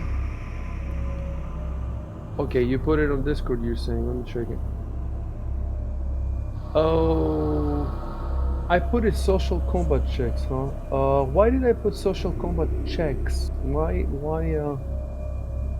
I think it might have been like a general thing that applied to the whole party or something. No, it seemed like it was based on who you were talking to.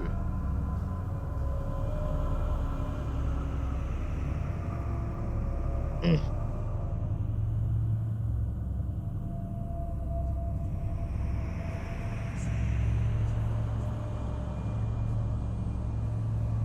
I don't remember. So basically, this should have gone.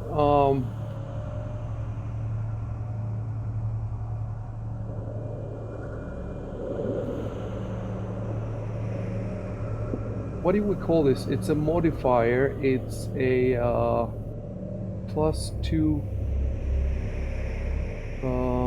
dialogue modifier. No bonus. +2. Yeah, I'll do it like this for now. +2 dialogue bonus.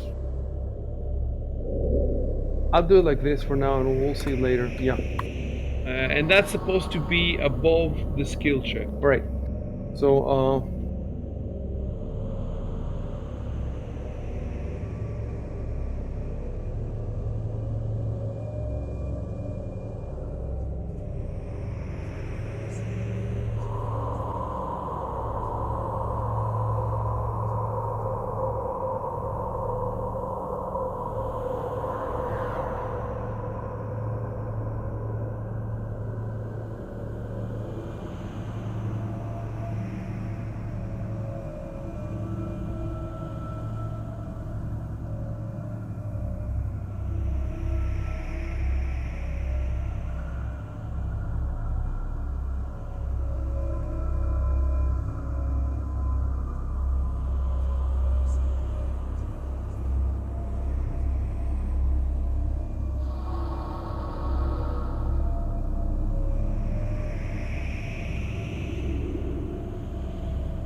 All right.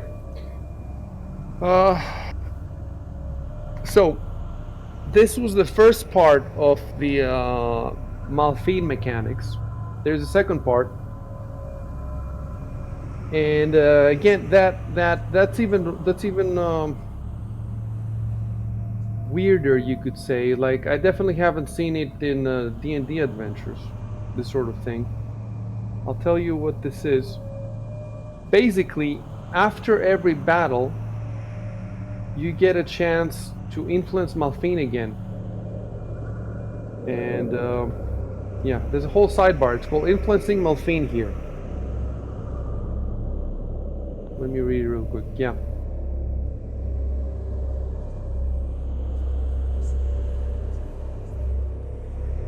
Oh, all right. Any character offering comfort or sympathy for the loss of her father gains a +4 circumstance bonus on future checks to influence Malphine. So, when Robo said, my condolences, I guess. That's something. So that should be a +4. So he should have had a +4 to that check. Plus, Yeah. right.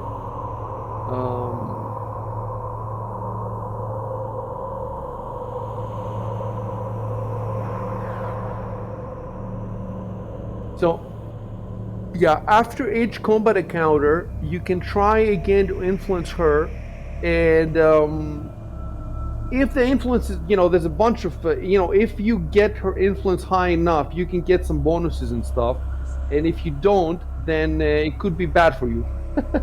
So I don't know, like, if I didn't tell you this, how would you know after the next battle to talk to Malphine and try to influence her? How would you know? You could just make her talk to us, maybe. I see what you're saying. It doesn't say that here. That sounds interesting. So, like, I could precipitate a crisis through her every time after a battle, and that would draw you into this essentially mini game with her. That's smart. You start crying and shit. Yeah, I see.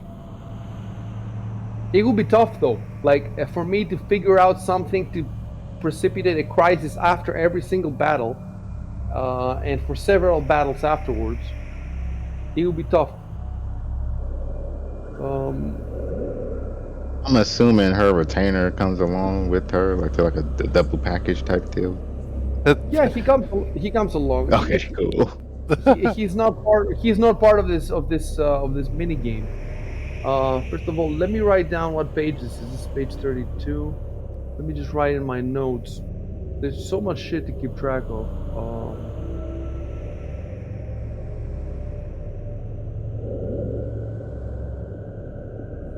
The battles are going to be hard. Look at how many characters there are, plus the enemies.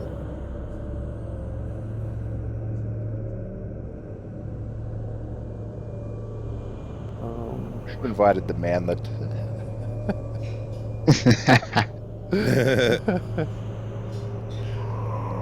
He's being ignored right now. It's kind of fucked up. Wait, oh yeah, you forgot about that. Yeah.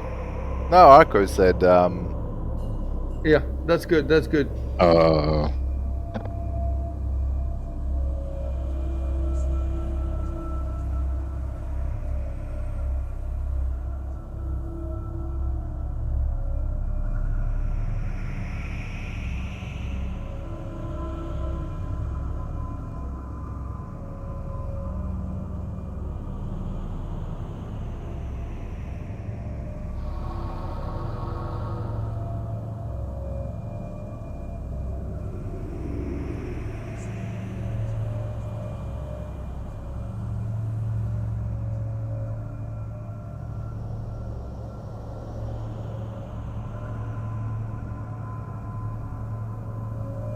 guy looks Irish for some reason. You say you look He what? looks extremely like a leprechaun. Yeah, that's what I was thinking. Holy shit.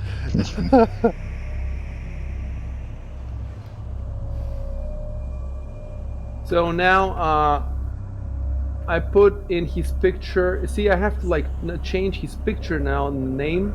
Put his name as Emistus in the picture, and then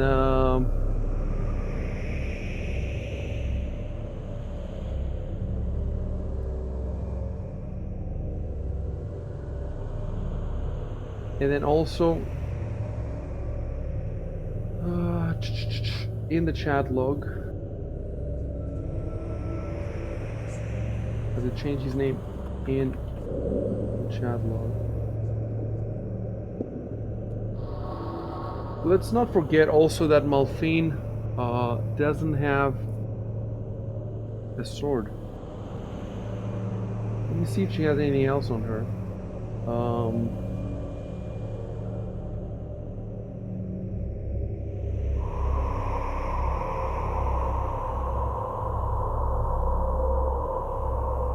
Well, she had a masterwork longsword, but the adventure tells me Did she get that in the Senate? I guess peacebound. no, she lost her sword in the scuffle above. In a parenthesis, unless the PCs already looted it, but you know you didn't loot it. So if you had looted it, then you would have her sword. If you had beat her up or killed her or something, but you didn't. So Oh, she lost her sword in the scuffle above. Yeah, you would have a masterwork. She had other stuff too, but it's I think that what you did was best. So I because mean, we could just if you have beat the shit out of beat her her up right or now. killed her, then you might not even have made it to the massacre. damn. So, she does not have a sword, so you might have to give her something if you have something. I got a couple daggers. Always. You might want to take the initiative there. I don't know if she would ask for anything. And then that's the weird thing. Like if you give her something, I would have to put it in her inventory. But the NPCs sheets are not like your sheets. They're not that simple. The And how do you write her? Oh, she has an arm strike for master of a long strike. So it's programmed here. Like she can fight unarmed too, but doesn't do a lot of damage. Or with a longsword. I don't know how to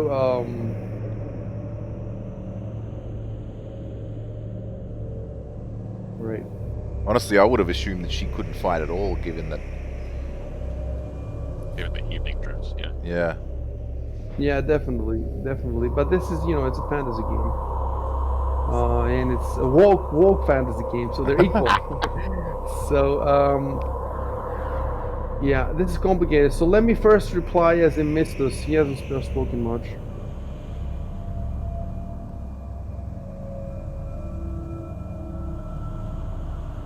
He spoke through Malphine Trant. Who? He missed Oh, us. He fuck. missed those. Okay. That's Okay. that must be his magical ability. Malphine's just schizophrenic.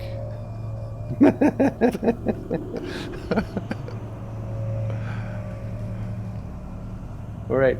So I have a billion fucking NPCs now. Okay. Let me reply first as Emistus.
jeez. And that sword for nothing. I was hoping he was like a rogue or Fucking something. hell. The decoration. It's silk hanky. Jesus.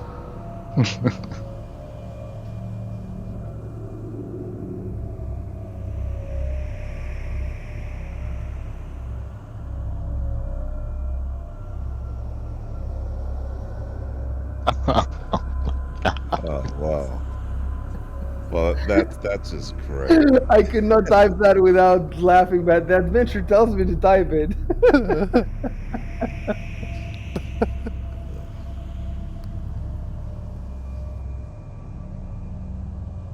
Does he have that sword on him that he has in the picture? Yes, he has it. What the fuck? So now me trying.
Resize the images so that Lady Trance is towering above the mainland as the gods intended. 6 foot versus 5'11. 5'9", yeah, 5'11".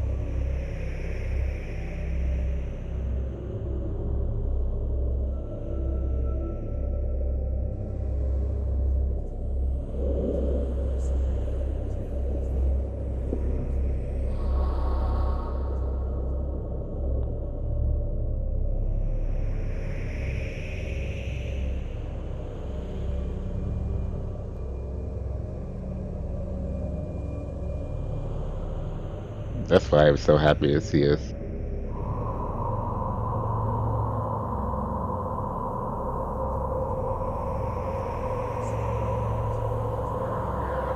Yikes.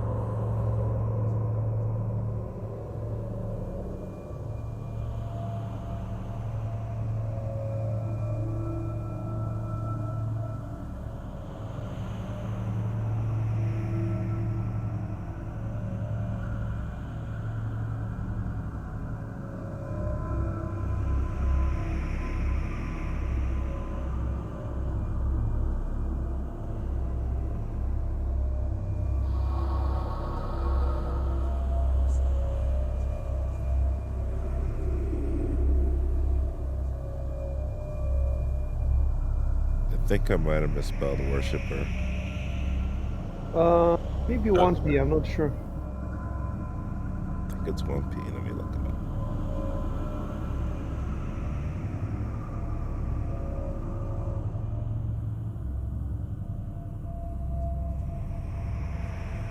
Yeah, it's 1p.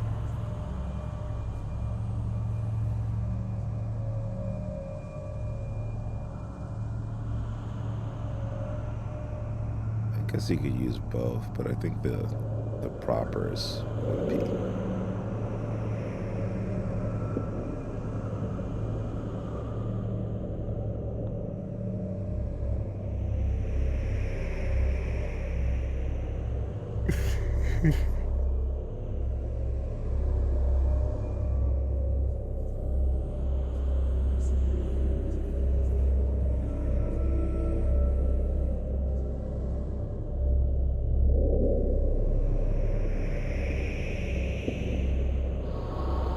Right, the question is, how the fuck do I add the dagger to her inventory? Because they don't really have inventories, the NPCs. Okay.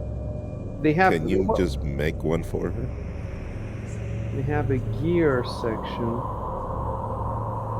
which is, they have their weapons add. Oh, okay, I have to unlock here. I think I see it now. Okay. It's no, I really I still don't see it. I just don't see it. How do you edit NPCs? I can edit some basic stuff, some numbers here and there.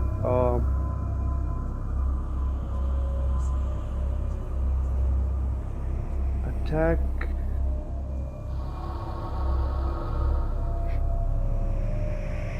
And you know that I would have to calculate. So with unarmed strike, she has +3. With longsword, she has +4. So with a dagger,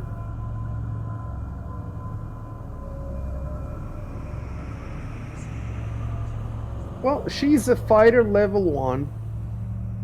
So other spells. Oh, mode standard. Yeah, mode standard. No, I have no idea how to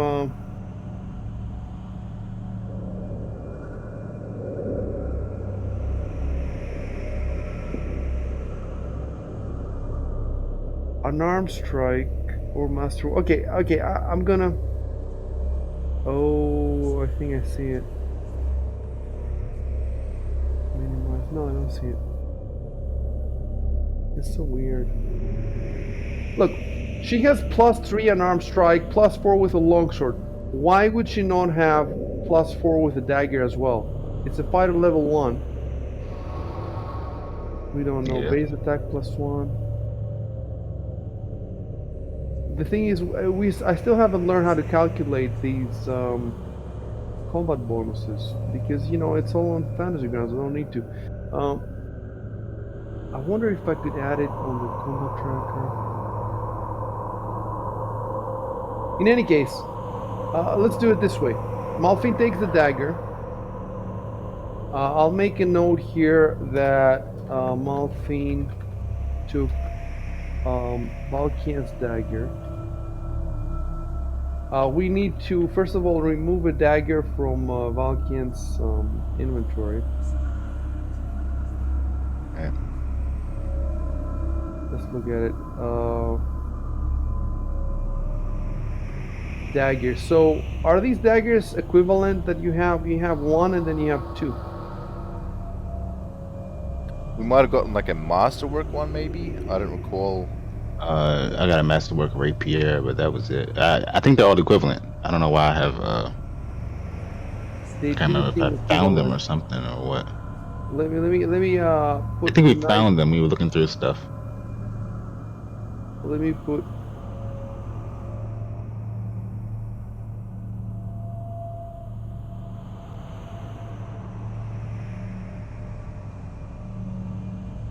Well, when I open, if you click on the blue ribbon on the golem or whatever next to them, you will see that their descriptions they're identical with one exception. that one of them says properties and has a dash. The other one doesn't have properties. So basically they're identical. There's no difference. So I'm just going to delete the one that says 1.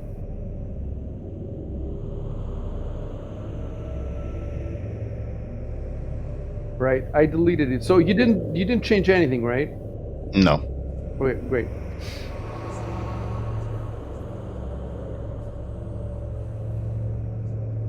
Right. So Malfina's taking the dagger.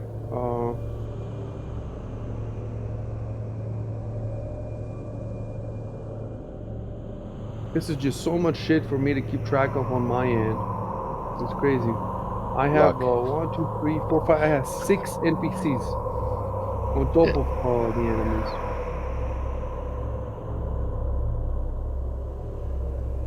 Well, so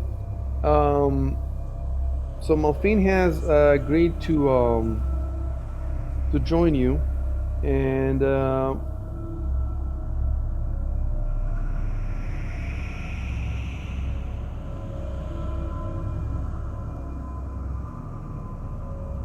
not just to not just to guard the. So basically, your whole group. The way I understand it is that the whole group's going to move together pretty much, but just with the nobles a bit further behind than you.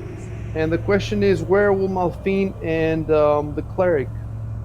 Will they be, on the front line with you, or do you want them with the nobles further behind, or do you want them between you and the nobles, or maybe a vanguard, rear guard? Rear guard will be behind the nobles, or Yeah. whatever arrangement you want to make. You should go ahead and explain it. I'm gonna go take a leak, and you guys can talk about it.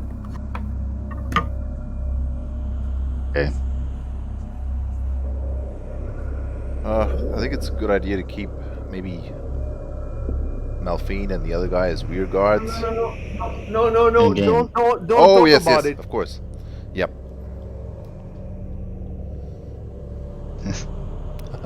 I was thinking that. I'm like, I should probably not say this in voice instead. And yeah.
There goes that void in the music again.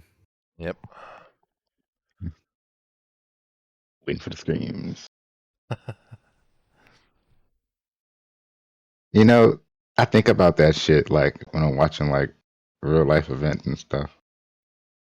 I like What the massacre? like I'll see a video like fucking I don't know, something happened at the airport or some shit. And I'll be like, This don't got shit on what happened to Calbia. PTSD.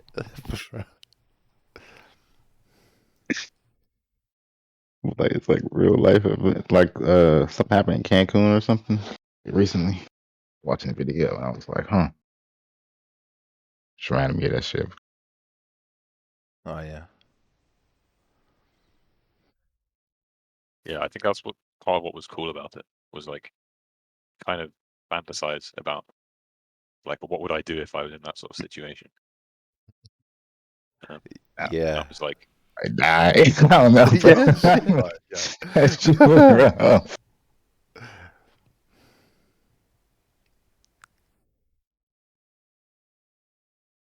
Bad.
Right. So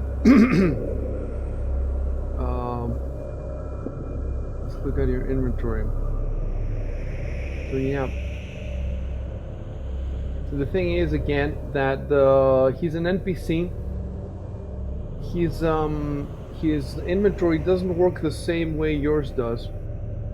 So I can't just pick it up from you and drop it onto his inventory. What I have to do is I basically have to delete it from your inventory.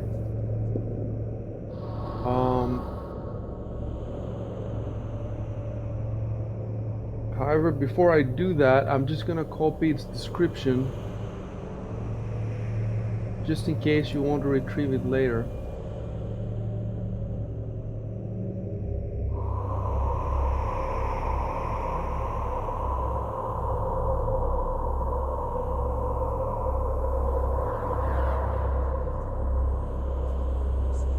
And then let's say you want to take the lantern later. You know what I have to do?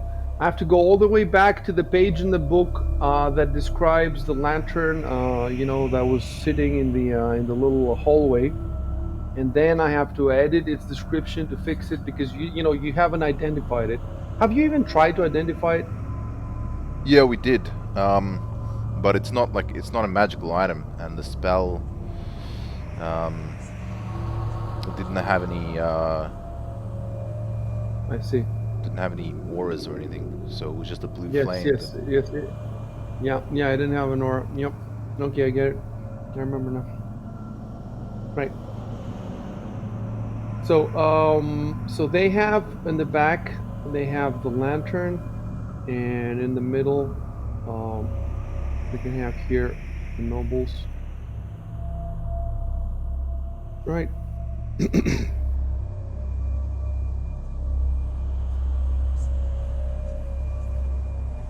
Is there a way to queue up moves so I'm not like going straight towards my destination, so that I can like put a couple of points so I can do like right angle turns and stuff within a single No, motion? not that I know of. Not that I know of. Ah.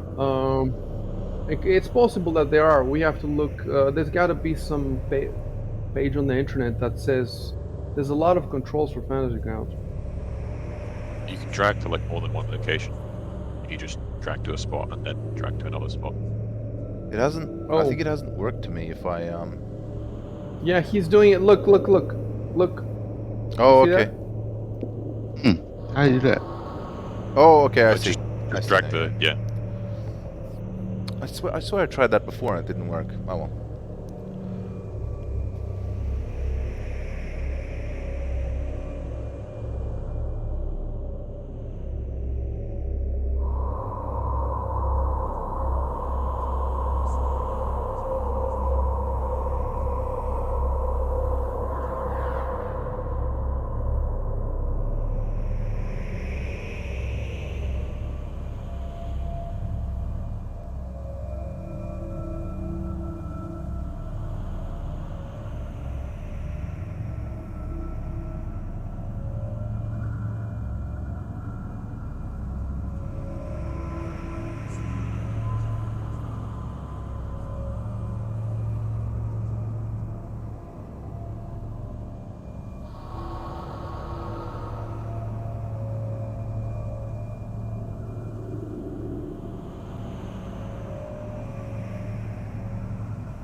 Right. So.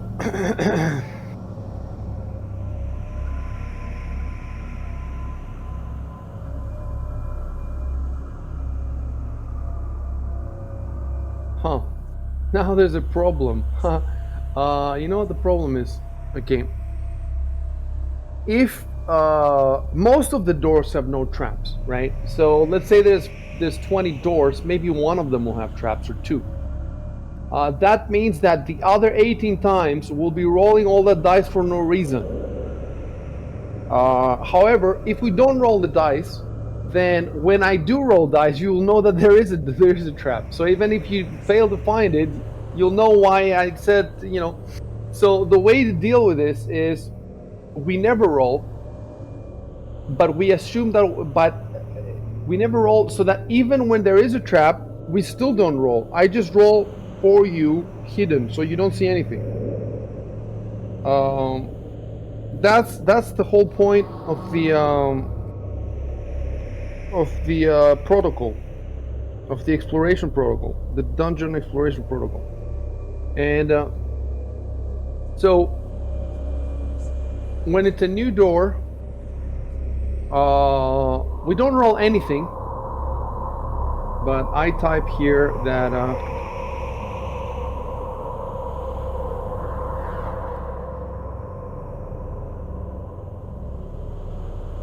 so I type this. Arco checks the door for traps and finds nothing. It's given that not only he checks the door, but everybody helps him to check it. Right? That's a given. So when I type that, Arco should move away from the door so that Ivan can open it. And unless you decide you don't want to go in or whatever, but yeah. The only difference is that now I typed this very quickly, like it took 2 seconds to type this. But if there's a door with traps and I have to roll, that's going to take more than 2 seconds. That's going to take me a couple of minutes, especially with all the aids and all that stuff. So if you see me taking 2 minutes, you will know there's a trap. So what can I do? Should I take 2 minutes with every door? Imagine every single door, me making you wait for 2 minutes. One solution is, before we start the game, I know where the traps are. So I can have, like I told you, all the rolls before, so that then all the doors will take 2 seconds. No door will have to take 2 minutes because I have all the rolls already. And that's the ideal. So we'll see how it's gonna go. For now we're good. Go ahead and open the door.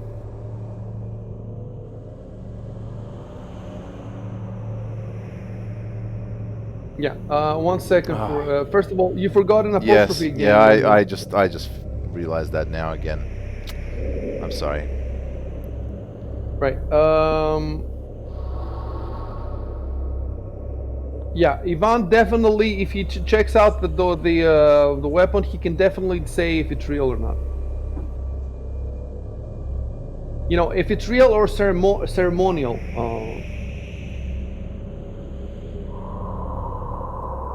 Let me open the door, and you can reply to him whenever you want. But keep in mind that if you want to not be heard, you have to use whispering. And even with whispering, you might be heard. If you have high perception, etc., etc.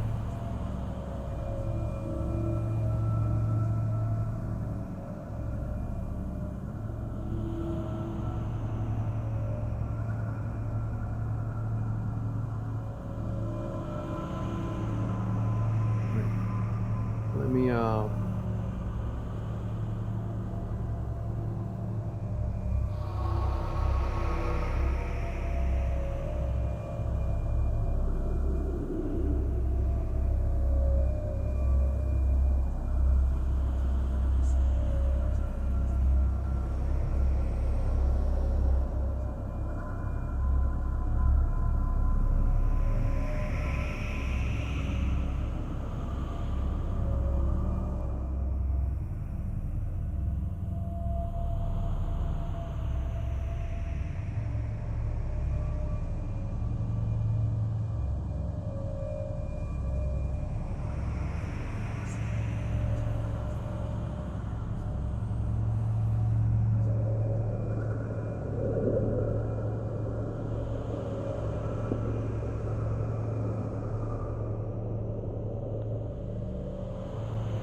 All these are perception checks to see if the halfling can hear you. So, here the details of a whispered conversation is DC 15. Plus 1 per 10 feet of distance. So right now, he is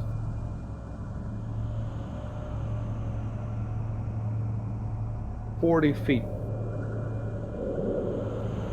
from one of you and 40 feet from another. So that's 15 plus 4, that's 19. So you said 3 different things, right? Whispering. So I rolled 3 checks, and whichever one of these were above 19, he heard them. So let's say, for example, that he only heard the last one. You know, he could just give you some excuse, doesn't want you to break it, or so on. So, you know, it might not make much. Whereas if you heard the first one where you said halfling, then, you know. So just keep that in mind when you whisper something. How far is he?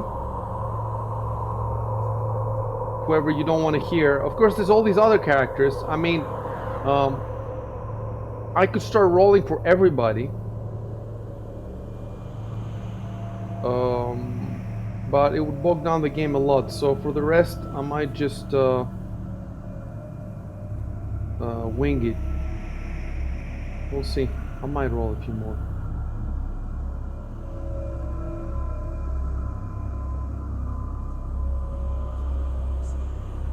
Give me a sec. I'm gonna roll a few more. Oh, that's interesting. So in the NPC census.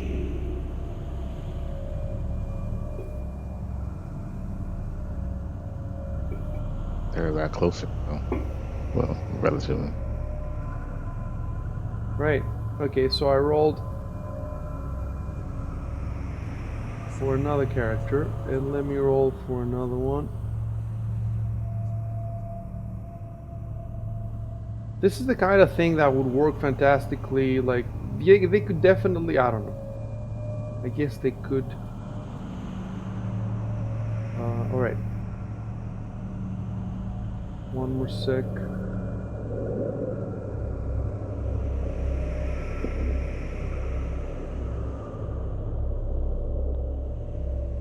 Yeah, so if you're far enough away, you know, like now, for example, let's see how far you are now. Now, well, it's not that, it's around the corner. 55. Yeah, it's not a big difference. It's just another +1. Let me try something. I feel like it should drop off sharply. Like if you're 40 feet away, it's pretty difficult to hear a whisper. There's more modifiers. So the distance is 1, but I'll tell you what other ways you can use. You can see, you can check in the perception mode.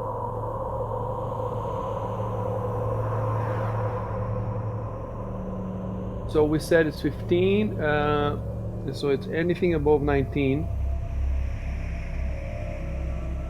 So I basically rolled for, I rolled for the halfling, I rolled for the cleric, and I rolled for the Malfine.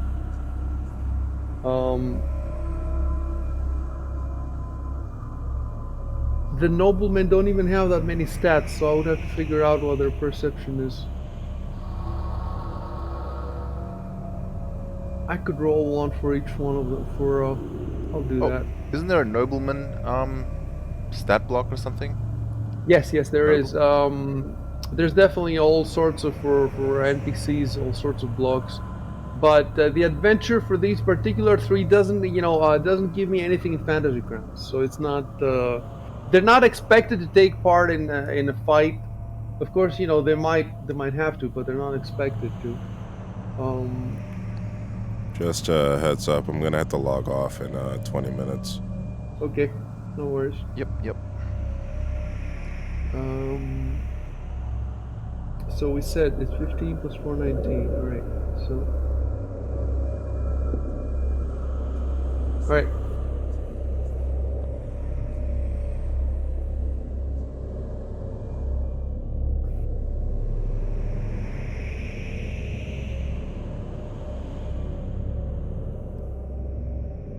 How about I don't type anything, right? So before I type that, Arco checks the door, finds nothing, right? There's a lot of doors here. I'm not going to be typing this for every door. Arco moved forward, he checked it. Now move back, and Ivan moves in. As long as you perform this little ritual, I will tell you if there's anything, if you find anything.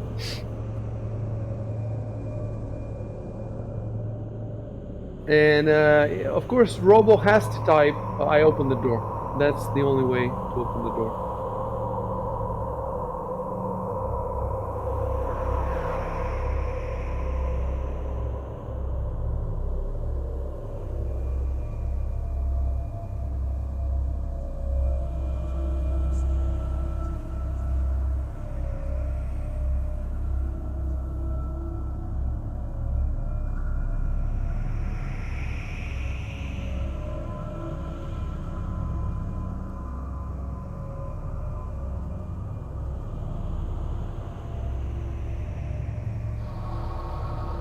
I was going to wait for the others to get closer.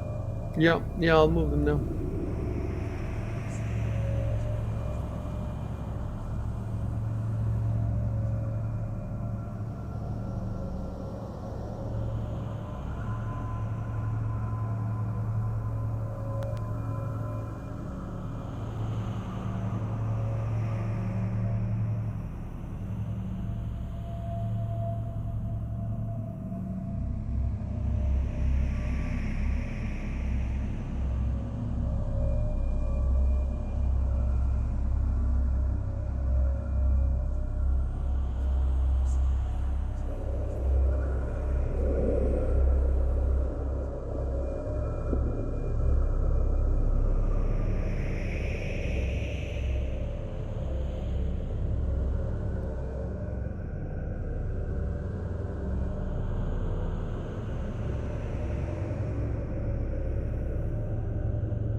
Something I have to tell you now is that remember when they described this room before, they told you what room they were in. They said there was a table, but there's no table, as you can see. That was my mistake. So first of all,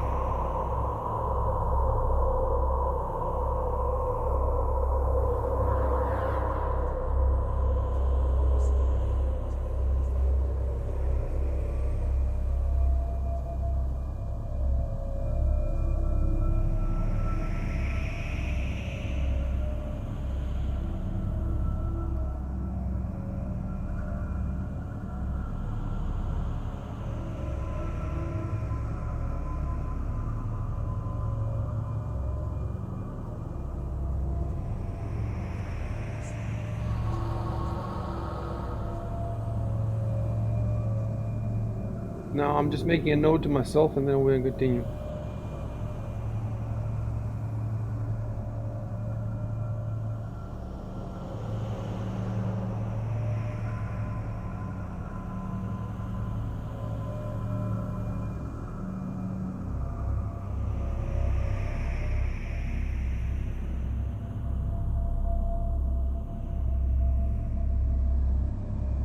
All right, you can go on.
Right. So let me check this out now.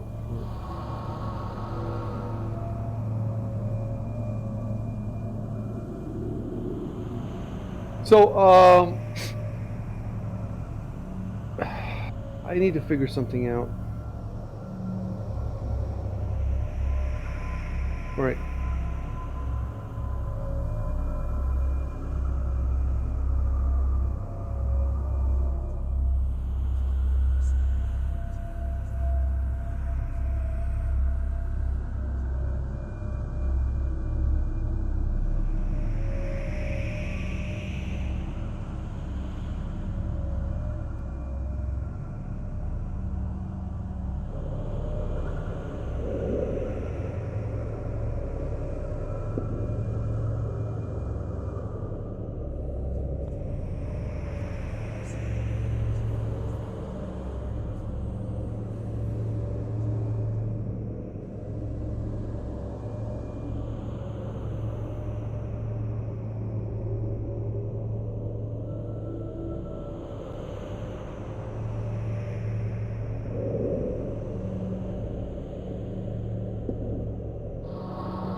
Did your character notice something, or was it just a hunch, Jeff?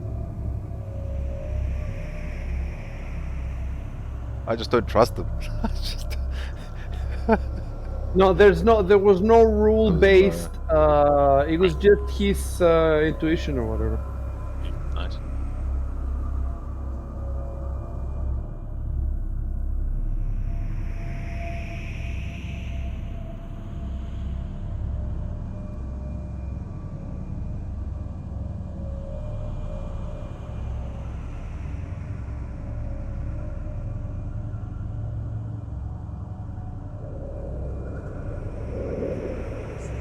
Right. So Malphine now has. I have to write that. Has the rapier. Marfine took Valkian's dagger and Emistos's rapier.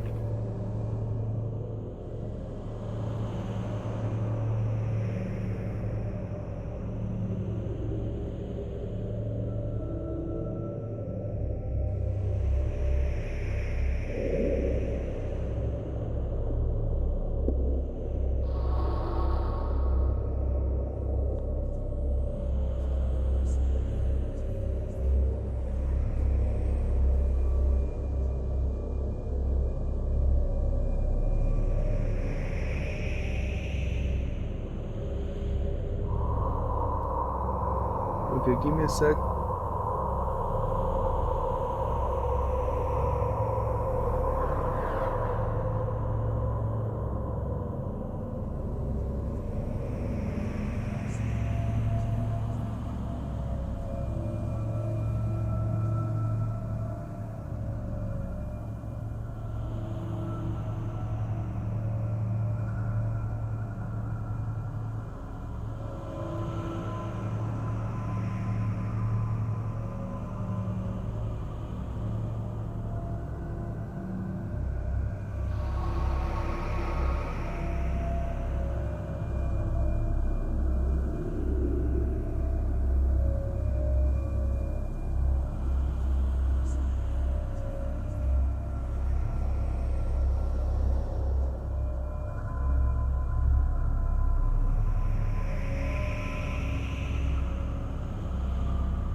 What's that guy's name?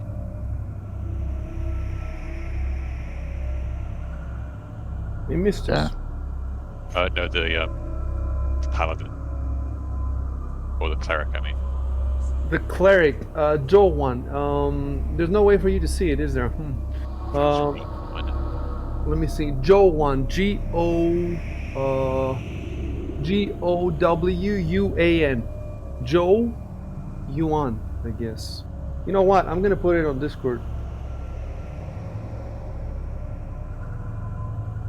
Is there a There way you for go. me to Oh wait, Yeah. wait.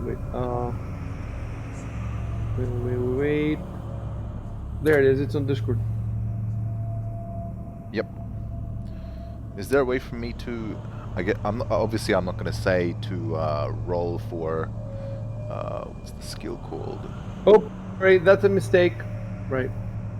Wait. I'm gonna edit the name. So first is a W and then it's the U. That's it. Joe Yuan.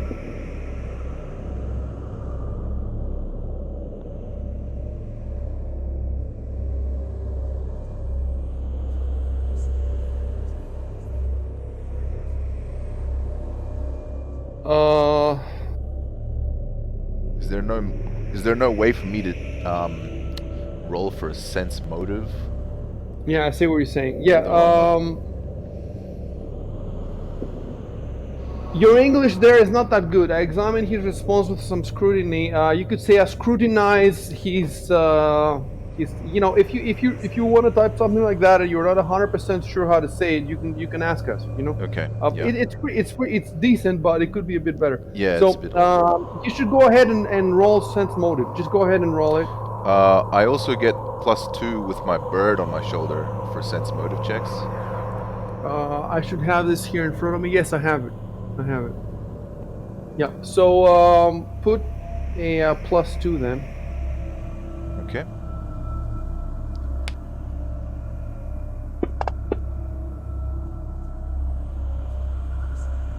I see. That's why. Yeah, I have to remember. We should have been rolling this. I should have been rolling it for you. Yeah, this is what we're gonna do. Okay. Delete above roll.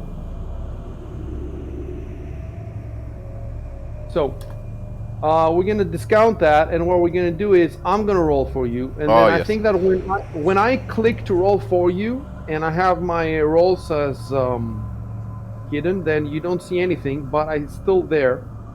You know what I wonder though? I wonder if after you're gonna see it in the chat log. That's what I wonder. When you roll like hidden, we see the we see the You see the shadow. shadow, You see just but the not shadow. no numbers or anything come up. Yeah. And I forgot to give you the +2, so +2 to the above roll because of alert. It's the alertness feat, isn't Yes. it? What is yes. it? It's the alertness feat, but it needs the owl. Yes, the owl needs to be like I think the owl needs to be within arm's reach. In this case, Hold so on. I Let guess me look at your abilities, feats, alertness. See, I don't see the alertness. You don't have that as a feat, do you? No, it's none of that. It's the owl.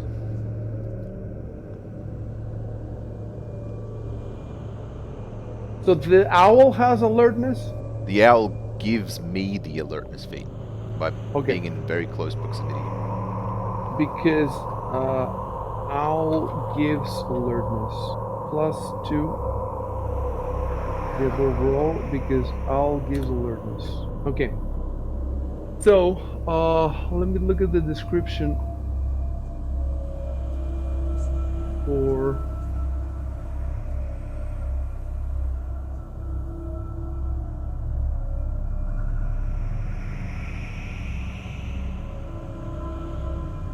sense motive.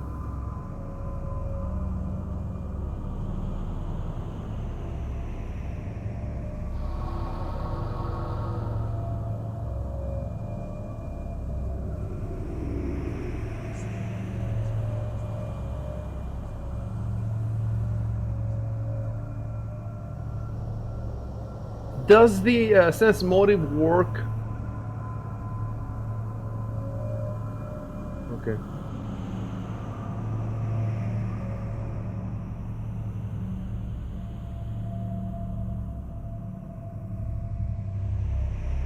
All right.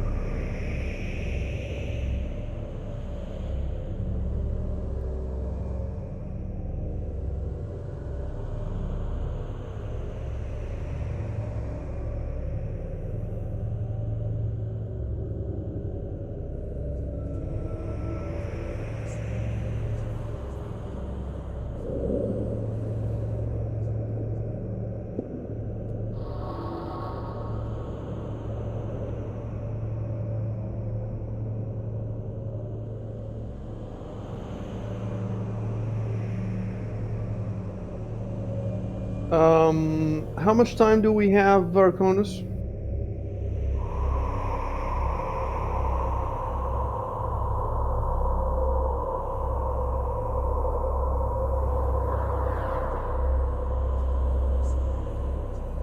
You asleep?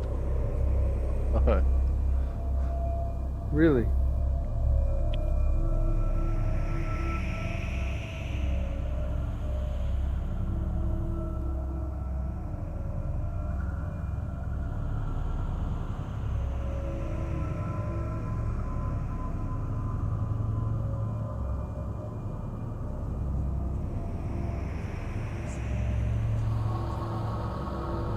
Arconus, are you with us?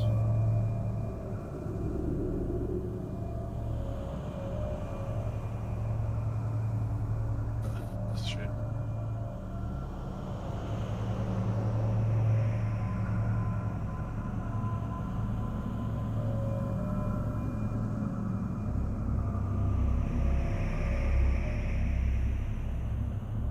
Well, I guess we were about to stop anyway. Yeah, I still want to wrap up this interaction, if possible. It'll be hard to pick it up again. Well, not that hard, but let's wrap up the sense motive. That's the one thing I want to wrap up, and then you said that you want to transfer the.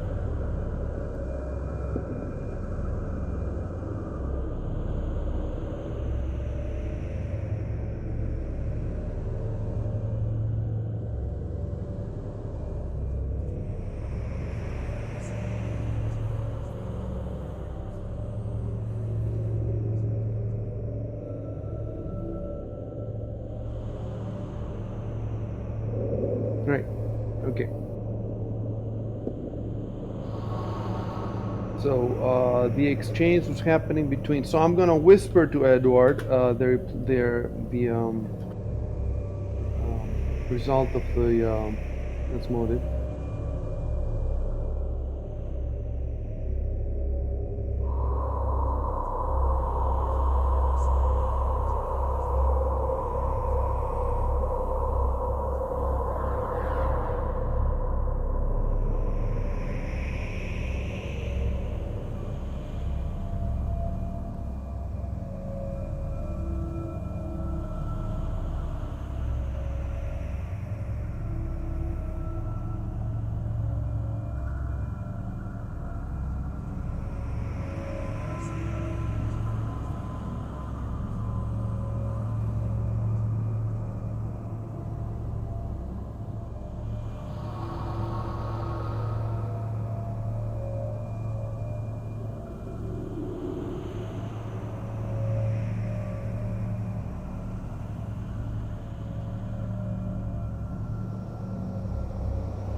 right.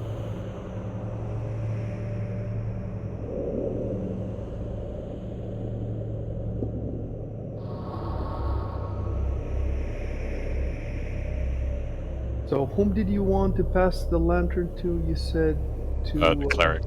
to the cleric.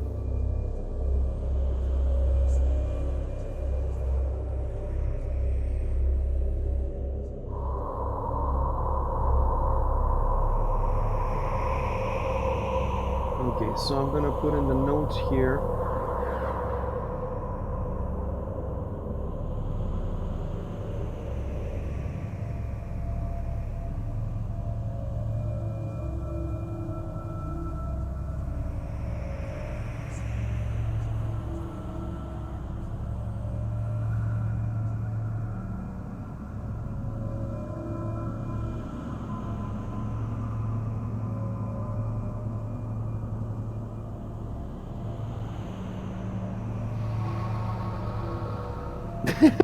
Crazy that arc.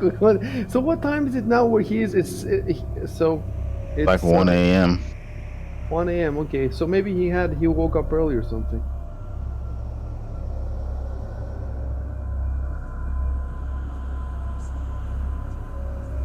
We need a webcam to see him sleeping on his desk or something. He will be the Arcana sleeping cam.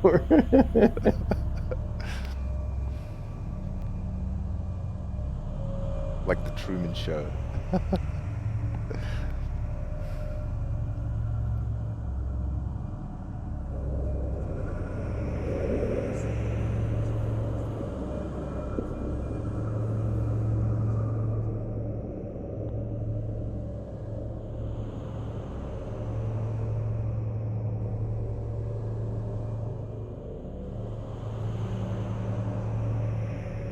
Unless he's in cahoots with them, with the others.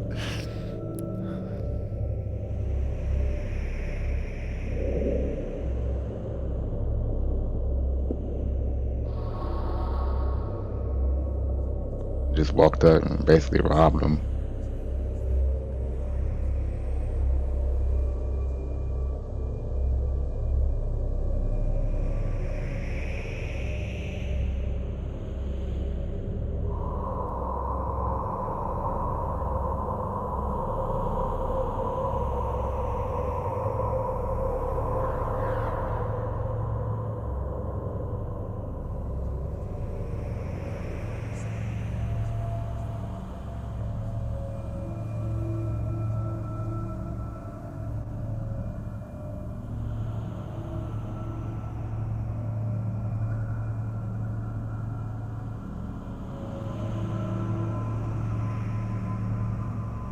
Jesus Christ.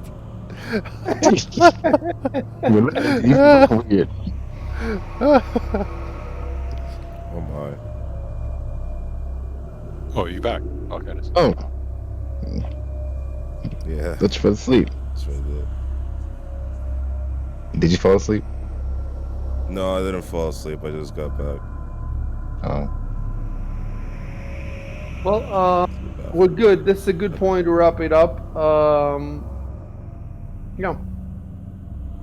Well, I had definitely hugely underestimated how much time all these interactions would take. Honestly, in my mind, I thought all this would take like 10 minutes. Like the scrolls, all these groups meeting together and talking, and it's crazy. But I'm learning, and we learned so much shit, and I have all this other shit to research, because we ruled on some stuff, but I'm not 100%. I'd like to. There's all these issues that, but it's cool, man. I've never had such a complex. Look at all these people there, and there's all these encounters that happen in the rest of this the sub levels, and I wonder like there's no way for me to predict how, because you are the ones who decide who goes where, which group goes where, and then when all hell breaks loose, then we'll see what happens. It's very exciting. All right, guys, you can stop the streams. Alrighty.